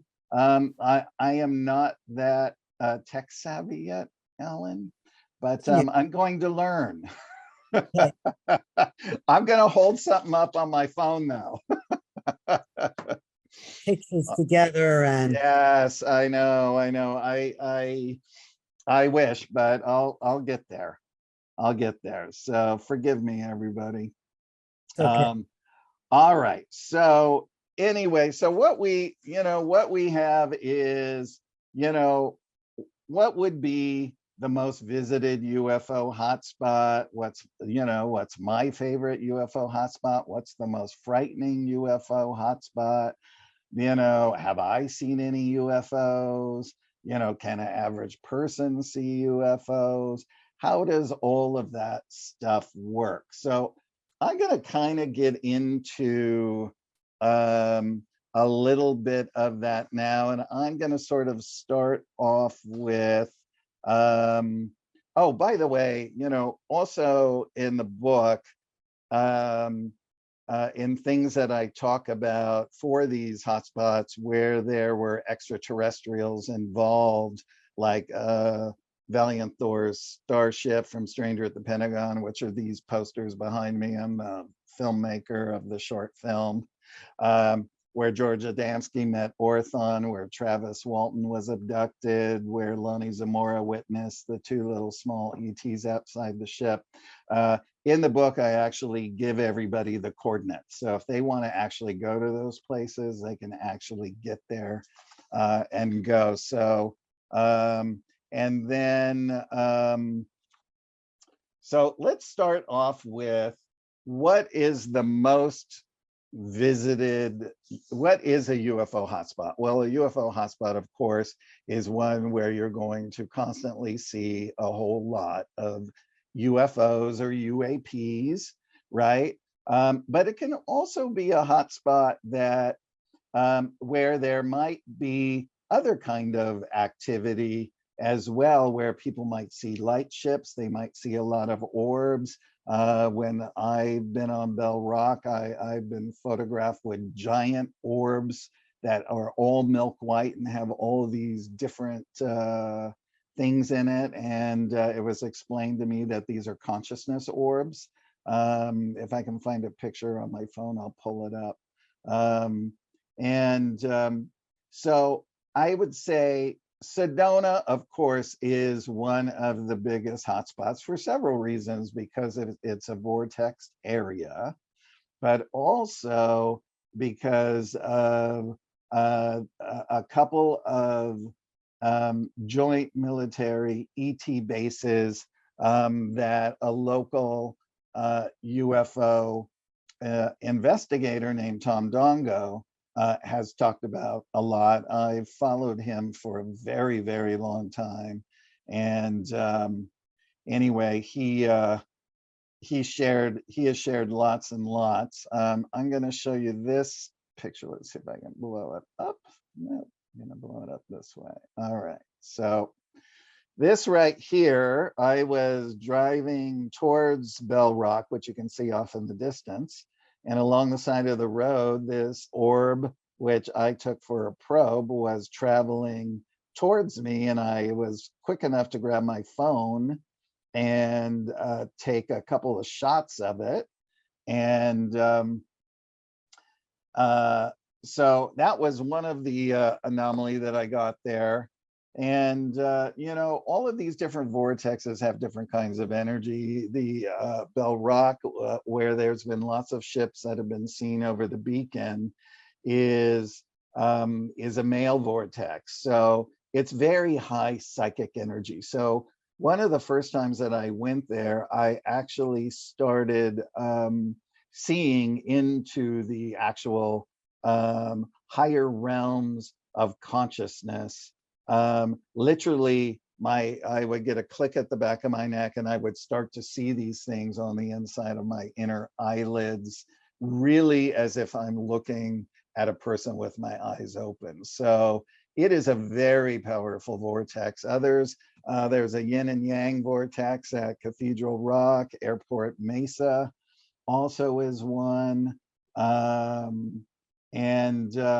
We're going to come back to Sedona in a minute when we start talking about something, when we get into the more scarier places to visit. But since we're talking about the most visited UFO spots besides that, ECETI Ranch in Washington State is like going to a galactic airport. Literally, if you go there, you are almost guaranteed to see a craft in the sky.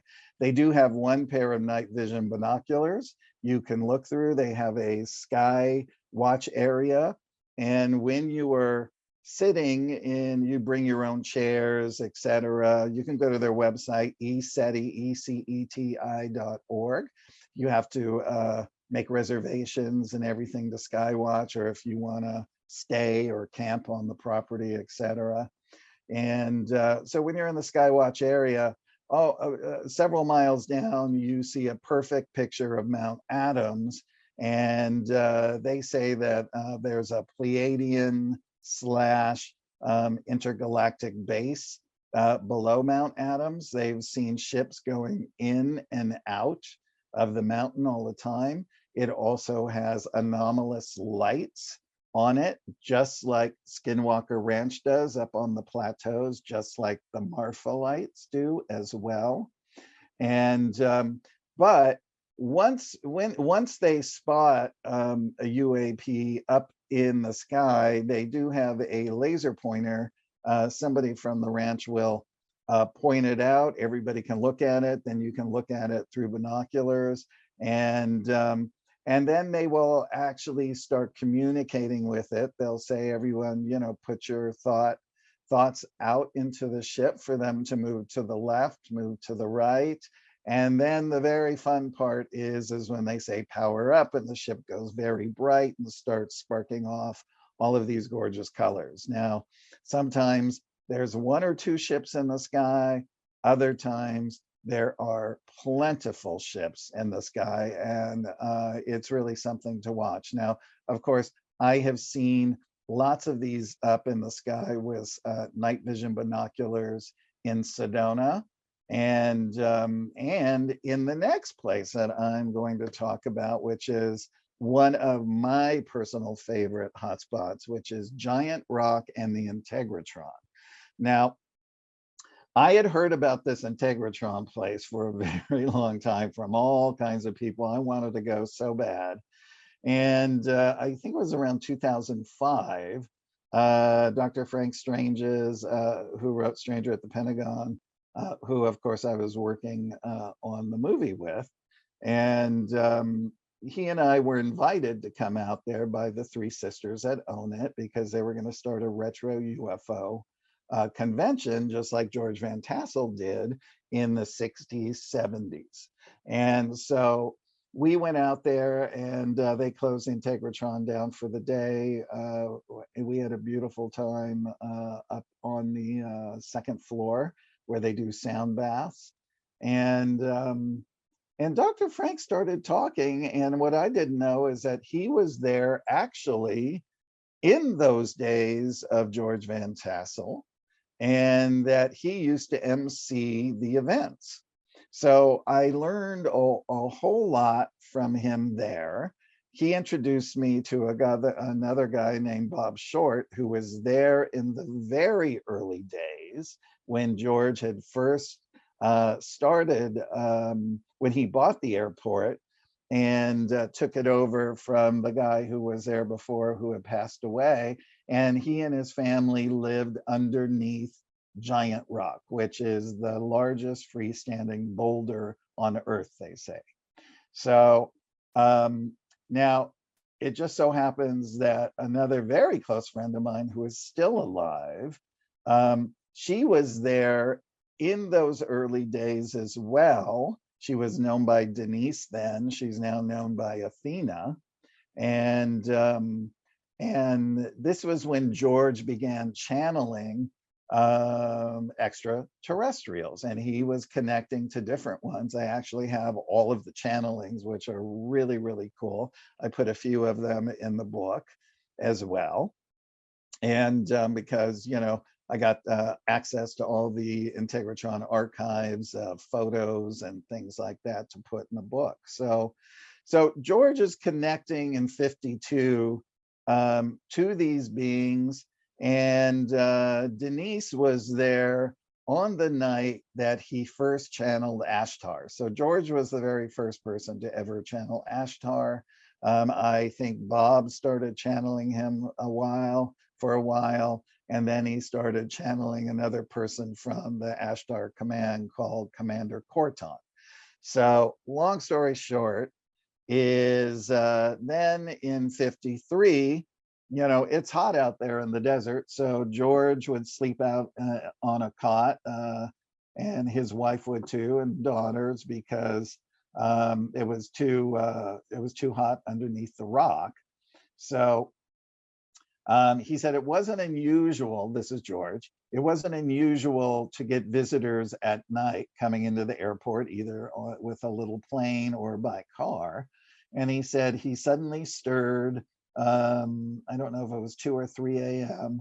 He got up, saw a man was approaching, and he walked over to him, and then he noticed that he was dressed in a uniform, our usual uniform from outer space, a one piece, and that he had short blonde hair, and he was about 5'6", and he introduced himself as Salganda, and then he turned around and his ship was a little bit a ways, and he asked George if he wanted to tour his ship. And George was very excited about that, because George was in aviation. He had worked for Howard Hughes. He had worked for Douglas Aircraft.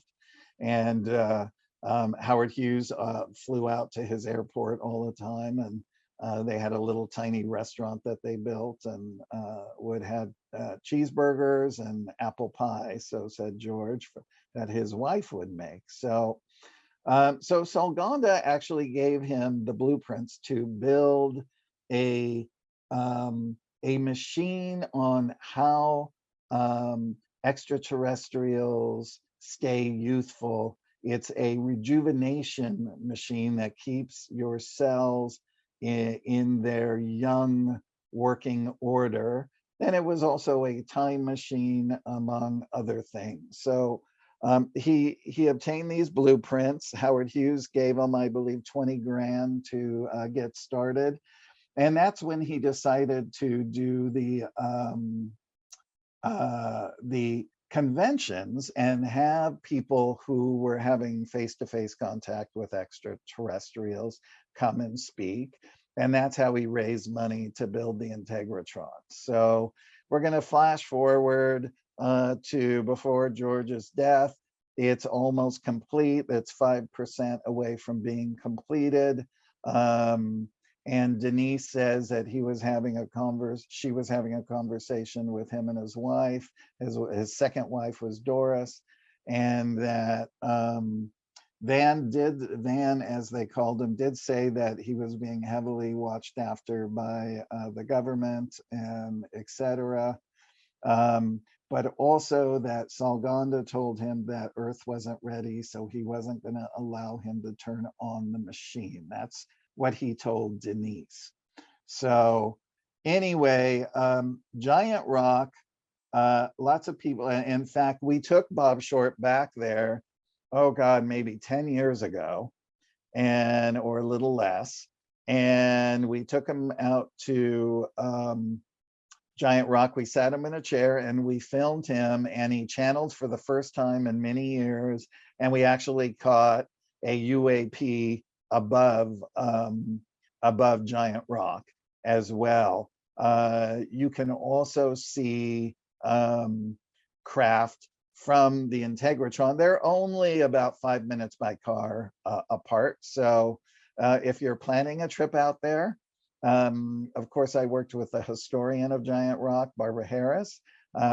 She takes people out on tours. You can talk to her. She was on Ancient Aliens as well, talking about Giant Rock.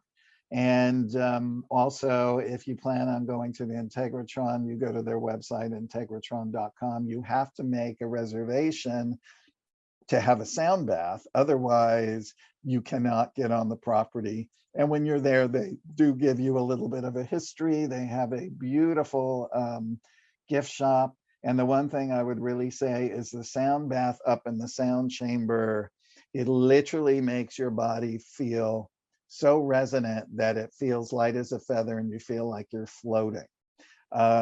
They actually made a CD of the sound bath, so I use it a lot in my meditations. And they do have an online store as well. So anyway, that's a little bit of it in the book. I took all of George's descriptions because nothing was ever created out of artwork of what's going to look like. So, so we have an artist representation of all of George's descriptions from a bunch of different interviews that are in there. All right, so we're going to travel back to Sedona. We're going to go to one of, not only is it a UFO hotspot, it's a paranormal hotspot. It is a between the veil hotspot. It's a missing time hotspot. And I have heard about this place for so long. I have a friend who lives in Sedona. She's lived there for many years. She's in her 80s now, spry as they come. And she had told me about the Bradshaw Ranch for a long time. Bob Bradshaw was a cowboy. He ran a Kodak film shop in the town there. And he ended up buying several 100,000 acres, I believe. And out in the Verde Valley, which is just outside of Sedona. So to get to it, it's a very remote area. So he built a ranch home there. And what he started doing was renting it out for movies to come and shoot on his property, so they didn't have to worry about looky-loos and traffic from, you know, the neighboring highways and things like that. And then he started building it up more and more and sort of made it into a mini little Western town. Elvis Presley shot a movie there. They built a bunch of facades. They lasted, you know, up into the 70s. He would have, what do you call them? Covered wagon shows with cowboys and all kinds of things. People would come out, they would do barbecue cookouts. He had music, entertainment. He built another extension onto his ranch home that was a big saloon. And so it was really quite the cool hotspot. But my friend who worked there, she said, Craig, I have to tell you, she said, this place, you don't want to be there once the sun goes down. She said, the things that have happened there, she said, the first night we had one of the shows, a flying saucer craft came and swooped right over the show, just like that. And she said, if you blinked, you missed it. But she said, I saw it and several other people saw it. And she said, you know, we have a albino female Bigfoot here. And Linda, who is Bob's wife, started seeing the footprints. And so she decided to try something because Tom Dongo, who I told you guys about earlier, had called Linda and said the mares on other farms around, or other ranches, that the extraterrestrials are taking their fetuses. And so she said, be careful with your mare. And she would find these white hairs on the mare's belly. And anyway, so what she did is the stables were probably about a good 10-minute walk from the ranch. And so she would put on the outside of the stable, she put a plate of fruits and vegetables. And the first morning she went out, all of it was eaten. And on top of the plate were gifting things of sticks and stones from the Bigfoot. And so she kept doing this over and over and over again. And she just felt intuitively that this Bigfoot was really taking care of her mare's baby and keeping whatever was taking the fetuses away. So another time she came out and she saw that she had made an indentation in the dirt, because it's kind of, you know, when it's kind of soft and you can make imprints. And she had laid on her side and showed her that she had a big belly, so she knew she was pregnant. And then after some time, she not only saw Bigfoot footprints, but she saw baby footprints alongside her as well. Now, here's the most other interesting thing about that ranch. So there is a homestead house, which is very near the ranch. And then there's another sort of shacky house very far in deep into the property. And Linda's son, who is in his 20s, and his girlfriend's daughter were staying in the one that was far away. And they, in the middle of the night, they saw these lights come down, and he looked out the window, and it was a craft, and a bunch of grays got out, and he was so terrified. And then, of course, his girlfriend stirred, and they were literally in this house, and they had no idea what to do, where to go. They had nowhere to go. There was nowhere to go. And so they watched them for quite some time. And when the coast was clear, they ran and they jumped in the car, and they hightailed it up to the ranch. They woke up Linda. Linda came out. They were in the living room telling her the story, and literally a gray walked right by the front window. Linda was very used to a lot of this stuff, because her and Tom Dongo had did 4 years of research on the ranch and all the things that came up, which I'll tell you a little bit about. And anyway, so she got up and she saw it just vanish and just disappear. Linda said that right next to the house, in between this other homestead house, which is said to be the oldest living house in Sedona, and there was an alligator tree, which was a portal tree. And she said negative and positive entities came through there, and she would experience it. And she saw angelic energies, and she saw dark energies. And she said this portal was sort of like it was like fighting with itself, because it was sort of like a shared portal between these energies. And she said when the dark energies came through, bad things would happen on the ranch. One of them was they heard something going on outside with the trucks. And this was at night, and they came out to look, and one of the trucks was jumping up and down, and it was being squeezed by an invisible force. And they took pictures, and they saw all this light around it. It was blue light and white light. And so that was one of the negative things. And another negative thing was they heard the dogs barking like crazy one night, and they went out, and the dogs were barking, circled something, and all they heard was this insane hissing. And it scared them so much, they got the dogs in the house, and they went out there the next morning, and what they found were reptilian footprints in the actual dirt. I'm just going to share one more thing, and then we'll move on. So when they're there, her son had a video camera, and for some reason, when you film things, the dimensions would peel away, One time they caught a dinosaur in another dimension. Another time they caught Big Girl, the albino Sasquatch, with a flying disc above her. Another time, oh gosh, it was the description, I'll find it, of this creature was sort of like a cross between a horse and a cat. And her son saw it when he was driving in. I will tell you, to drive there at night would be the most terrifying thing.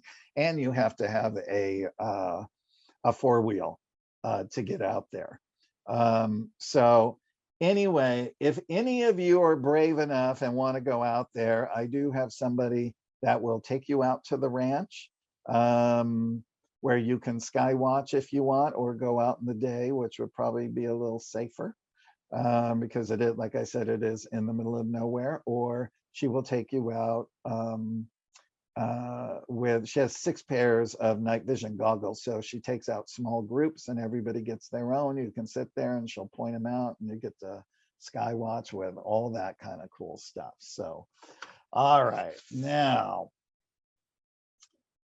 there we go. All right, so now some of the other frightening hotspots, I'll just go into a little bit, is I know a lot of people have heard of the Skinwalker Ranch, about the giant wolves coming out of portals. We know, of course, I'm fascinated with the History Channel or Travel Channel show, I'm not sure which, about the ranch.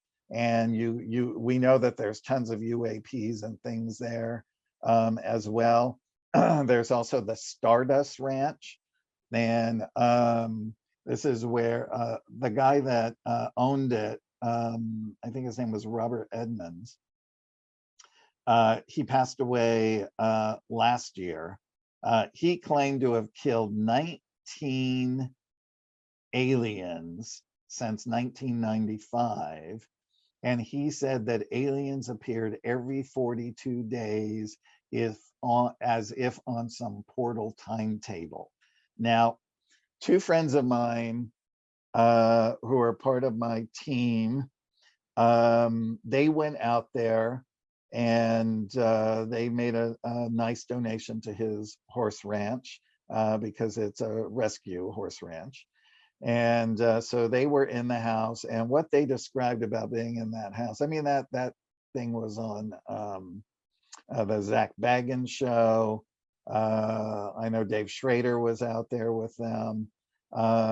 It's a very terrifying place. They said they had never experienced such evil sitting in that living room. They said above the fireplace, it was like as if there was a cauldron of demons waiting to get out. They were very, very uncomfortable. But they said, at the far end of the property, that there was stuff. He was always trying to sell his ranch for like $6 million. I think when he passed away, it sold for like 5 or 6 or 7, something like that, because it really wasn't worth it. So a lot of people said he was making it up. But if you do Google Stardust Ranch, you will see they did capture a gray. I don't know, you be the judge if you think it's real. One of the other hotspots, so this is the other thing, there's hotspots where they can really be, where we see lots and lots of ships. And then there's other ones where it's a historical place, like the Pascagoula incident, which was Charles Hickson and Calvin Parker. And Calvin was a young man at that time. He's still with us. And Charles Hickson has since passed. But long story short, just to give you a little thumbnail of their story, is they worked in a shipyard. It was Calvin's first day. Charles took him fishing that night on the other side of the shipyard. And they were just sitting there fishing and talking, and all of a sudden they saw some light stuff way in the distance. And they sort of stood up and they looked at it, and as it got closer and closer and closer, what happened to them was all of a sudden they started to feel like they were becoming paralyzed. And then all of a sudden, this craft came in and it sort of landed over where their car was parked in the lot. And then they were frozen looking towards this light. And out of this light came these weird looking robots who were floating. They had these long conical noses, I believe ears. And they came and then they brought them onto the ship. They floated them onto the ship. Calvin was put in one room and Charles in another. And what's the most fascinating thing is I even, I talked to Calvin about this experience, and I also talked to his publisher as well. And Calvin said it was this female alien was the evilest thing he had ever experienced in his life. He wouldn't even go into a description of her for fear of conjuring her back up. So we don't really know what she looked like, but she did, there was examinations, there were things that were done to him. He said she did unspeakable things to him that he also won't talk about, but he did talk about some. But that at a certain point, she went out of the room and all of a sudden he was no longer paralyzed and he got up and he was trying to figure out how to get out of there. And she came back in and he actually attacked her and tried to kill her. And then those robots came back in and they subdued him and that kind of thing. Now, it's so there in Pascagoula, the Chamber of Commerce has erected on the exact area where the ship came down and where this happened, a giant plaque so everyone knows. And if you do plan on visiting there, her information's in the book. She welcomes people to call and she'll teach them a little bit more about the incident and that kind of thing. So we have these, incidents that are terrifying and frightening. We also know a little bit, I won't go too much into it because a lot of people know, is, when Travis Walton was on the ship and he woke up, he saw two grays or two or three grays. And it freaked him out and he jumped off the table and this light thing fell off of his chest and he defended himself and they went out of the room. And then he started wandering around and he ended up in a room where you drive the ship. And then a very tall man, which we assume is a Pleiadian man, with blonde hair, came in and he was very happy to see that there was another human on board and he was trying to tell him the story, and the guy just escorted him out of that ship into a giant hole in some bigger ship, he assumed, and then into another part of another ship where they placed him on a table and they subdued him again. And then he was placed back on the road at a certain point. And so the summation of his story is he knows that he probably received a deadly dose of radiation. They brought him on board the ship to heal him with this machine and that kind of thing. So he does look at his case as being a positive case. So now if you're going to plan on visiting his spot, it is quite a traipse in there. And I think it's about a 10-minute walk in from the actual road. So these are fire roads, don't forget. All right, so okay, so let's see. let's head on down to one of the strangest UFO hotspots, and that's going to be in Aurora, Texas.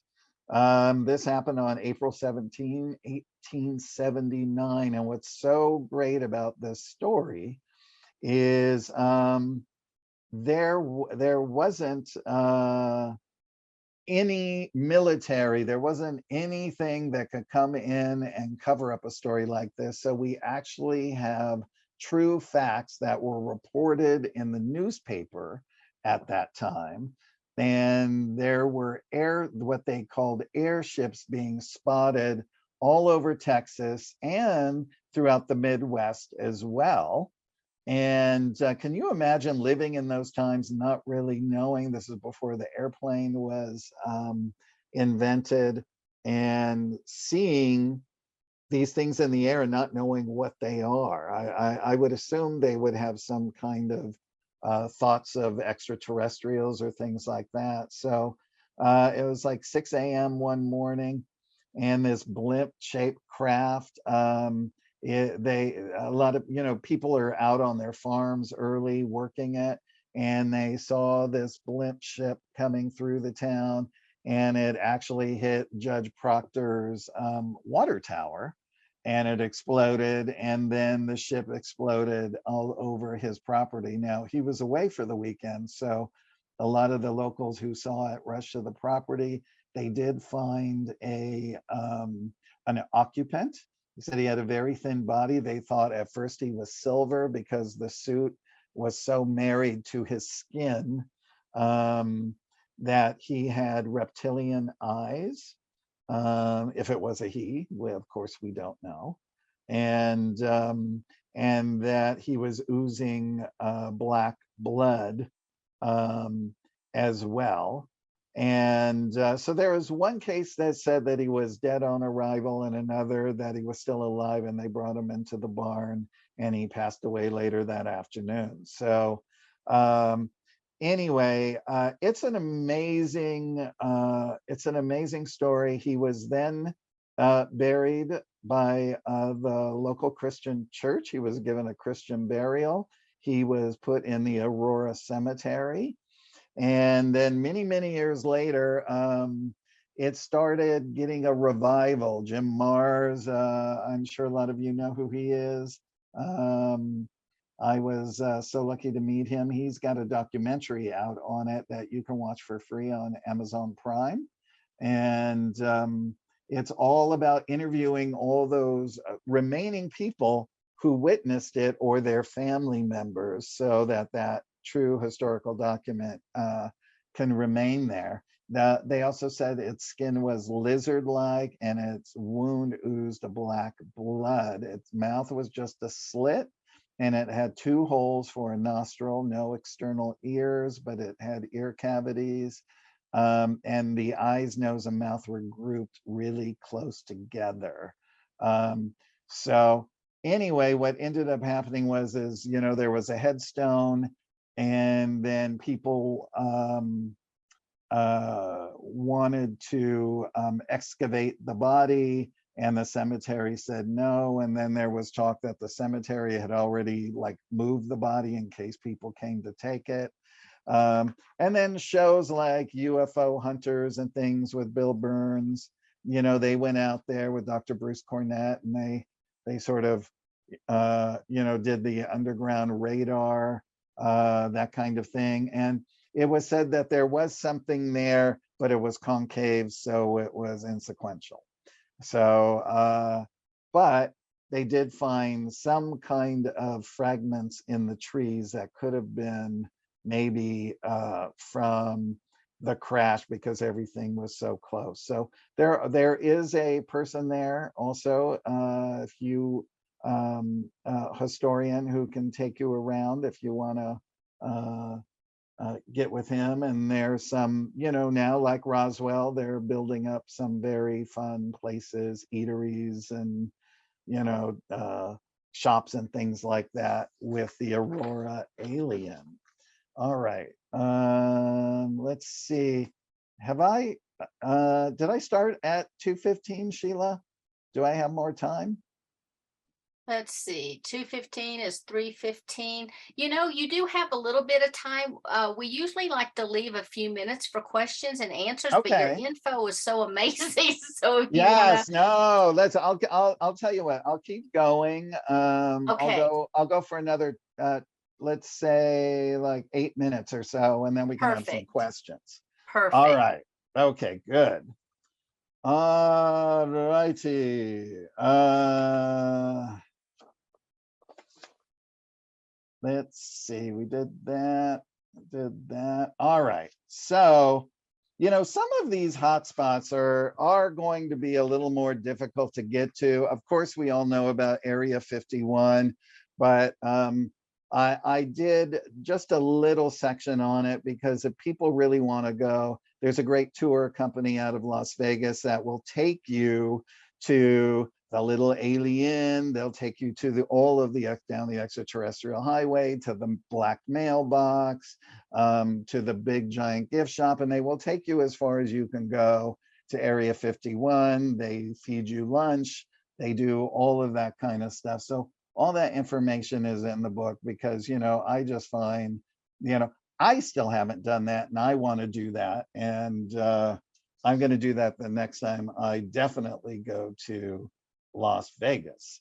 So, all right, now let me just get to, let's do a little Canadians. All right, let me see here. Oh, let's see if I can find this in here. Okay, this was the Pascagoula incident. Those were the robots. That's what they look like, everybody. All right. And that's Calvin and Charles there.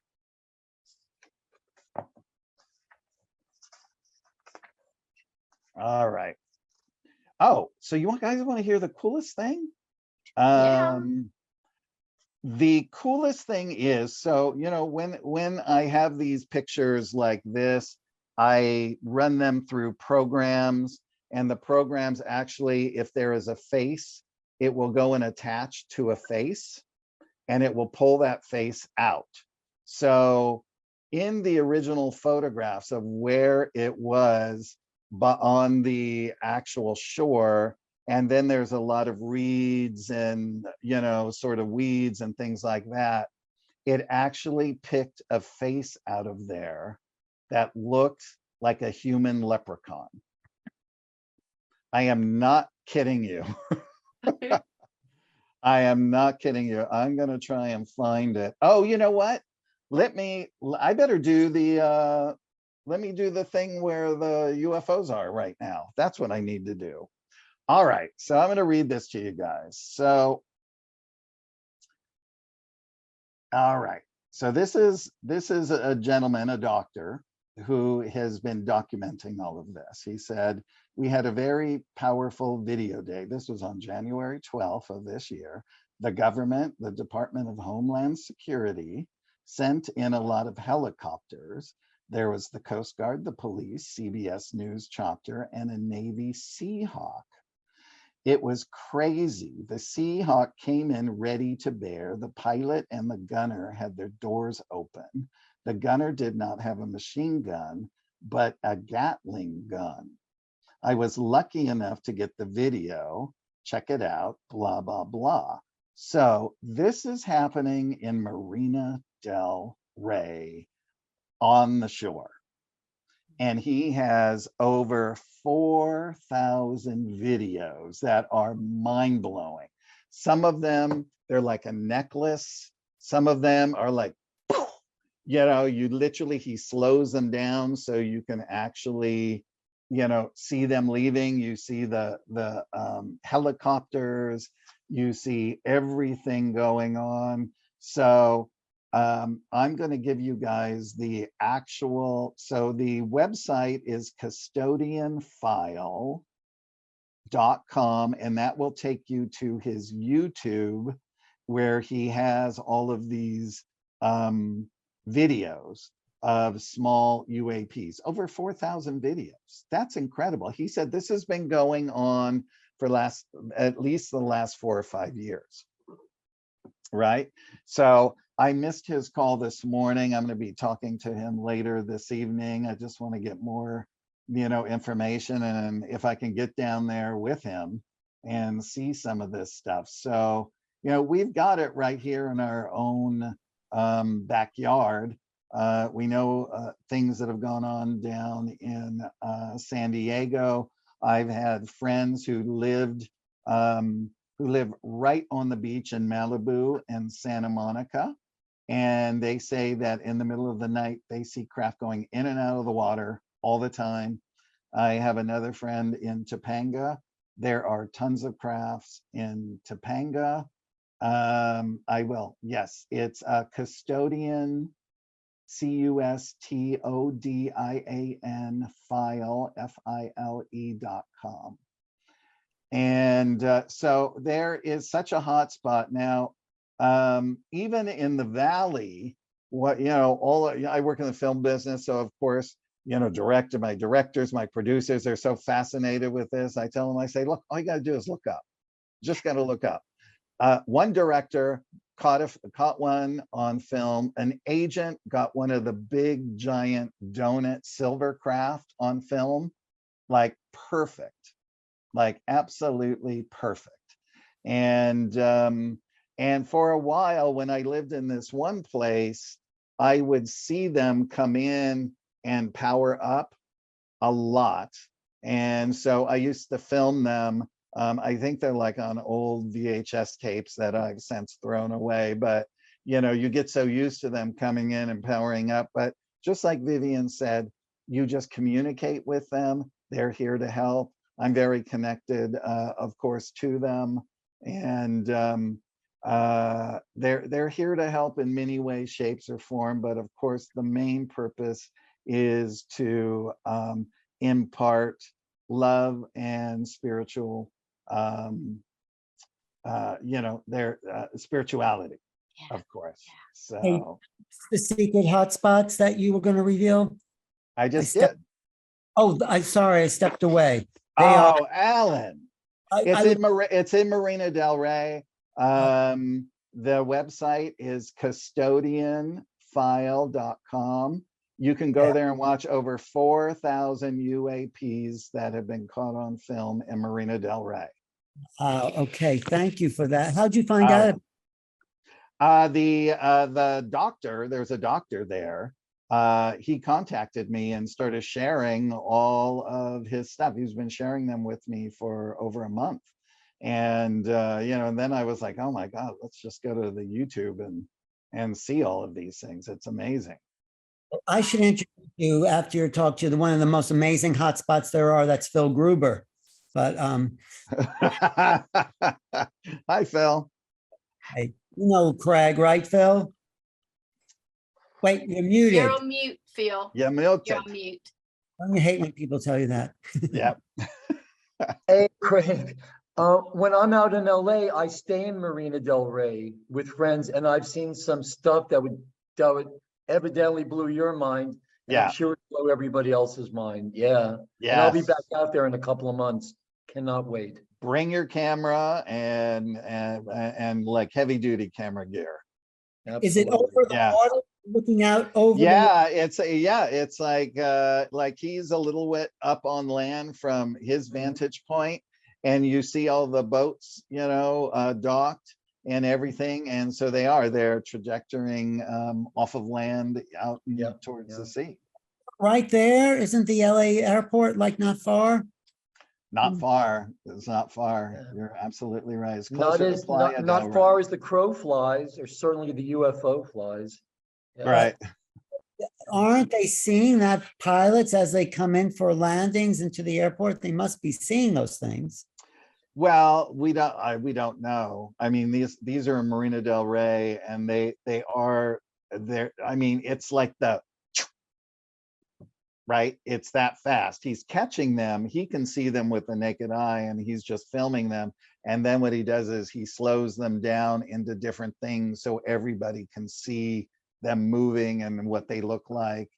And then when a helicopter or something spots them, they go after them.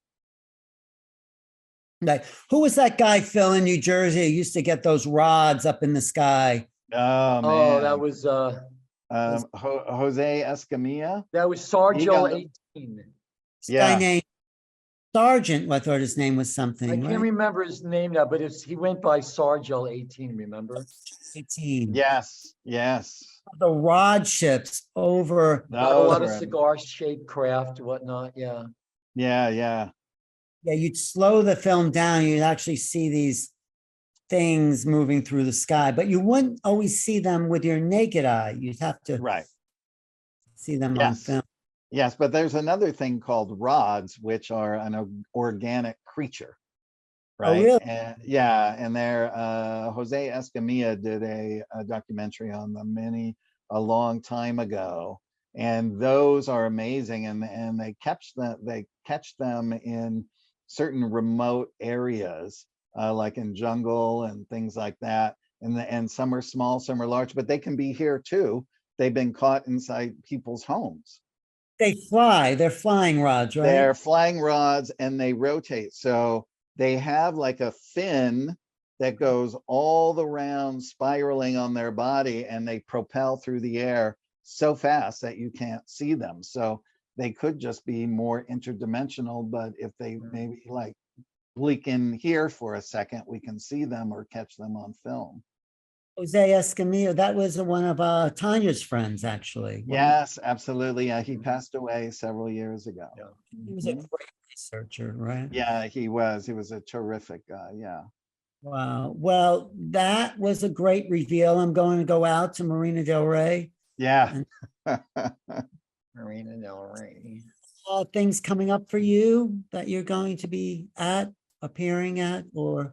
Yeah, I'm going to do the Para podcast here in Santa Clarita. They got a good lineup. On April 1st, I'll be at Ancient Aliens. I'll have a booth there at Alien Con. Where is that April 1st? It's in Pasadena. Thank God they're going back to the old place that they were at first. Is this 10,000 people dressed up as ETs? No, that's Comic-Con. Oh, But there will be a few people dressed up as ETs at this one for sure. okay. And Craig, you're also going to, I have you down and we'll confirm it to make sure, but to talk on Cosmic Conversations on Yes, March the 2nd. that's right. That's right. Yeah. Thank you. Thank you for Yes. reminding me. Yeah, I Yes. didn't have my book in front of me. So yes, absolutely. And, just writing more books and keeping, trying to keep all the information going for everyone and all of that. More and more people are getting more excited about it, bringing it to the mainstream. And, they just really are doing a deep dumpster dive. Lots of people are contacting me and,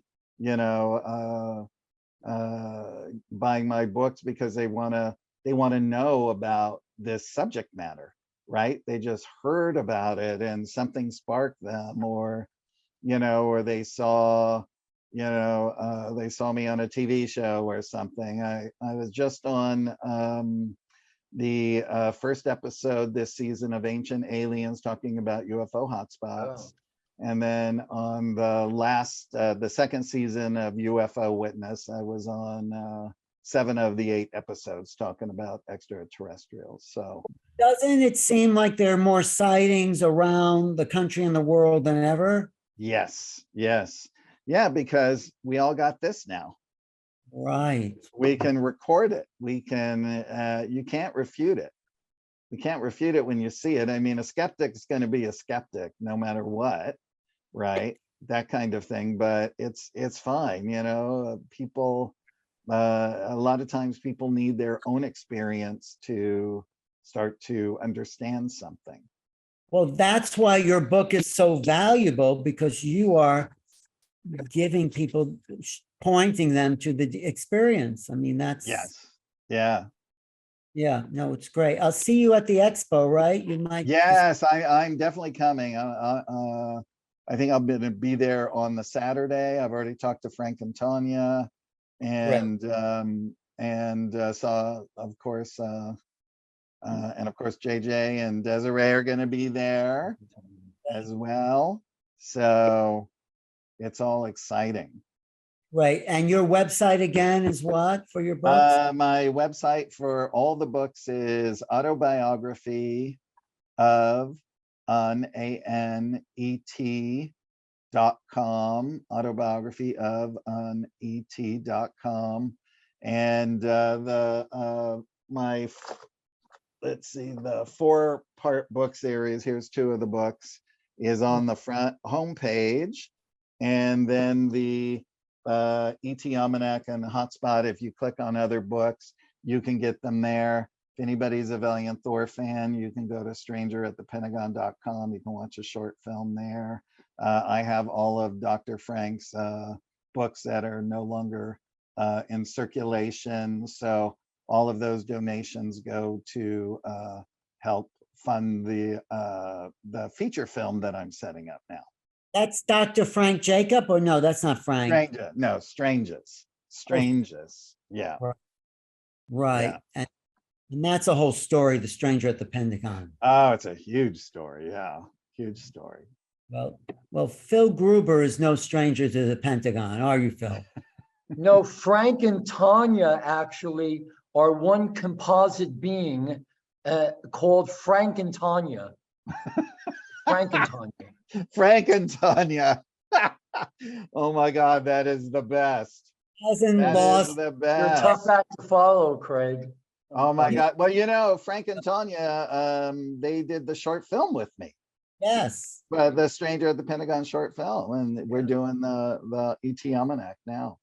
I'll tell you, get into the Pentagon, they have a great cafeteria there, but that's another story. But Yeah. They feed their people really well, I must Phil, say. you know Tanya, she went to Mexico with us. That's right, I remember. Yeah. Yes. That's right. Frank and Tanya. Frank and Panel after Not bad for 7 in the morning. All right. That's 4 o'clock Pacific. Okay. Yeah, I know.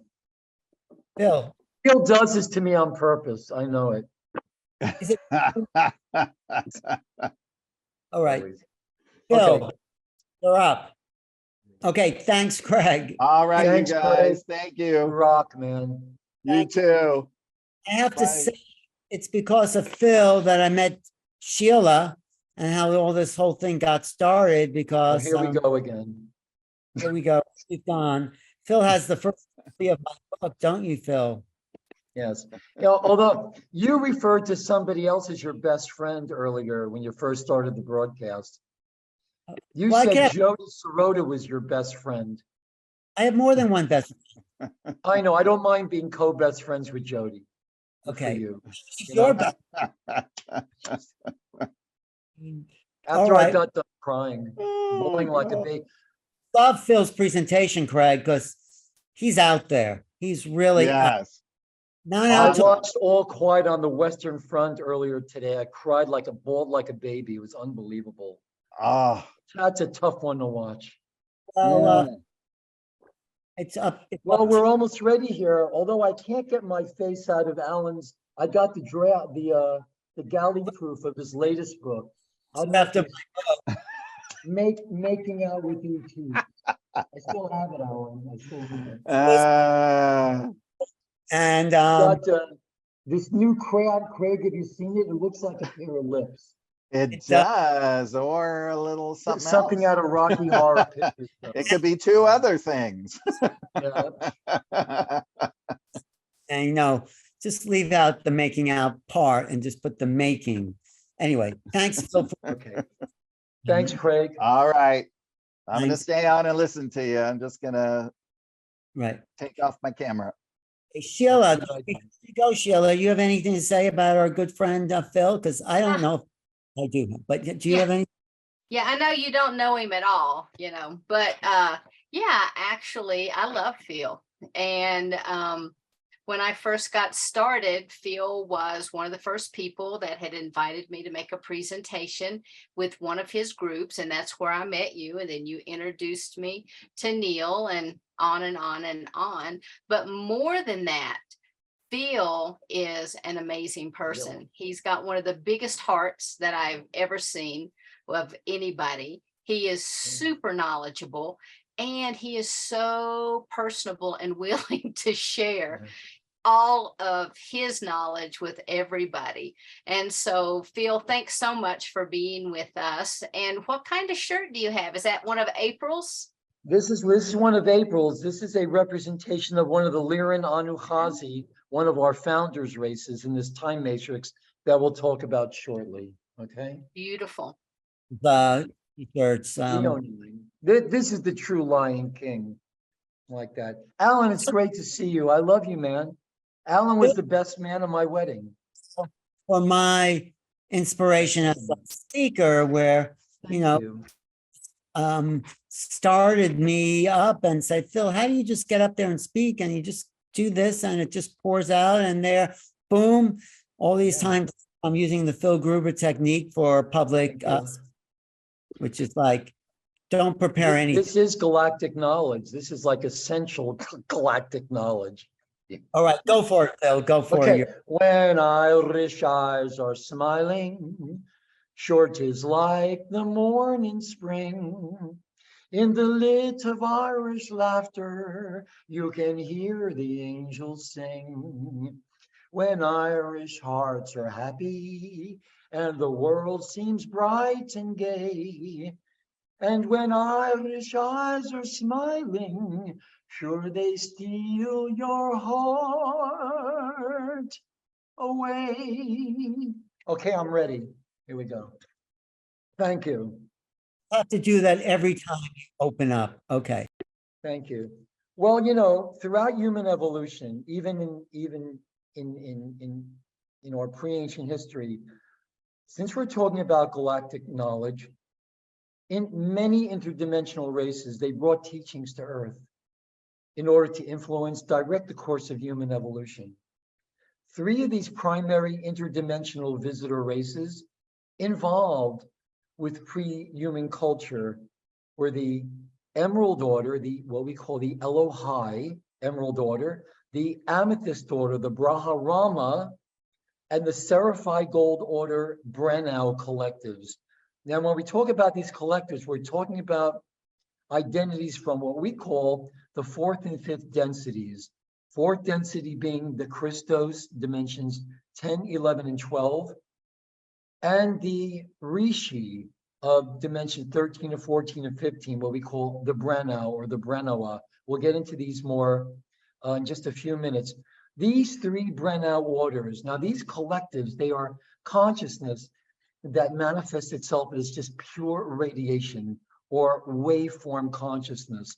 These are 13th, 14th, and 15th dimensional identities. They are parked right outside the 8th dimensional metagalactic core, ready to expand out of this time matrix into those levels we call ascended mastery. But these 3 Brennau orders, you can call them Ra collectives, lots of different names for them, the Kirashe, they're the ones that seeded life into our time matrix during its last seeding. Now we're talking here about the most recent seeding of life into our time matrix, 950 billion years ago in terms of Earth time. And these Brennau orders, they visited humanity in many different times, in time periods. Why? In an attempt to keep the history of humanity's original creation and our intended evolutionary destiny alive within the Earth human races. That original co-evolution agreement made between the Brennau races in seeding our time matrix was called the Emerald Covenant. And that original Emerald Covenant was made 950 billion years ago, again among these 5th density Brennau orders. And in this agreement, the Brennau orders agreed to create various founders races that we'll talk about in a second. Why? To seed life into all the density levels, all the harmonic universes of our particular time matrix. And why? Again, to create peaceful coevolution and ascension for all their interstellar races. And before I go any further, many of you have probably got the write-up for February 2nd. It's not going to be the Wizard of Oz, Visions of an Emerald Beyond. That I'll probably do at some future time. February 2nd, me and Mariana Leah are going to talk about the Pistis, the Gnostic text, the Pistis Sophia, and the true mystery of forgiveness. I'll probably talk a little bit about the Wizard of Oz, and you'll probably get the corrected write-up probably in a few days. Okay, let's talk about the Earth human race lines, star seeds, and what is in our DNA, what we call the substrand matrices, because that is where the knowledge is. It is the knowledge of ourselves, and that implies what our true evolutionary journey is in what's called the DNA substrands, our true genetic lineages. The original human design itself, it needs to be understood, is of extraterrestrial origin or angelic in nature, in that humans originally inhabited the second density, the soul levels, dimensions 4, 5, and 6. We'll get to that in a second, Ruby, okay? Dimensions 4, 5, and 6, time fields of Earth, where Earth is called Tara. There is a version of Earth in the 5th dimension. Many of us, and in many teachings, know this place as Tara. Earth in the 8th dimension is known as Gaia. I know a lot of people refer to the Earth body as the body of Gaia, but there's also an 8th dimensional version of Earth, which is called Gaia. So the original human conceived on Tara, on the planet Tara, 5th dimensional version of Earth, is called the Turanusium. That's a very important word for us to understand. The original angelic human called the Turanusium. And the reason I started with When Irish Eyes Are Smiling, because if you know some Irish, Scottish, Gaelic, songs like Turaluralura, Turaluralai, there's a lot of galactic knowledge encoded in that song. Earth's, humanity's our genetic heritage can be found in what's called the DNA substrand matrices. They are minute electrotonal scalar standing wave templates that make up the blueprint for our DNA. So in the Earth human lineage, known by many as the Adam Kadmon or the Adumi Kudmon, there were originally 7 root races and 5 what we call cloister races. The original 12 tribes were seated on the planet. Each of these root races, and Rudolf Steiner has a lot of this information intact. Each root race evolutionary cycle developed one of the first 5 strands of DNA within our 12-strand DNA templates. This is the DNA template, what some call the Holy Grail, our inner Templar. Each of the root race evolutionary cycles developed one of the first 5 strands of DNA within our 12-strand DNA template, that many call the silicate matrix. Each cloister race, of which the indigos are the latest restatement and expression of, carried the 7th through the 12th strand DNA template corresponding to the higher dimensional density systems. The root race, if you're an incarnate of a root race, Earth seeds. If you're an incarnate of these cloister races, these are the star seeds.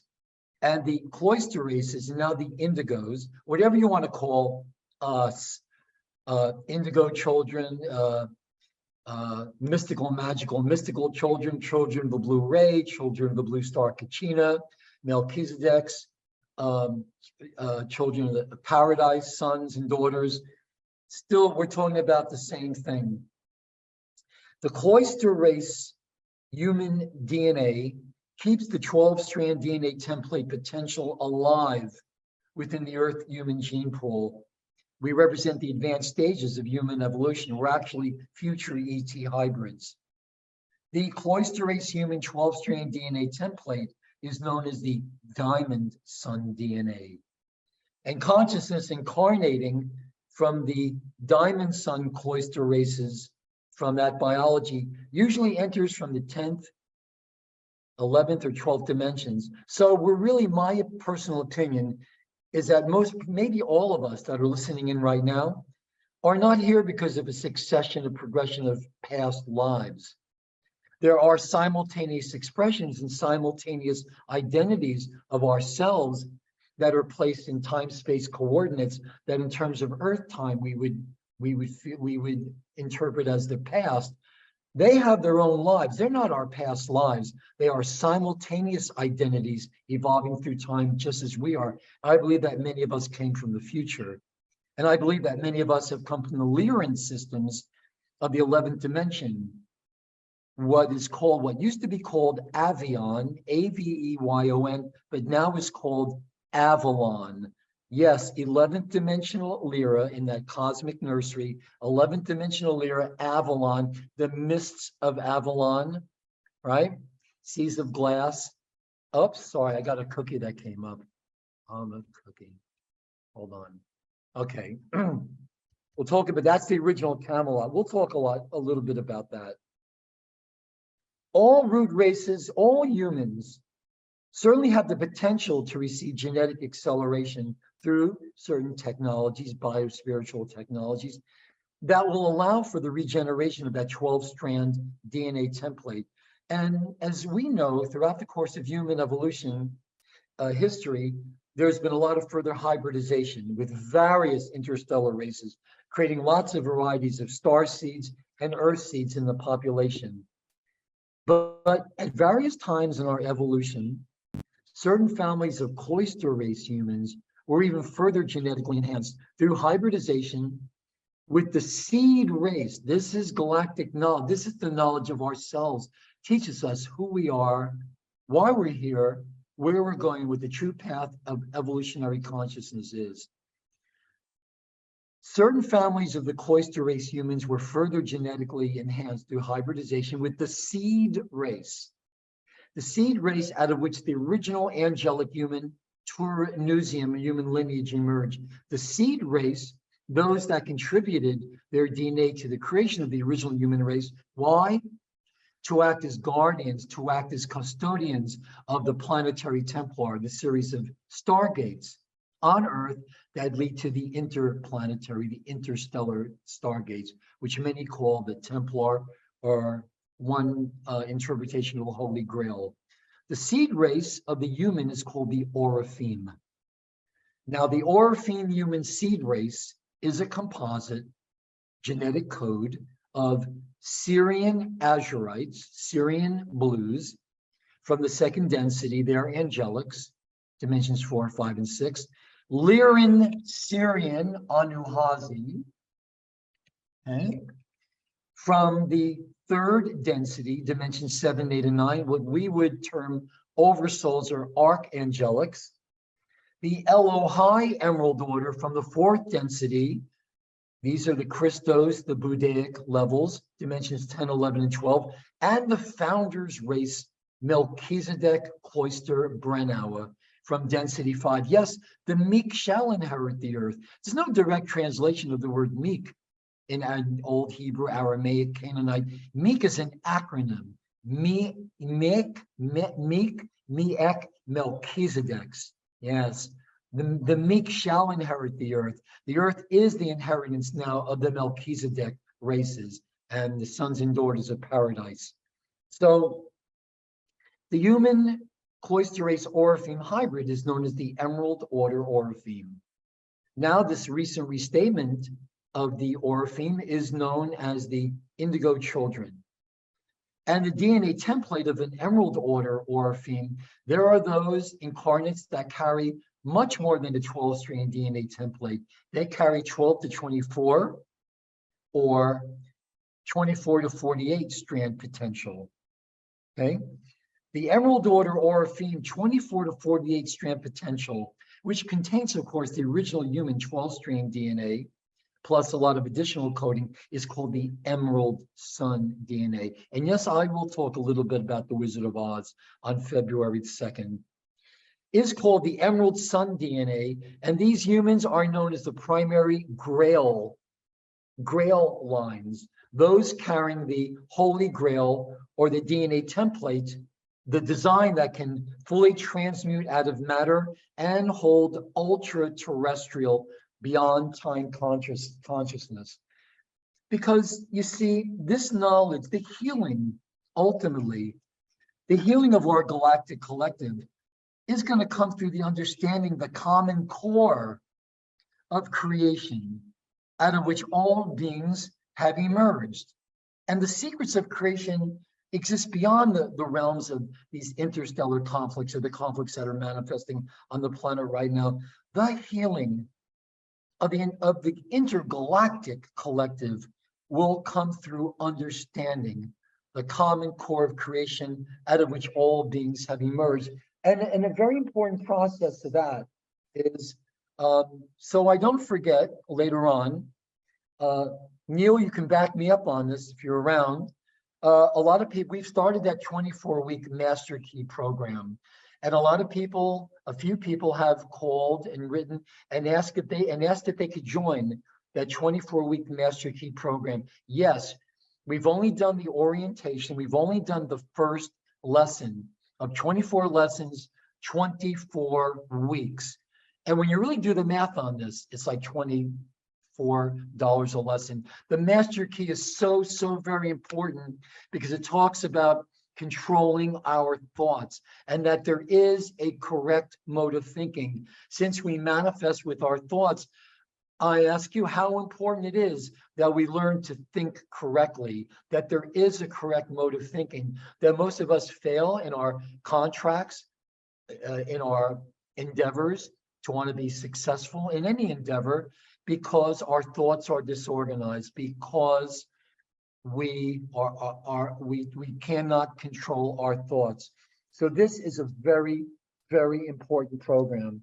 And I will tell you, before I go on, I know we started a little bit late, but Sheila, Neil, Alan, how much time do I have so I can pace the rest of this talk before we go into the Q&A? Typically it's to the top of the hour, but if we don't do questions and answers, it'll be a quarter after. Okay. All right. Okay. Yeah, sure. The breathing, of course, and I would ask everybody out there to really just, the breathing is so important. You look at the third communion with the angel of air in the Essene Gospels. The angel of air, everybody breathe easily and gently, deeply and comfortably now. Angel of air, who spreads the perfume of sweet smelling fields, of spring grass after rain, of the opening buds of the rose of Sharon. And we worship the holy breath, which is placed higher than all things, other things created. For lo, the eternal and sovereign luminous space, where rule the unnumbered stars, is the air we breathe in and the air we breathe out. And in the moment betwixt the breathing in and the breathing out is hidden all the mysteries of the infinite garden. Angel of air, holy messenger of the earthly mother, enter deep within me as the swallow plummets from the sky, like that I may know the secrets of the wind and the music of the stars. Everybody breathe easily and gently. There was a restatement of the Emerald Covenant. Where does this knowledge come from? What am I talking about here? Time to get into that. When the Emerald Covenant was restated 248,000 years ago, the density for Lyran, Anuhazi, and the densities 2 and 3, angelic, archangelic, soul over soul, Syrian azurite, Syrian blues, on behalf of the 5th density Brennauer orders, these again, 13th, 14th, 15th dimensional gestalts of consciousness who exist as pure living light, pure light radiation. They presented a gift to the Earth human guardian races that honored the Emerald Covenant, the original coevolution agreement made between these founders' races. And the gift was a massive library of information detailing the entire history of our time matrix, talking about 950 billion years, creation physics, ascension mechanics, the mechanics of operating the interplanetary Templar complex, the stargates. And this gift still exists as a set of 12 small holographic recording discs. And they are known as the Dora Torah, D-O-R-A hyphen T-E-U-R-A, the Cloister Dora Torah or the Eternal Dora Torah, 12 small holographic recording discs. Accompanying these Dora Torah plates was a corresponding set of 12 larger discs called the Signet Shields, which were frequency generation devices through which the 12 primary stargates of the interplanetary Templar complex could be accessed. This is like some of the stuff they're doing at CERN. Believe me, I know the stuff they're up to at CERN. We'll talk about that in the future. But what I want to do also, if you go to YouTube, Google, when you get to YouTube, remember the movie The Time Machine in 1960 with Rod Taylor and Yvette Mimieux? There's a scene, and you can find that scene, that particular scene on YouTube. It's called the what's it called again? The Talking Rings. Yvette Mimieux as Weena, one of the Eloi, takes Rod Taylor into this room where you have all this like cave type room. You have all these devices around the room and these books that turn into dust. Well, she introduces him to the talking rings. There are these rings that when you spin, you get these audio downloads of Earth history, which is really, really interesting. H.G. Wells was an initiate. He must have known some of this stuff. He must have had knowledge of the Dora Torah. There have been many beings that have been contracted to access either remotely or directly the information from the Dora Torah, write it out, beings like Thoth the Anunnaki. More about Thoth a little later on. Enoch, even beings in the present moment. And I owe a great deal of this information to Yesha, members of the Guardian Alliance, the Emerald Order, the Melchizedek Cloister Azurites. Again, there have been transcriptions since time immemorial. Most of these massive libraries, I think Greg Braden has some photographs. We took photographs many, many years ago of libraries under these monasteries. I've been trying to get into the Vatican archives for a very, very long time. Got to the door, but I've seen libraries since that dwarf. They make the Vatican libraries and the apostolic archives look like your neighborhood library. They go on for miles, generations of monks and nuns transcribing and retranscribing the information from these Dora Torah. And when we're talking about galactic knowledge, this is where the knowledge, all higher knowledge, all systems of higher knowledge come from. These are, my opinion, from these Dora Torah plates.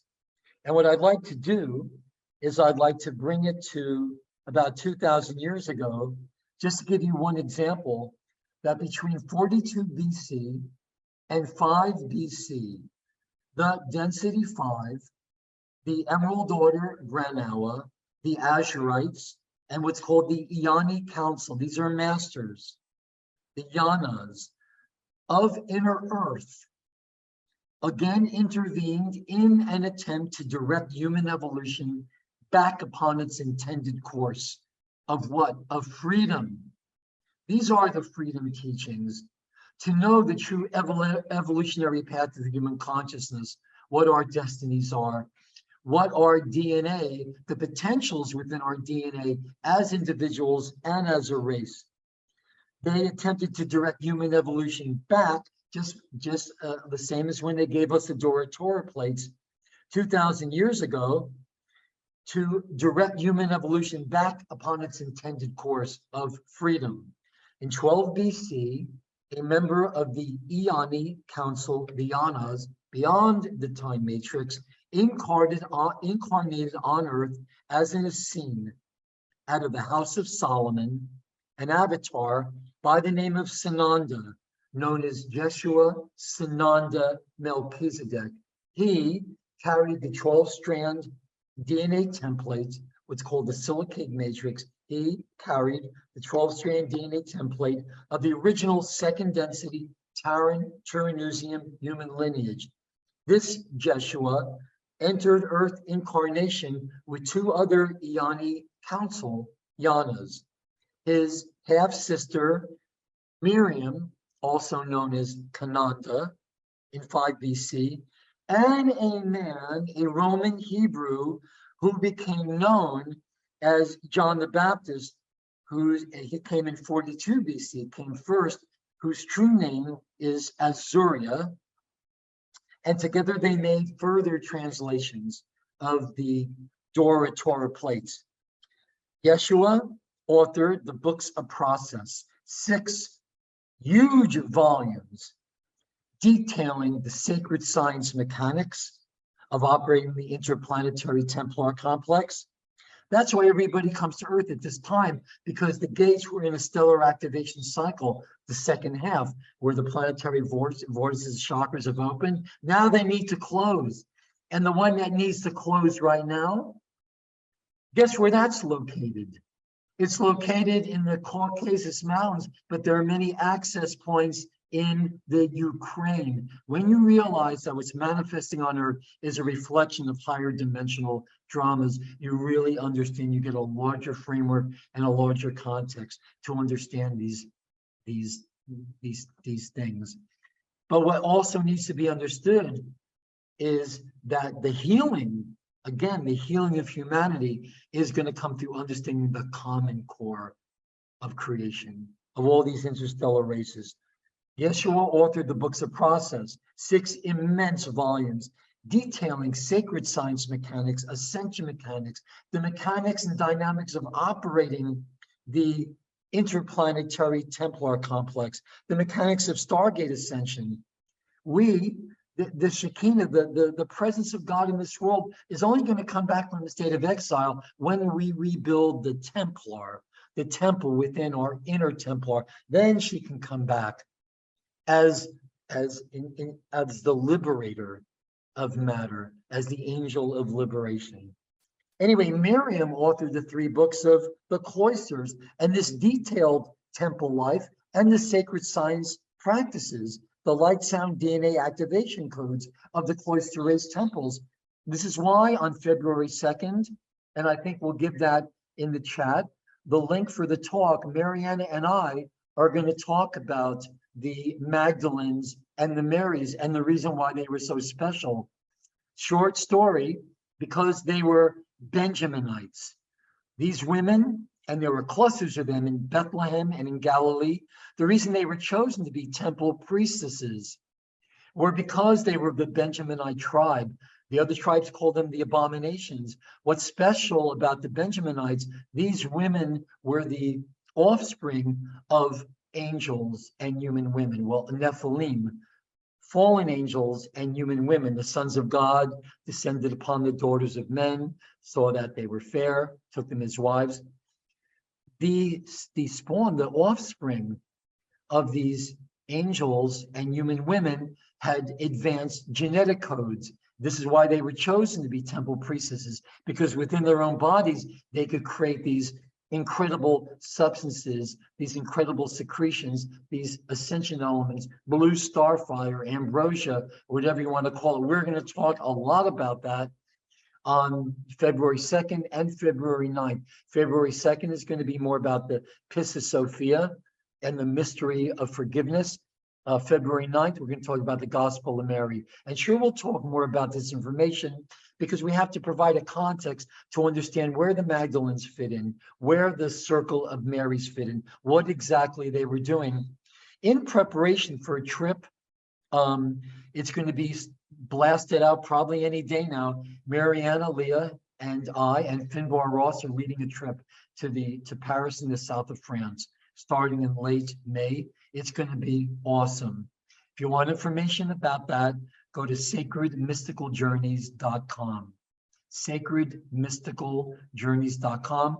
We'll talk more about it a little bit later, but more back to this. Now, prior to the books in Miriam, historically known as John the Baptist, had begun translation of the CDs in 10 AD, following his baptism, Melchizedek style of Yeshua, before he was, of course, murdered by the Roman Empire.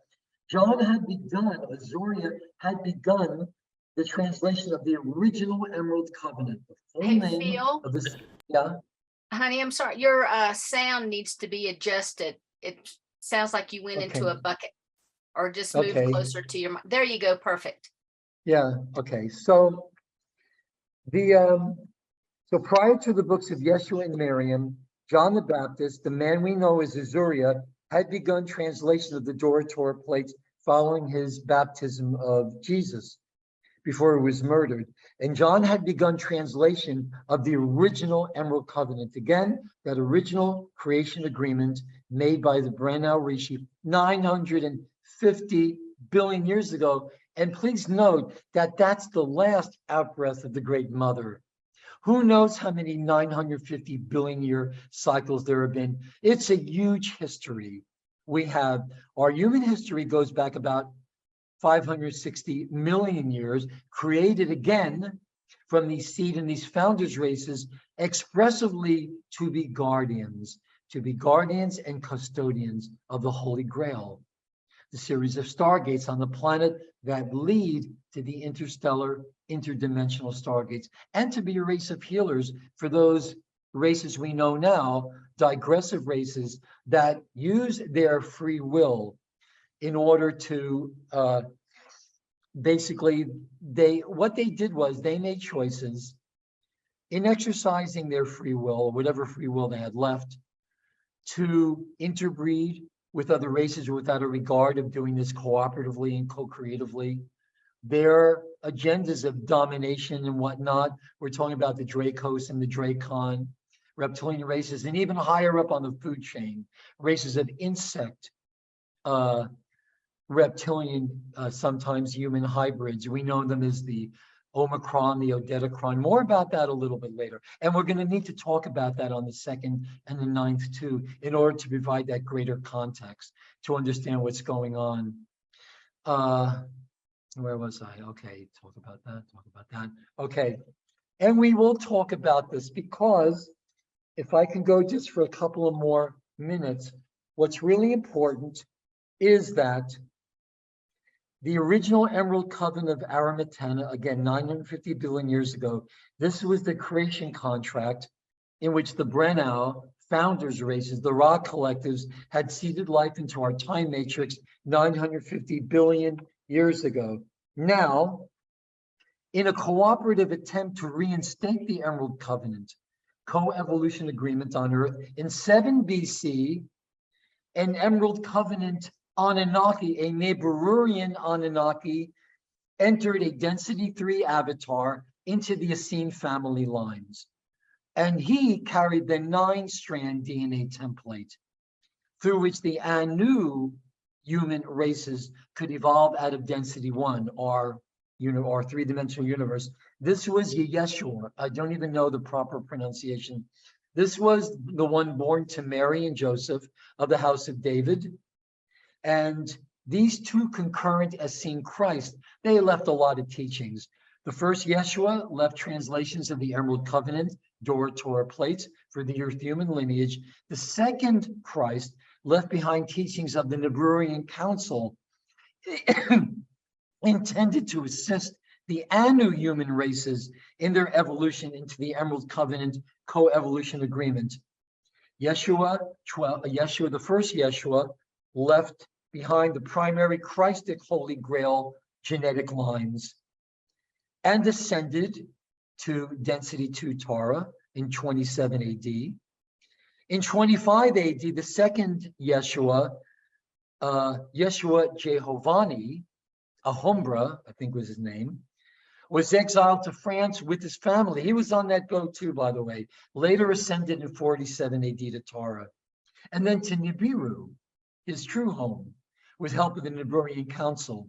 And it is believed by many that a Hebrew man named Arahabi, who closely followed the teachings of the second Yeshua, was crucified in 26 AD to divert attention away from Yeshua and Mary's exile. So the teachings of these two Christ, all this galactic knowledge, was for a time preserved in the related Essene family lines. But, in 325 AD, the Council of Nicaea, on behalf of the Church of Rome and their political interests, confiscated many of the Essene teachings, including numerous translations of these books.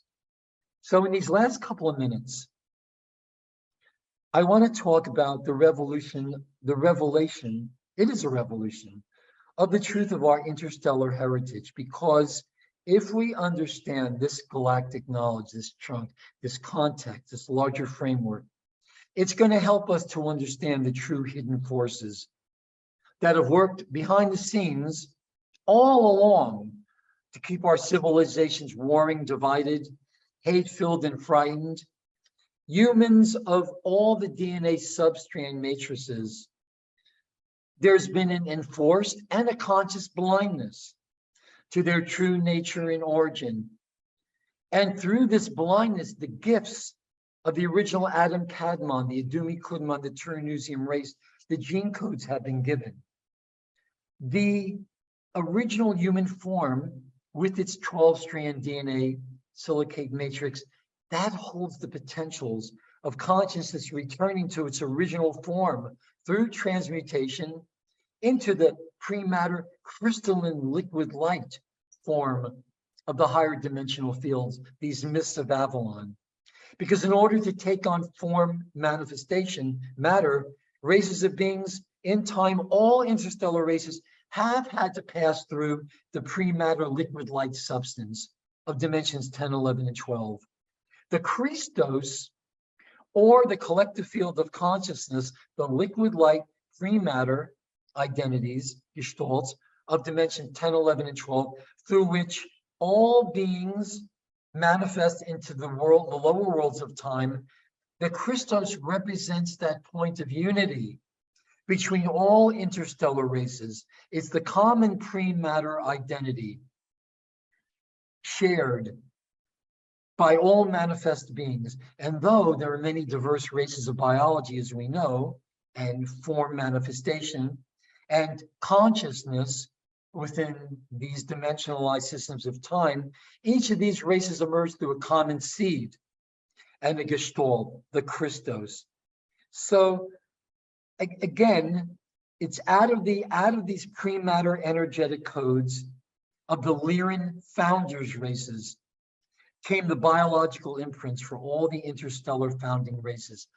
And just to close, these codes of Lyra from the 12th dimension are carried, and even higher in many of us, in the human DNA, and once activated, they, and they alone, will allow the body to experience full transmutation and ascension into the liquid light pre-matter meta-terrestrial identities, the bridge between matter density, space, and time, and the pure radiation ultra-terrestrial consciousness, the identity forms that experience eternal cognition, full memory of their experiences in time, and at one with the God source. Many of these races, they corrupted the 8th and the 12th strands. They cannot achieve full Christ consciousness, and because of the 8th strand distortions, they cannot pass through the metagalactic core, the 8th dimension, the lower akasha, into the ultra-terrestrial gestalts.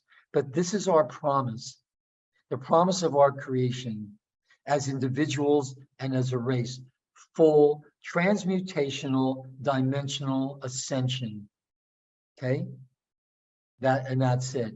This is the gift of our creation. This is the promise of our genetic code.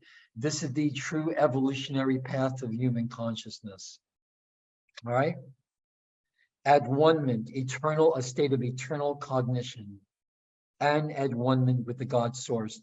And the Lyran star system, known as the cradle of Lyra, because it's the original cosmic nursery out of which all the interstellar races in our time matrix have emerged. Rockabye baby on the treetop, when the wind blows, the cradle of Lyra or Lyra will rock. When the bough breaks, the seal, the cradle will fall, and down will come baby, cradle and all. What that means, we may have fallen to the bottom of the tree or willed ourselves to experience life in the 3D, but we all carry the imprint of the cradle of Lyra within us that could allow us full biological transmutation into the Christos and beyond. So if we have any questions, we have about 12 minutes, okay, for questions, or we can talk about whatever you want to talk about, okay? So Alan, you want to come back in? Sheila, Jody, anybody? Don, Neil? Again, we've only done the first lesson of the Master Key of the 24 weeks. So if you want to come into the program now, you'll be sent the recording of the first lesson, and then everybody will be on the same page, and we can continue these next. Imagine on the other side of the 23 weeks of really finally learning to control our, hey, Don, how are you, dude? It's great to see you. And Jody, wow. My co-best friend of Alan here. Alan's got a lot of best friends, but who was the one and only best friend, best man at my wedding? Who was that? It was Alan. Is the best man you can have, right? He's the bestest. He's the BFF in capital letters. Anyway, I hope everybody enjoyed that little foray into our galactic history. And now if anybody has any questions, we have about 10 minutes or so. I'm happy to answer any questions, if I can. Question, Don, for Phil? Unmute. Do I have a question? I have no idea. What kind of question? Don's got a lot of answers. And this is the Answers. And believe me, this is the secret. We all have a piece of this. Well, there is a question in the chat. How do we activate our DNA? Well, the main thing is, in this time cycle we're in now, what's more important is to clear the blockages to the natural activation of the DNA. I'm not saying that DNA can't be activated, but first and foremost, we're not going to get very far in terms of our DNA activation unless we've cleared most or all the levels of karmic miasmic blockages. And karma, again, is the result of our misapplied free will that manifests in what's called miasms that block the natural activation of the DNA, which really are a built-up. We need to understand in terms of ascension, we need to understand the relationship of us and our antiparticle doubles. We live in a particle time matrix. All time matrices have dual particle universes and antiparticle universes. We all have antiparticle doubles. And when the mechanism that regulates the flow or flux of consciousness between universes, between our particle universe, antiparticle universe, matter, antimatter universes, we're in a magnetically based universe. Our parallels live in an electrically based universe. When we misapply our free will and make those kind of choices that generate the condition known as karma, that's manifested in these miasms, buildups in the chakras and whatnot. These are actually buildup of antiparticles in the particle base of the body. Why do you see manifesting on this planet the infrastructure of this kind of one world order and WEF type of stuff and dominion agendas? Because the story is that supposedly it's already manifested on our parallel Earth. And when more of that antiparticle consciousness comes in and is trapped in our universe, we're going to manifest the same structures as we see outside in the world now. that exist already in the anti-particle universe. But the thing is, when we heal ourselves, when we really understand that walking the karma is a very impractical way to do it. When we learn to give ourselves new response, like Alan, I think you've talked about. I remember at the Ellis Institute, I remember you talking about that we have to create for ourselves in consciousness new response patterns. When we get to that fight or flight, states, our response patterns are based on our unresolved subpersonality fragments. In consciousness, it doesn't have to be experienced as stress or shock or discomfort. We have to provide ourselves new response patterns. All this walking the karma has been hopefully to help us acknowledge what needs to be looked at, seriously, honestly, with a high degree of humility and understanding the true nature of forgiveness and gratitude, which I think are the most powerful forces for healing in this or any other universe. When we master those, and to answer fully that question, the DNA is meant to activate naturally and organically during this time period. I won't say there's a lot of messing around going on with our DNA, but to really be effective as healers, as healing facilitators, we've really got to understand more of the true structure of multidimensional identity. And that goes also to understand our true genetic lineages also. I agree. That's a great answer because it is a natural evolution when everything's out of the way. So good answer, as they say on the game show. Good answer. But Phil, are you wrap up? Do you want to wrap up because we want to start the panel? And are you ready to wrap up? Any final Sure, word? I'm ready to wrap up. I'm already wrapped. Someone wrap Phil up. No, it's okay. He's a present unto himself. But Phil, Yeah. no, anything you want to leave people. Well, of course, you can say it on the panel as well. Okay. I just want to leave people just with hope springs eternal. Remember, the only thing that didn't escape out of Pandora's box was hope.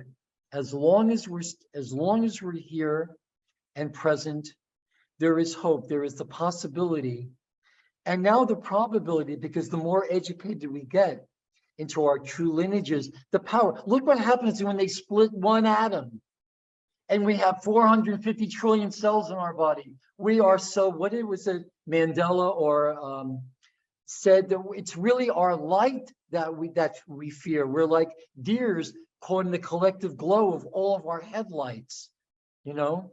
Fear and love cannot process through the body simultaneously. We have a choice, but that choice is based on knowledge, and that knowledge is based, again, Alan, and you always come back to consciousness and making contact just as important as making contact with ourselves. That's what I say. Exactly, Phil. Thank you for that. All right. Phil I'm live, honey. is giving a Yeah, 20 I know. Okay. right? Fine. 20 weeks. That's pretty. Neil, you want to talk about that? Yeah, I'm excited for the course. Phil has said it a few times already, but we just did week 1 on Thursday, was it? Just a couple of days ago, and it's 24 weeks. So if you love to hear Phil and you like his jokes and you want to spend a whole half year with him every single week, then sign up for this course. But it's really powerful, a really great group of people that are on this event. Oh, yeah. We've been, working on putting this together for like a good 5-6 months, and now it's started. So it's also a perfect way to start the year with this course, just going deep with Phil. And I posted the link there in the chat for everybody if you want to check it out. Going Deep with Phil is the name of the course, right? Going deep with Phil, Might as well making be. out with extraterrestrials. Look, just in lesson 1 of the Master Key, aphorism number 22 or 23, Charles Haanel talks about the great secret of life is in the coordination of 2 centers. The centers he's talking about is the brain and the solar plexus. And what brings the brain and the solar plexus together in the heart space is gratitude. While Wallace Waddles, The Signs of Getting Rich, Success Through Creative Thought. Gratitude is the magnetic force that brings your brain and your solar plexus together in the heart space. And there is nothing in my book that is potentially more healing, more clarifying than understanding the true nature of forgiveness and gratitude. It's right here in the master key, and that's only the first lesson. And by the way, in this course, in these 24 weeks, I think it's important to maximize and optimize all this knowledge, is to bring in information and techniques that I usually reserve for my private students. Great. That really fleshes it out and fills it out. And from time to time, we'll have special guests. Talking about Some of them are right here. Some of them are right here.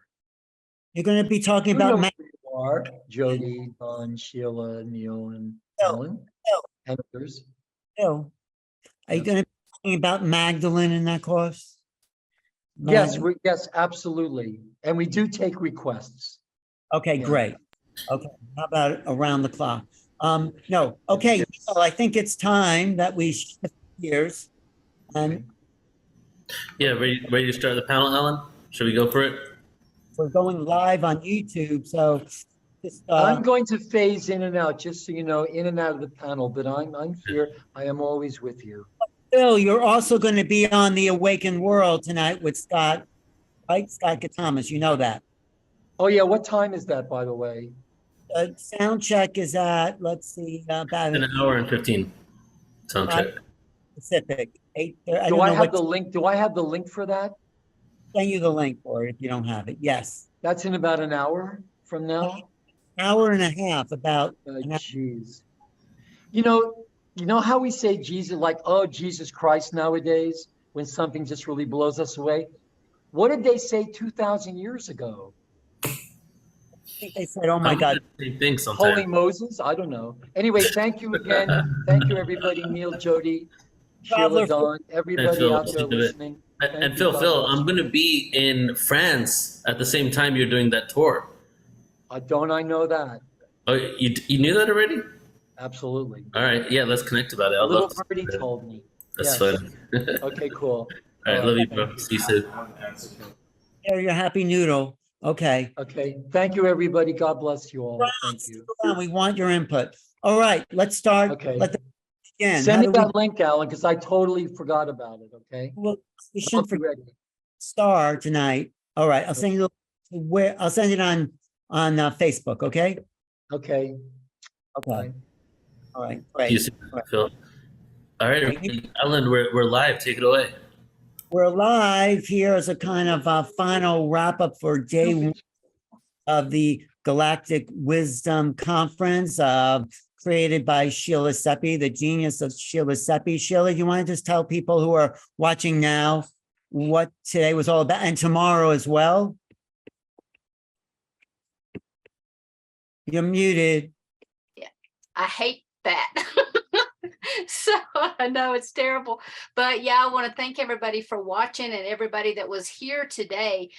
This weekend is all about our ancient galactic wisdom and everything we're bringing through at this time, because as we know, humanity is shifting their consciousness to a higher level, and as these various vibrations are continuing to come in, we're also being able to anchor in with those new frequencies more and more about our galactic history. And so people are waking up to the fact that they're star seeds, that they come from a particular planet. They may be a dimensional being or an angelic being, all here to witness what's happening at this time on the planet, because there's never been anything like this. Not only is humanity switching their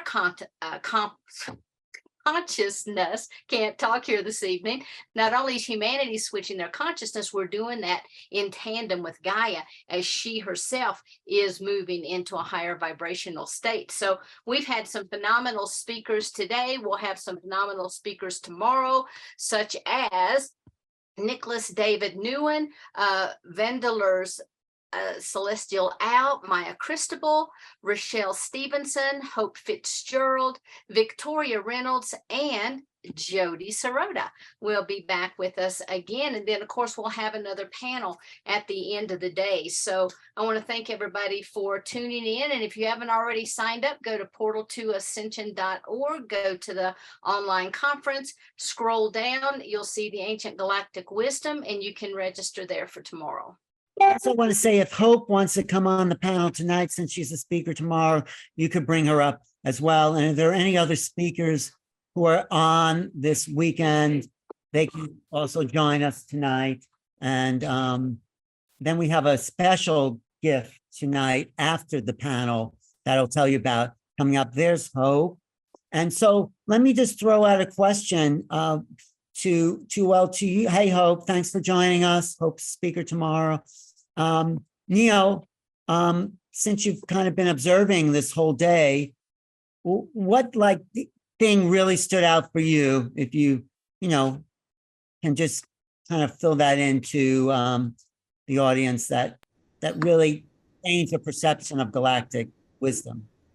Yeah, so as I was tuning in, I was realizing that, just kind of reflecting back on these conferences that we've done. I think this is the third year, right, Sheila? Yeah, third year of this. We definitely have ET Galactic information on other levels, but when it comes with Sheila and the work we do together, it's so fine-tuned in what we're bringing forward that I had just kind of been observing the up-leveling every single time, right? And the groundedness. I remember last year how much I was saying how grounded this information is becoming. The first year, super out there, right? And this is all out there information, but it's not about being on Earth or being in space. It's about bringing this galactic information to Earth and being completely balanced with both of it. So that's what I've noticed. I feel people are more embodied, dropping into what they're really about here. And we're just we've created a mystery school of galactic awareness, right? And this information is just peeling back the layers and providing more insight as we remember not just who we are, like what Phil had said in the end there, his last few words about the connectivity, but the connection of who we are creates that connection in which we can basically explore the cosmos, connect with our galactic beings. And as you know, Alan, be living with each other for the last few months, that I've been working on myself quite substantially, going really within and doing some work that I've kind of put off to the side for quite some time. And as I've been doing that, I've been regaining memories, having my own connection, had 2 regressions. I've only had 3 regressions in my life. I had 2 of them in the last 2 months. And both regressions, actually, the second regression filled up the data from the first one. And this whole entire understanding is occurring now. But I'm realizing the more at peace I am with myself and my experience on Earth, this is unfolding. So how it connects to this conference is that's what I'm feeling now, is just we're peeling back layers continuously. And as we shift, we might be doing this up until even when we have open contact and landings, happening on Earth. Who knows? And as all this continues to happen, more and more information is going to come out. And so I'm excited to see how everything's going to continue to evolve. Yeah, that's what I have to share. Great answer. Well, I want to bring Hope into the conversation because Hope, you've been here most of the day, I'm sure on and off, because it's so much information to take in. But what new, your channel, your guide, your teacher, what new thing did you hear today that really excited you? Oh my gosh, I learned so much today because I haven't really delved into all the races and all the different derivations of, I do know that we're kind of an experiment here. I know a lot about that, but all the nuances and the different planets and the Arcturian thing, I really learned a lot. And Dan, I just want to tell you that I so relate. I'm writing a book about it actually, because it's important. And I'm glad you listened and you put all those videos out, because when the walls start to move and you don't know where you are in space and all of a sudden these things are happening, you do feel kind of crazy and kind of alone. So I'm glad I get a chance to tell you that it's good, and God bless you for keeping your one step in front of the other. It's great. which part can you relate to that you were saying you could relate to? What, Joe? Well, Dan was talking about, how crazy he feels and has felt and sometimes still does. And that element of doubt that, when you start to hear voices and things start to happen and reality literally starts to move, like things are different. Then, you start to question, the first thing we do is question our sanity, Right. and then you can get more used to it and realize, oh no, this is just a new reality. And okay, I'm going to go with that. Well, right. Well, Don, how does it feel to be around people who understand you as opposed to where you've been? Oh, it's so comforting. It's like I'm not alone. Thank you so much, Hope. That's really wonderful. And it is so like that. You do feel crazy, but then you find this whole community, just like what you were saying, you find people and it's real. Your reality, your view of reality does change in the positive. So that's wonderful. Yeah. Well, And just remember in the beginning, Dawn, it's challenging your belief systems, right? And so I went through that at age 26, 2 years ago. I'm kidding. There you go, Sheila. But I will tell you, you just keep striving for your spirituality. This is really what it's all about. It's about opening up to the greater cosmic love that is going to help you to come to terms with your own duality, and will show you the ladder to becoming fully conscious. That's really what it's all about. So don't let all the little doubt things and those things enter your mind. Do what Vivian said today. I do the same thing. If I get a doubt, a little, the universe created the most incredible tool for this planet called duality, the little devil and the little angel, right? Literally, that's what we experience. So just remember, every time a bad thought comes in, say 3 good thoughts and keep moving on. So good job. at least me, Jody, and Phil grew up together, so we've had each other to bounce off our crazy ideas. And yeah, Jody, go ahead. I was going to say for Don, the thing that I noticed through all you showing all the videos and everything, but even when you were getting frightened or, just not sure what was going on, you kept saying, but it's going to be okay. You kept through the entire thing.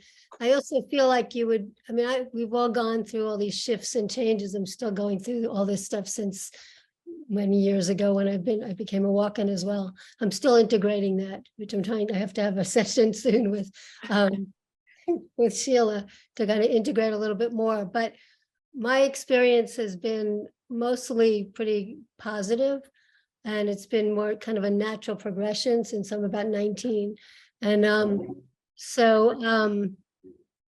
I think it's natural when we're going through things that are not in alignment to be coming into an alignment. There has to be some kind of a shift, and you have to let go of what you thought you were. Who you thought you were, and sort of an identification. It's like a death, having to go through a death of not a physical death, but the death of our consciousness of who we thought we were. And it's a lot of it is the karmic stuff. And what Phil was talking about, a lot of my work is opening the gateway to the multidimensional heart. So, in order to, you have to just sort of feel what feels right. And there was a point where they were arguing back and forth, it both going on at the same time. The higher part of you, in wherever you are at this point, knew to just say, I can't deal with this. You guys have to take it out somewhere else. So you didn't get involved with it until you were ready. And then when you were ready, you knew when you were ready enough for them to come. It all sort of fits into place. So the universe seems to, from my experience, even if we're kicking and screaming at certain times, there's a reason, but we don't always know what the reason is until later, once we've kind of come through it. So I also feel like the thing that Phil was saying, forgiveness is the forgiving yourself as much as forgiving everyone else is in the world is I feel is like one of the major pieces that shifts your consciousness. Jody, you've been so wise lately, but I also have to say that with Thanks.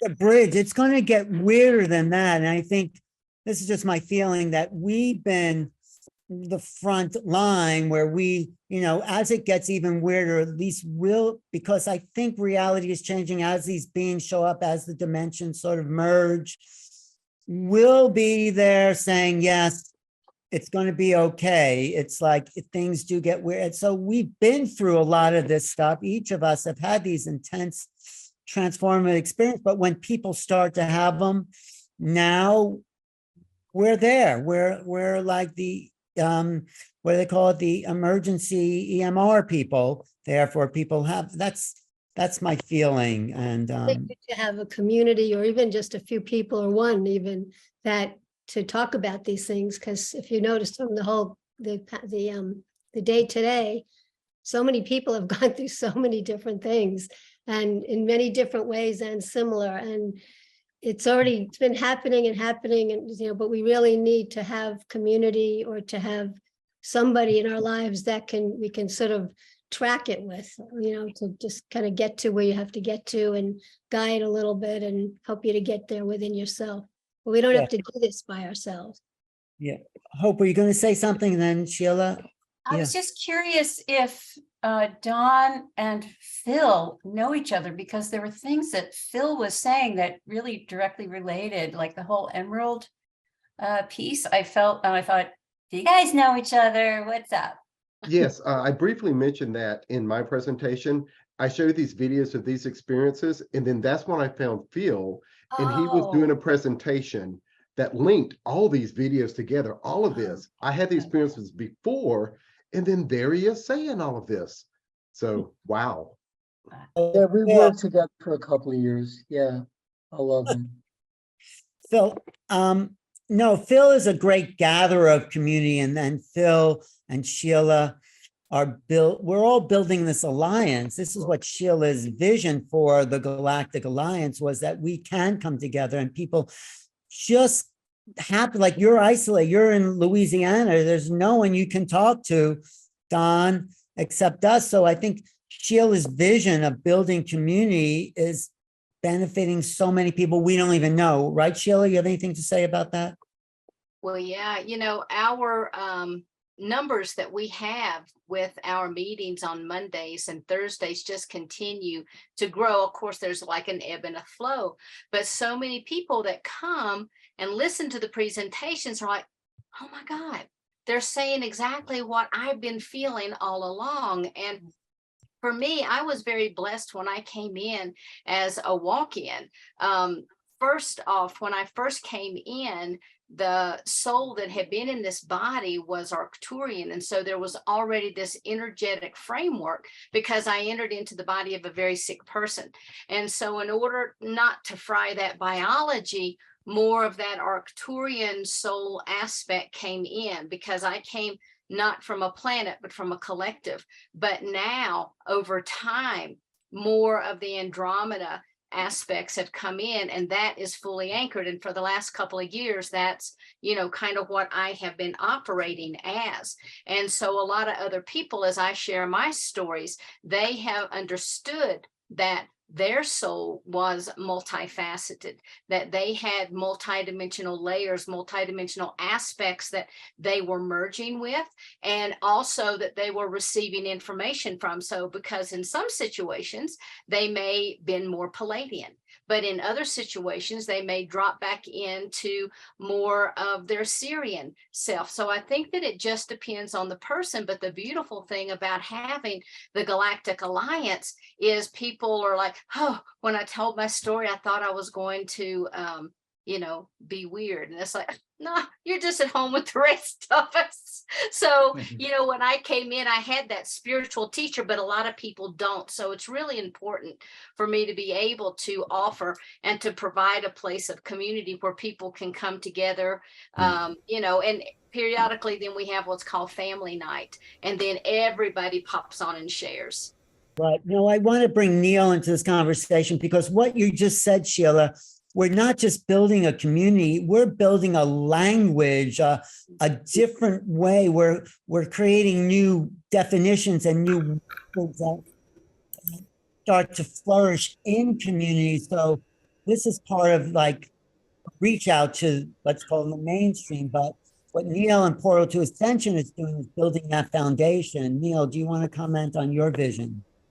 Yeah, as Sheila was speaking, I was just thinking about like, over the years of doing these events, I've got so many emails, and I had emails from people from countries where there literally is nobody that they can even know about having being into this awareness. I remember two specific ones, the one from Kazakhstan and another one from India, where there's this family in India. The father basically woke up to the truth of UFOs, and then from UFOs found spiritual extraterrestrial information, and he shared it with his family. And they would only have electricity like once a week, and they would get together and watch my webinars. And we had a similar story in Kazakhstan too. So what I want to share in this moment is that we are kind of over inundated at some level and saturated with awareness in a lot of the countries and cities that we live in and the access we have. But we neglect to realize that duality is full force on this planet in many places where there's so much control, and individuals aren't allowed to explore or even research certain topics, let alone speak about them.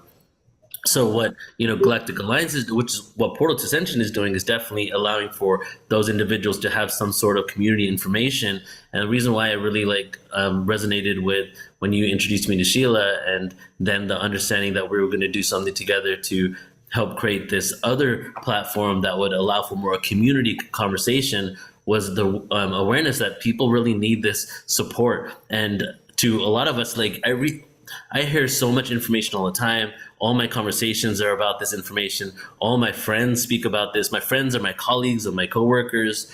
A lot of individuals don't get to have that experience. So knowing that they're not alone, especially when it comes to walk-ins, waking up to who you are and that you have switched into this body and you come from a different reality and your mission now on Earth. Imagine waking up in a world where, or in a country where it's organized religion has a chokehold on everybody there, right? Or the government has complete dictatorship in where you're at, right? And then maybe having to follow the status quo in order to not let anybody know who you are. That kind of thing could eat you up from inside. So that's why I love what Sheila's doing, and that's why I continue doing what I'm doing. Many reasons really, but I love to do this online. I love in-person events, but I definitely love doing it online because we have such a huge community worldwide that get an opportunity to be together. Right. Well, Greg, you've been kind of a solo act for a long time. How's it feel to pull yourself into community with these, great beings? Unmute. Yes.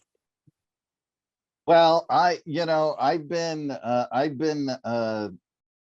deep into all of this for a very long time, not only on my own major spiritual path, but as you and I discussed, Alan, had a major spiritual awakening with 3 universal master teachers, and which set me on this path to into writing, but also to understanding duality, how to overcome duality, how to bring all of these things in through writing to share with the rest of the world, and to just open up all of the knowledge and things. So, but I've also been able to travel around with ufologists and go on actual cases. And in one case, I actually photographed an extraterrestrial, and the actual abductee was in contact with our government and sent the picture, and they responded that they hadn't seen these beings since the 50s, and now they were wondering why they were back on Earth.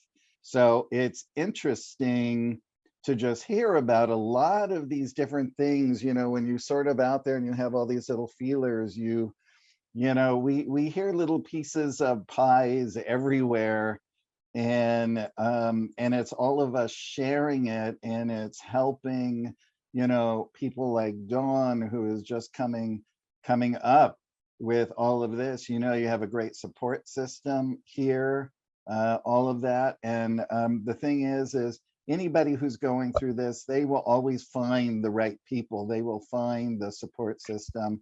Everything is online.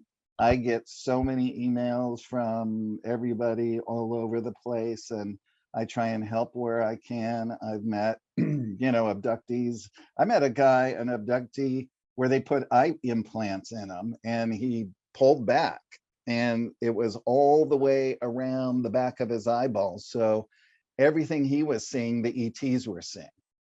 Wow. So he was so freaked out. I mean, I really didn't know how to console him, but you know, I mean, he was like, well, what do I do? I mean, do I have go and get an operation and have him taken out? And what if I go blind? And you know, all of that. And I said, well, I think the only thing to do is just sort of, you know, you can go and see what they say, but also if you had them taken out, they would probably put them back in unless you find a way to stop it, right? And there are ways to stop these things. That's why we need public discussion so people can know this kind of thing is happening. That's why the government has to come out. That's why Phil Gruber's been at this for longer than anyone, Phil. And isn't it nice to have company and discuss these kind of things and not so good things? So Phil, come in. How did you really wake up? Because really, before you know, in the 80s, you were doing this. I mean, before most people knew there was a galaxy. But you know, I had a walking experience at 6 years old where I was hit by a car. Just to make a long story short, and the force of the impact threw me up in the air down the street, but not a scratch.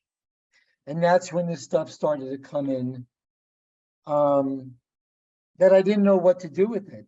I mean, a lot of people have imaginary friends, but I'm sure very few of them are named Metatron, you know. 6 years old. You know. So it wasn't until I got into my teens and whatnot that, you know, I started coming together with people of like minds, either other people that had walk-ins or people that had been into, or that were into magic, ceremonial magic, anything that I could, you know, that I could find some kind of fellowship with. Indigos, whatever you want to call them, us. You know, but now there's so many of us. And events like this really pull us together, like I think Craig mentioned it. I think all of us do in different ways. Events like this are kind of like strange attractors. They really bring us together, and that's what we need. We have this sense of existential longing. I think in the Greek it's called pathos. It's that existential longing, and I think to be able to share not just our joy, but our pain, questions that we have about ourselves, about how we see the world. And I think we're having a lot of those questions asked and answered these days. The blindness is no longer enforced on us, or certainly people have a choice, you know, whether to shield their eyes or not. And I think it's really, this is educated action, and the knowledge is so important. Yeah, You know? it is painful because there's usually one in every family. I think we're all the ones in our family, everyone watching here, and it's like we're a little different. At least I can speak about myself. We don't quite fit in. It's like everyone's watching the football game and we're off, like, you know, playing with our chemistry set or something like that. Also, I just want to mention Alan and Jody and I didn't grow up together. I mean, could you see us in preschool together? We all met each other around the mid-90s. No, we met each other in the 80s. Alan and I met really early. You and Jody go way, way back. Then Alan, me and you met in the early 90s. Back machine. But anyway, Jody a little bit later on. Yeah. And Hope, I know it's been, you know, you have a pretty normal, really nice family, but talk about how in a way you're different, how you integrate your realities. Well, you mean my family as in my husband and my children? I think that's what I mean. Yeah. Whatever. They're nice people, but they don't, and other people in your world don't really get the level that you're, and so Yeah. deal with that. I mean, how do you deal with it? Well, it's, I guess I've gotten used to sort of being a lone wolf, except for, when we come together in groups like this. And I used to have in-person groups. People would come to my house on a regular basis. I led meditation groups. I led people on trips around the world and all that kind of thing. And my kids just sort of ignore that. And my husband is kind of, well, okay, that's okay. He's on the fence. But in the last, since recent events, definitely been on the more and more by myself, more and more isolated. How I deal with that is, even though I'm alone, as everybody on this panel, I'm sure will agree, we're not alone, because we have contact and we have conversation, and we know we're in fact, my biggest family is not here in physical form, right? I think most of us feel like that. And at least I do. And so I'm okay. I'm okay with that. I kind of live a little bit of a double life. I'm myself, but I present myself to the world because the world doesn't understand, and very, very few people can. So I kind of look normal. Right. Well, you are you are a bridge. I think that's the thing I'm trying to put out, that we're bridges, and it does feel like it's going to get a lot weirder for the next level. Does anyone get that sense? Jody, do you feel like things are going to get, as these beings really show up in our reality, like right now they've been on the fringes and some of us have seen it, but when they come into full view, that's why Craig wrote the book, so we know who they are. But, I feel we're bridges. What do you feel, Jody? I feel that way also. And I had a center in New York that I was guided to many, many years ago. And eventually I put specifically a metaphysical center in New York City, because the guides told me what to do and how it was going to look. And it was a whole floor of a building. And, but that was, I don't know if I thought about it so much. I had already been doing my work for a really, really long time. But that was for me to be putting myself out as this person who owns a metaphysical center that was the largest metaphysical center in New York. It was interesting, but I actually feel more like you were saying now, Alan, that it's changing quicker now, and we're becoming much more so of whatever we have been doing all along for being. So I actually noticed that, especially with the pandemic, a lot of my friends moved somewhere else, and I have long-term friends, and I still get along fine with them, but it's almost like we're like involved in completely different things. So I do the same thing. I've sort of taught myself through the years how to talk to people, like just normal stuff, and then the other way. And then, but they know what I do. So, but I'm noticing I'm feeling more different than my friends at this point. So it's good to. You went to another level of differentness, you're saying? Yeah, I feel like through this pandemic, I've spent a lot of my time by myself, and I do a lot of work on myself all the time, and clearing karma and whatever I do. So I've gone through a lot of shifts in the last number of years in my life in general, and I feel like I'm more different now in terms of fitting in. That I really have like nothing more, like certain friends are like I have my spiritual friends and my other friends, my long-term friends, and those are my friends that have been with me for years and years, but I feel like we don't have the same interests, so I'm living in New York City. I'm looking to move somewhere else, possibly, but I want to I'm an artist also, to be where, the arts and music and and spirituality, and but I don't know where to go. So all my friends that are like this, we're all like talking. I was just talking to Alan about this. Where should we all go so we can still hang out together and have a Yes, community? yes. So With you and not me, but if you find a place. But I say there's a rare person here who does have a family, who totally supports her. Sheila has an incredible group, family, husband, children that totally, I mean, what are you getting the difference between, not to brag, between your situation, Sheila, and what a lot of people go through here? I mean, yeah, I do. I totally get it and totally understand. And, you know, everybody that I have in my life right now are people who are in alignment with the path that I'm on, and I'm in alignment with their paths. But what I even see within that is there's still a little bit of a separation that's beginning to occur, because as we are continuing to receive all of these photonic waves and everything coming off of the sun, and people are beginning to shift and they're changing to higher states of vibration, and people are clustering together. It's interesting, Jody was talking about having a place where everybody could kind of come together. And that's really what's happening, because one of the things that my collective was telling me earlier this year, I was like, okay, so what's happening this year? What's happening this year?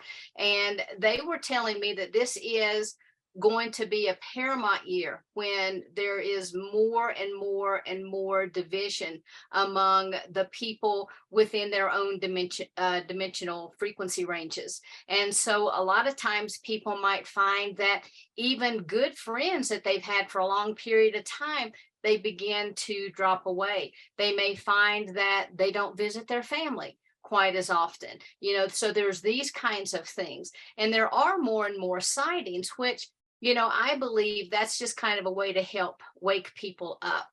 There are beings among us. There's beings that are, you know, all of us are star seeds. We've all embodied aspects of ourselves. We're still receiving information from our galactic families. And as that occurs, everything is shifting. And so I feel like this year, everything is just kind of on this huge, I don't want to say a downward spiral, but I'm just, as far as energy goes, it's just really starting to come in and to shift everything. And so for those people who do not have, because when I walked in, within 3 months, I had left the marriage I was in. Within another 3 months, I then found my first spiritual teacher, and I had a support system in place.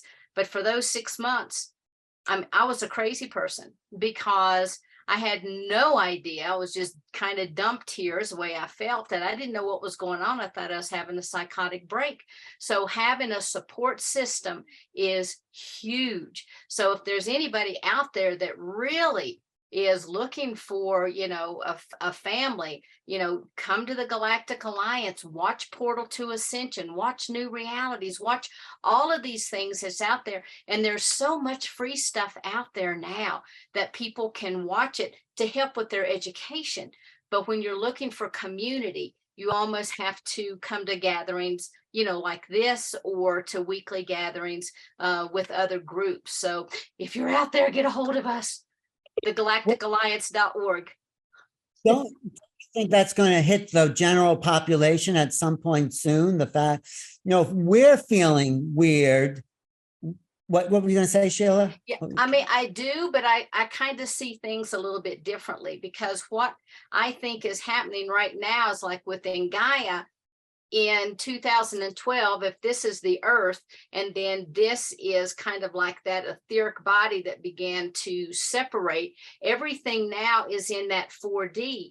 But as 5D begins to really become the norm, that energy has to anchor into us. The ascension comes in, anchors us into Gaia, into the new Earth.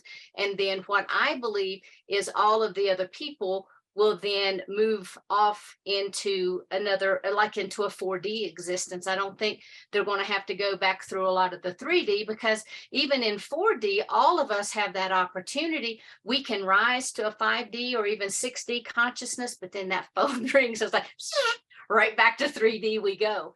And so that no longer, I think, will exist. But yes, everybody's starting to see it. And that's where I think all of the anomalies that people are seeing in the sky is occurring as a wake-up call. Is that happening for you, Don? You're out in the middle of nowhere, or it's somewhere for you, but nowhere for most people. And are you seeing people kind of having this effect, or is it not really happening out there? A lot of the times when I say I'm in the middle of nowhere, I really mean the middle of nowhere. I'm like the only one there. So I don't see a lot of people. Literally, the homes that I go to is on an island in a swamp in the middle of nowhere on a dead end road that backs up to a wildlife reserve.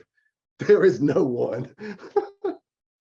Wow. Well, But is it changing for the wildlife, maybe? I mean, actually, I see things differently as well. And there was a weird change that I saw down there, started taking care of the land and everything. And it was almost as if the land itself smiled. I just felt a huge smile and joy all of a sudden from taking care of this land and things progressing.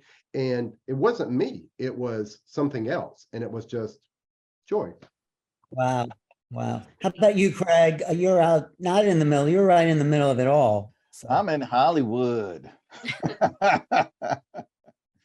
So yeah, there's a lot of actors, by the way, because I have talked about this for the longest time. I started the journey in 1986. I used to have giant UFO parties at my house. I'd invite lots of people in the industry, friends. I had a 1-bedroom apartment. I was in my 20s, and I would pack 100 people in there, and I'd have a ufologist come. And so there's so many people, and a lot of actors have shared with me. A lot of them have experienced face-to-face with extraterrestrials, abduction with their children, different things when we were talking about walk-ins and that kind of thing. One lady I became very friendly with. I don't know what's happened to her, but she missed, there was a period where they were showing everybody in the 90s their real children back home, right? And I saw this as well. And she was married here. I think she lived in Colorado, and she had a couple of daughters and a husband. And she wanted to go home so bad. She kept talking to me that she was going to commit suicide to go home. And I said, you can't do that. I said, because you made a pact to come here to raise consciousness. So if you do that, they're going to just put you right back into the reincarnation cycles. And it's going to, it's going to extend your time here. So if you really want to go home, stay here and do the work. And that really made her feel better. And I helped her out of that sort of crazy thing. But there's a lot of really advanced actors who really are on their spiritual path, and some not so much.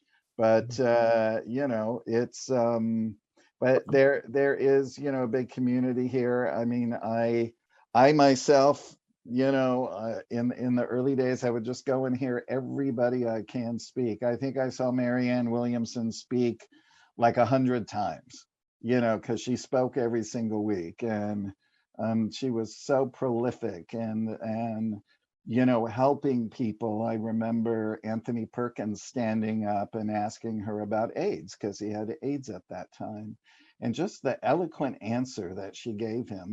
I saw him just sort of go into this beautiful peace about it, that kind of thing. So I think it's it's good, but of course there's pockets. Not everybody is awake. We're all told to live somewhere to raise the vibration there, and that kind of thing. So oh, Neil vanished again. Neil, I never said hi to you. We've never met in person. There you are. Hi. Hey, brother. It's so good to connect with you. I'm excited to do more with you, man. You too. When I saw you the first time, you disappeared. So I was like, oh my God, I got to see Neil. Yeah, So, actually, I brought your book down here to Mexico. with me. So it's been the Oh, only book that I good. have. Yeah. Oh, Because sweet. I think That's good. Tamara told me about you, right? And as soon as she did, I bought your book immediately. So Oh, great. Yeah, she's uh, amazing. I she love her is. so much. I Yeah. love her so much. Are you So going to be at Conscious Life Expo? What's that? yes, I'll be there. I'll be All right, there. I'm let's gonna hang come out. and hang. I'm gonna come and hang out with you guys. All right, yeah, that'll be awesome. Okay. Putting in another Hollywood type here, my friend Scott Katamas. There we go. Hey, Scott.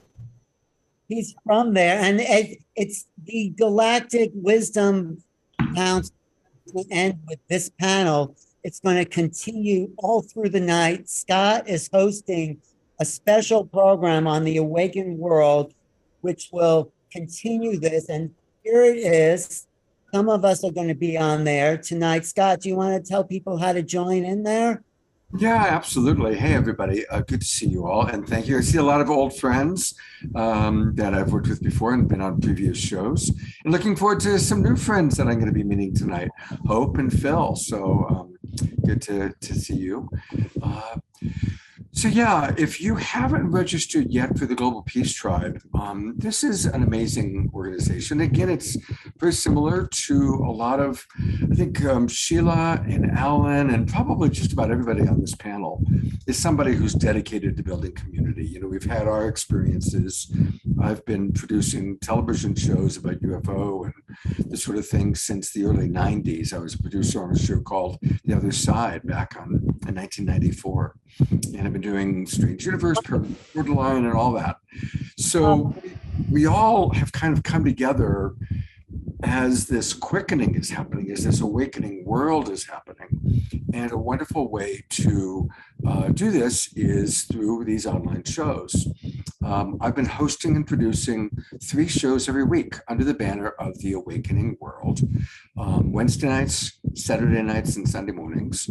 And every show we have amazing, inspiring people. And tonight it's going to be several of the people that Alan and Sheila and Neil have brought together for this Galactic Wisdom Conference. So here's what you do. Go to globalpeacetribe.com, globalpeacetribe.com, click register for the new season, and that takes you to our registration page. And you will get the links to all of our shows for the next 3 months. And again, we do shows every Wednesday night, every Saturday night, and every Sunday morning. And of course, you'll get the link for the show tonight at 6 o'clock. And our Saturday night shows go for up to 3 hours. And they also include amazing live musical performances. And tonight's artists are Tatiana Speed and Omar Shar. But we have people like David Pramal and Marianne Williamson. I heard somebody mention, Craig mentioned Marianne. She's a regular on our shows. So definitely join us. Your mic is a little muffled or something. Does anyone else hear that? When it's a little, there's a little, I don't know, something on the mic that is kind of making it a kind of muffled type sound. Did you? Well, thank you for letting me know. It just kind of, what would you say that is, Neil? Is it like an over amplification or? Yeah, it sounded like a little windy, but right now it sounds fine. Scott, you want to try it again? Yeah. Are you guys able to hear me okay right now? Yeah, it sounds like there's some like paper or something on top of it, like a little rustly sound, like wind is coming in or something. Hold on. How's that? Is that better? Did I get rid of it? Still a little bit, but I mean, we can hear you fine. So let's keep going. You know what my guess is? I'm in a hotel room and the fan, is right there. That's probably it. So I'm going to turn that off. So I'll be back in a moment. Let me go turn that off and see it. Okay. Hey, we're going to wrap up tonight. And then everyone who's watching, you can go to my channel. I think it's on New Realities to watch the continuation. I think it's free. Oh, sorry, Jody. I thought you were late. And Don, I didn't know you, but I asked Bill and Hope to join me. And we'll do something with Scott at some point. And Jody, you've been on that show before, right? So talk now, Scott. How is this? Was that the problem? Yeah, that was it. Perfect. Yeah. All right. Well, I will be very quick. Thank you, guys. It got a little bit warm tonight, so you'll see me. So tonight's the night we're having the Awakening World is bringing kind of a lot of these wonderful people that you've seen this weekend onto our show tonight, along with wonderful music with Tatiana Speed and Omoshar. And it's really easy to register. And what you do is go to globalpeacetribe.com, click the registration page. That'll take you right here. We do 3 shows every week, sometimes 4. And each show is really beautiful with amazing, inspiring people sharing all about what's going on in this awakening world, providing tips, tools, and practices. So join the Global Peace Tribe. Look at the links to all of our shows. And we have a big retreat coming up in Los Angeles and a lot of wonderful things happening. And it's great. We collaborated with Sheila. Her Conscious Awakening Network carries all of our shows. And looking forward to seeing Neil and Hope and Phil and Alan on the show tonight. And Sheila. We have a sound check coming up in about a half hour on that. If you're on the show, you've gotten the link. If you're not on the show, you can go to youtube.com/new realities or sign up through what Scott just said, the globalpeacetribe.com, and you get right into the Zoom room. And before we go, let's just have a little wrap up here. Scott, great hangout until we start the show or end this. And I just want to tell people my book, Making Contact, I'm going to say this on Scott's show too, is up for an award at the expo. I'm going to put it in the chat. So if you haven't voted for it, every vote counts. There'll be counting of all votes. I think Making Contact's an important book and everyone should know about it at the expo that's coming up in Los Angeles, which a lot of us will be at. So let's wrap up this panel. Jody, since you opened the day, do you want to wrap up the first one to just...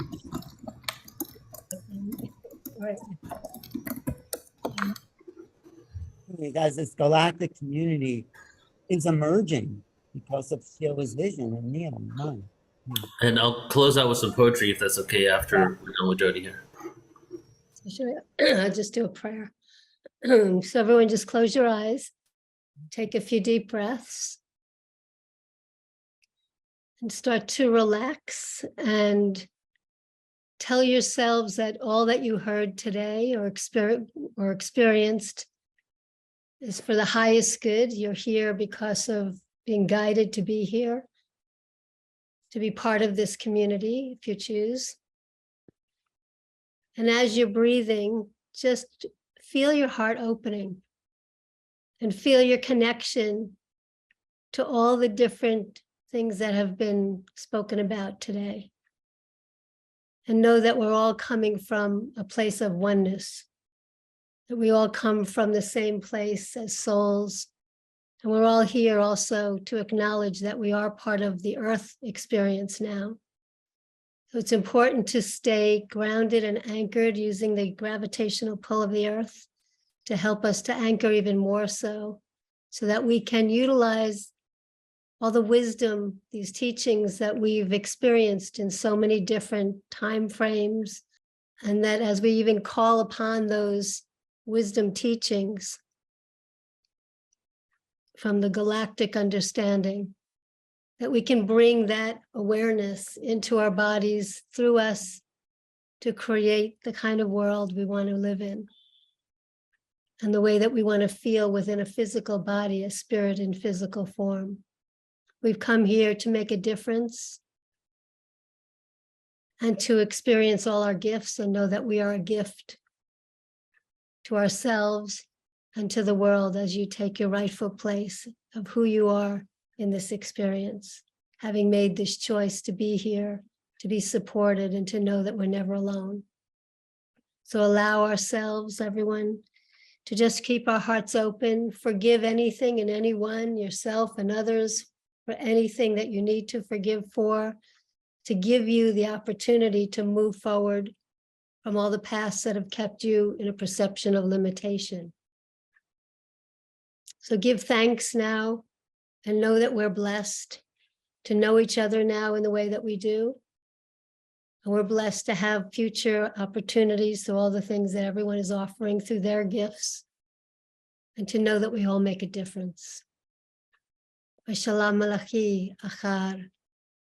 Akutur Marakina Salaki. We speak to your hearts, your souls, your minds, your spirit, your body, the fullness of who you are, feeling collaborative energy within ourselves for absolute health and well-being, ease, peace, and allow ourselves to now feel the love within us and emanate that out into the world. So be it, and so it is. Amen, amen, amen, amen. Thank you. Beautiful, Jody. You're getting deeper for sure.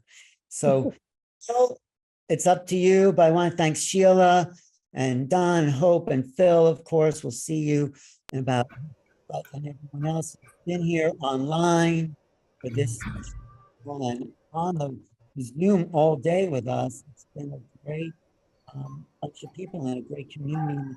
So, Neil, thank you. Thank you. Thank you, thank you. And I'm just going to close out with some poetry here. And I'm going to be on the show in a little bit. I'll do some other poetry, but this is galactic poetry for the Galactic family. That one's going to be a little earthier. And let's just get into it. So let's just all just take a breath real quick and just receive all the energies as we're integrating the downloads. This isn't just information, awareness, remembrance. This is an unlocking of keys within ourselves and activation codes being received from the cosmos as we awaken to our true potential. So take a deep breath in here. Exhale it out.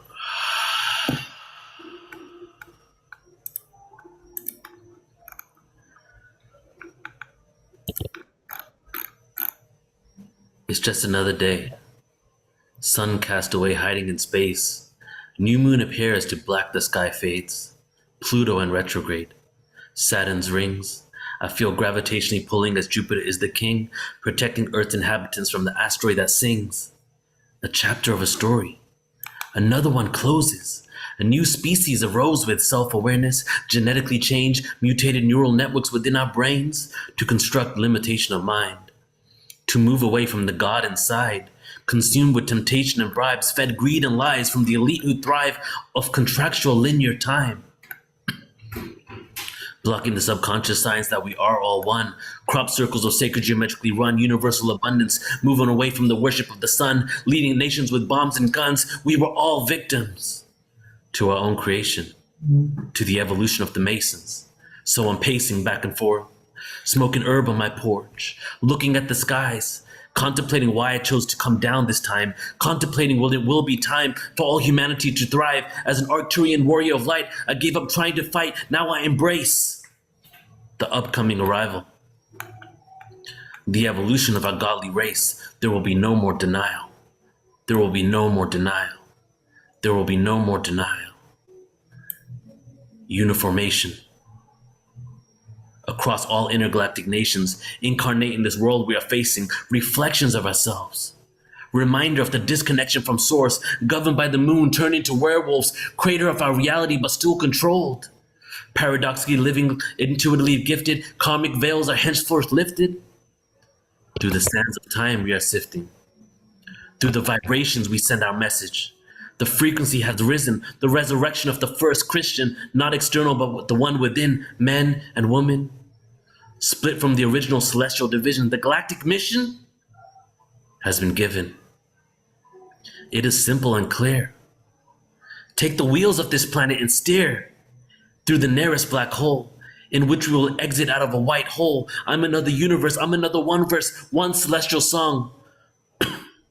A part of the core of the multidimensional, omni-universal, exopolitical rhymes and equivocal, strewn and sprayed across all intergalactic vertebrae. Connection, chakra points that spread for eons and biblical days, here to portray the truth in multiple forms. The crystal children have now been born.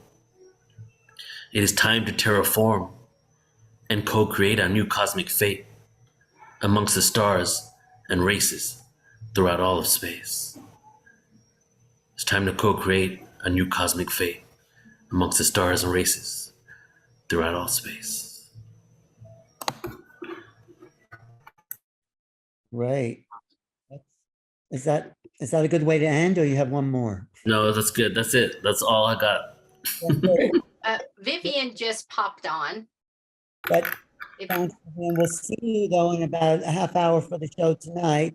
Phil, Hope, Jody, we'll see you tomorrow. Don, definitely jump in tomorrow whenever you want. And it was a really great day. Thank you. Thank you. Thank you, everybody. See you at the after party if everybody can tune in. If you're on YouTube, we're on multiple YouTubes right now. We're in, Zoom, youtube.com/new realities on Alan's channel. We'll be live in about an hour and a half, I believe, or an hour, right? No, yeah, about 6 p.m., 45 minutes, 6 Okay. p.m. on New Realities, Yeah. youtube.com/new realities. Thanks, but we'll see everyone tomorrow for sure here at this beautiful portal to ascension that Neil has opened for us.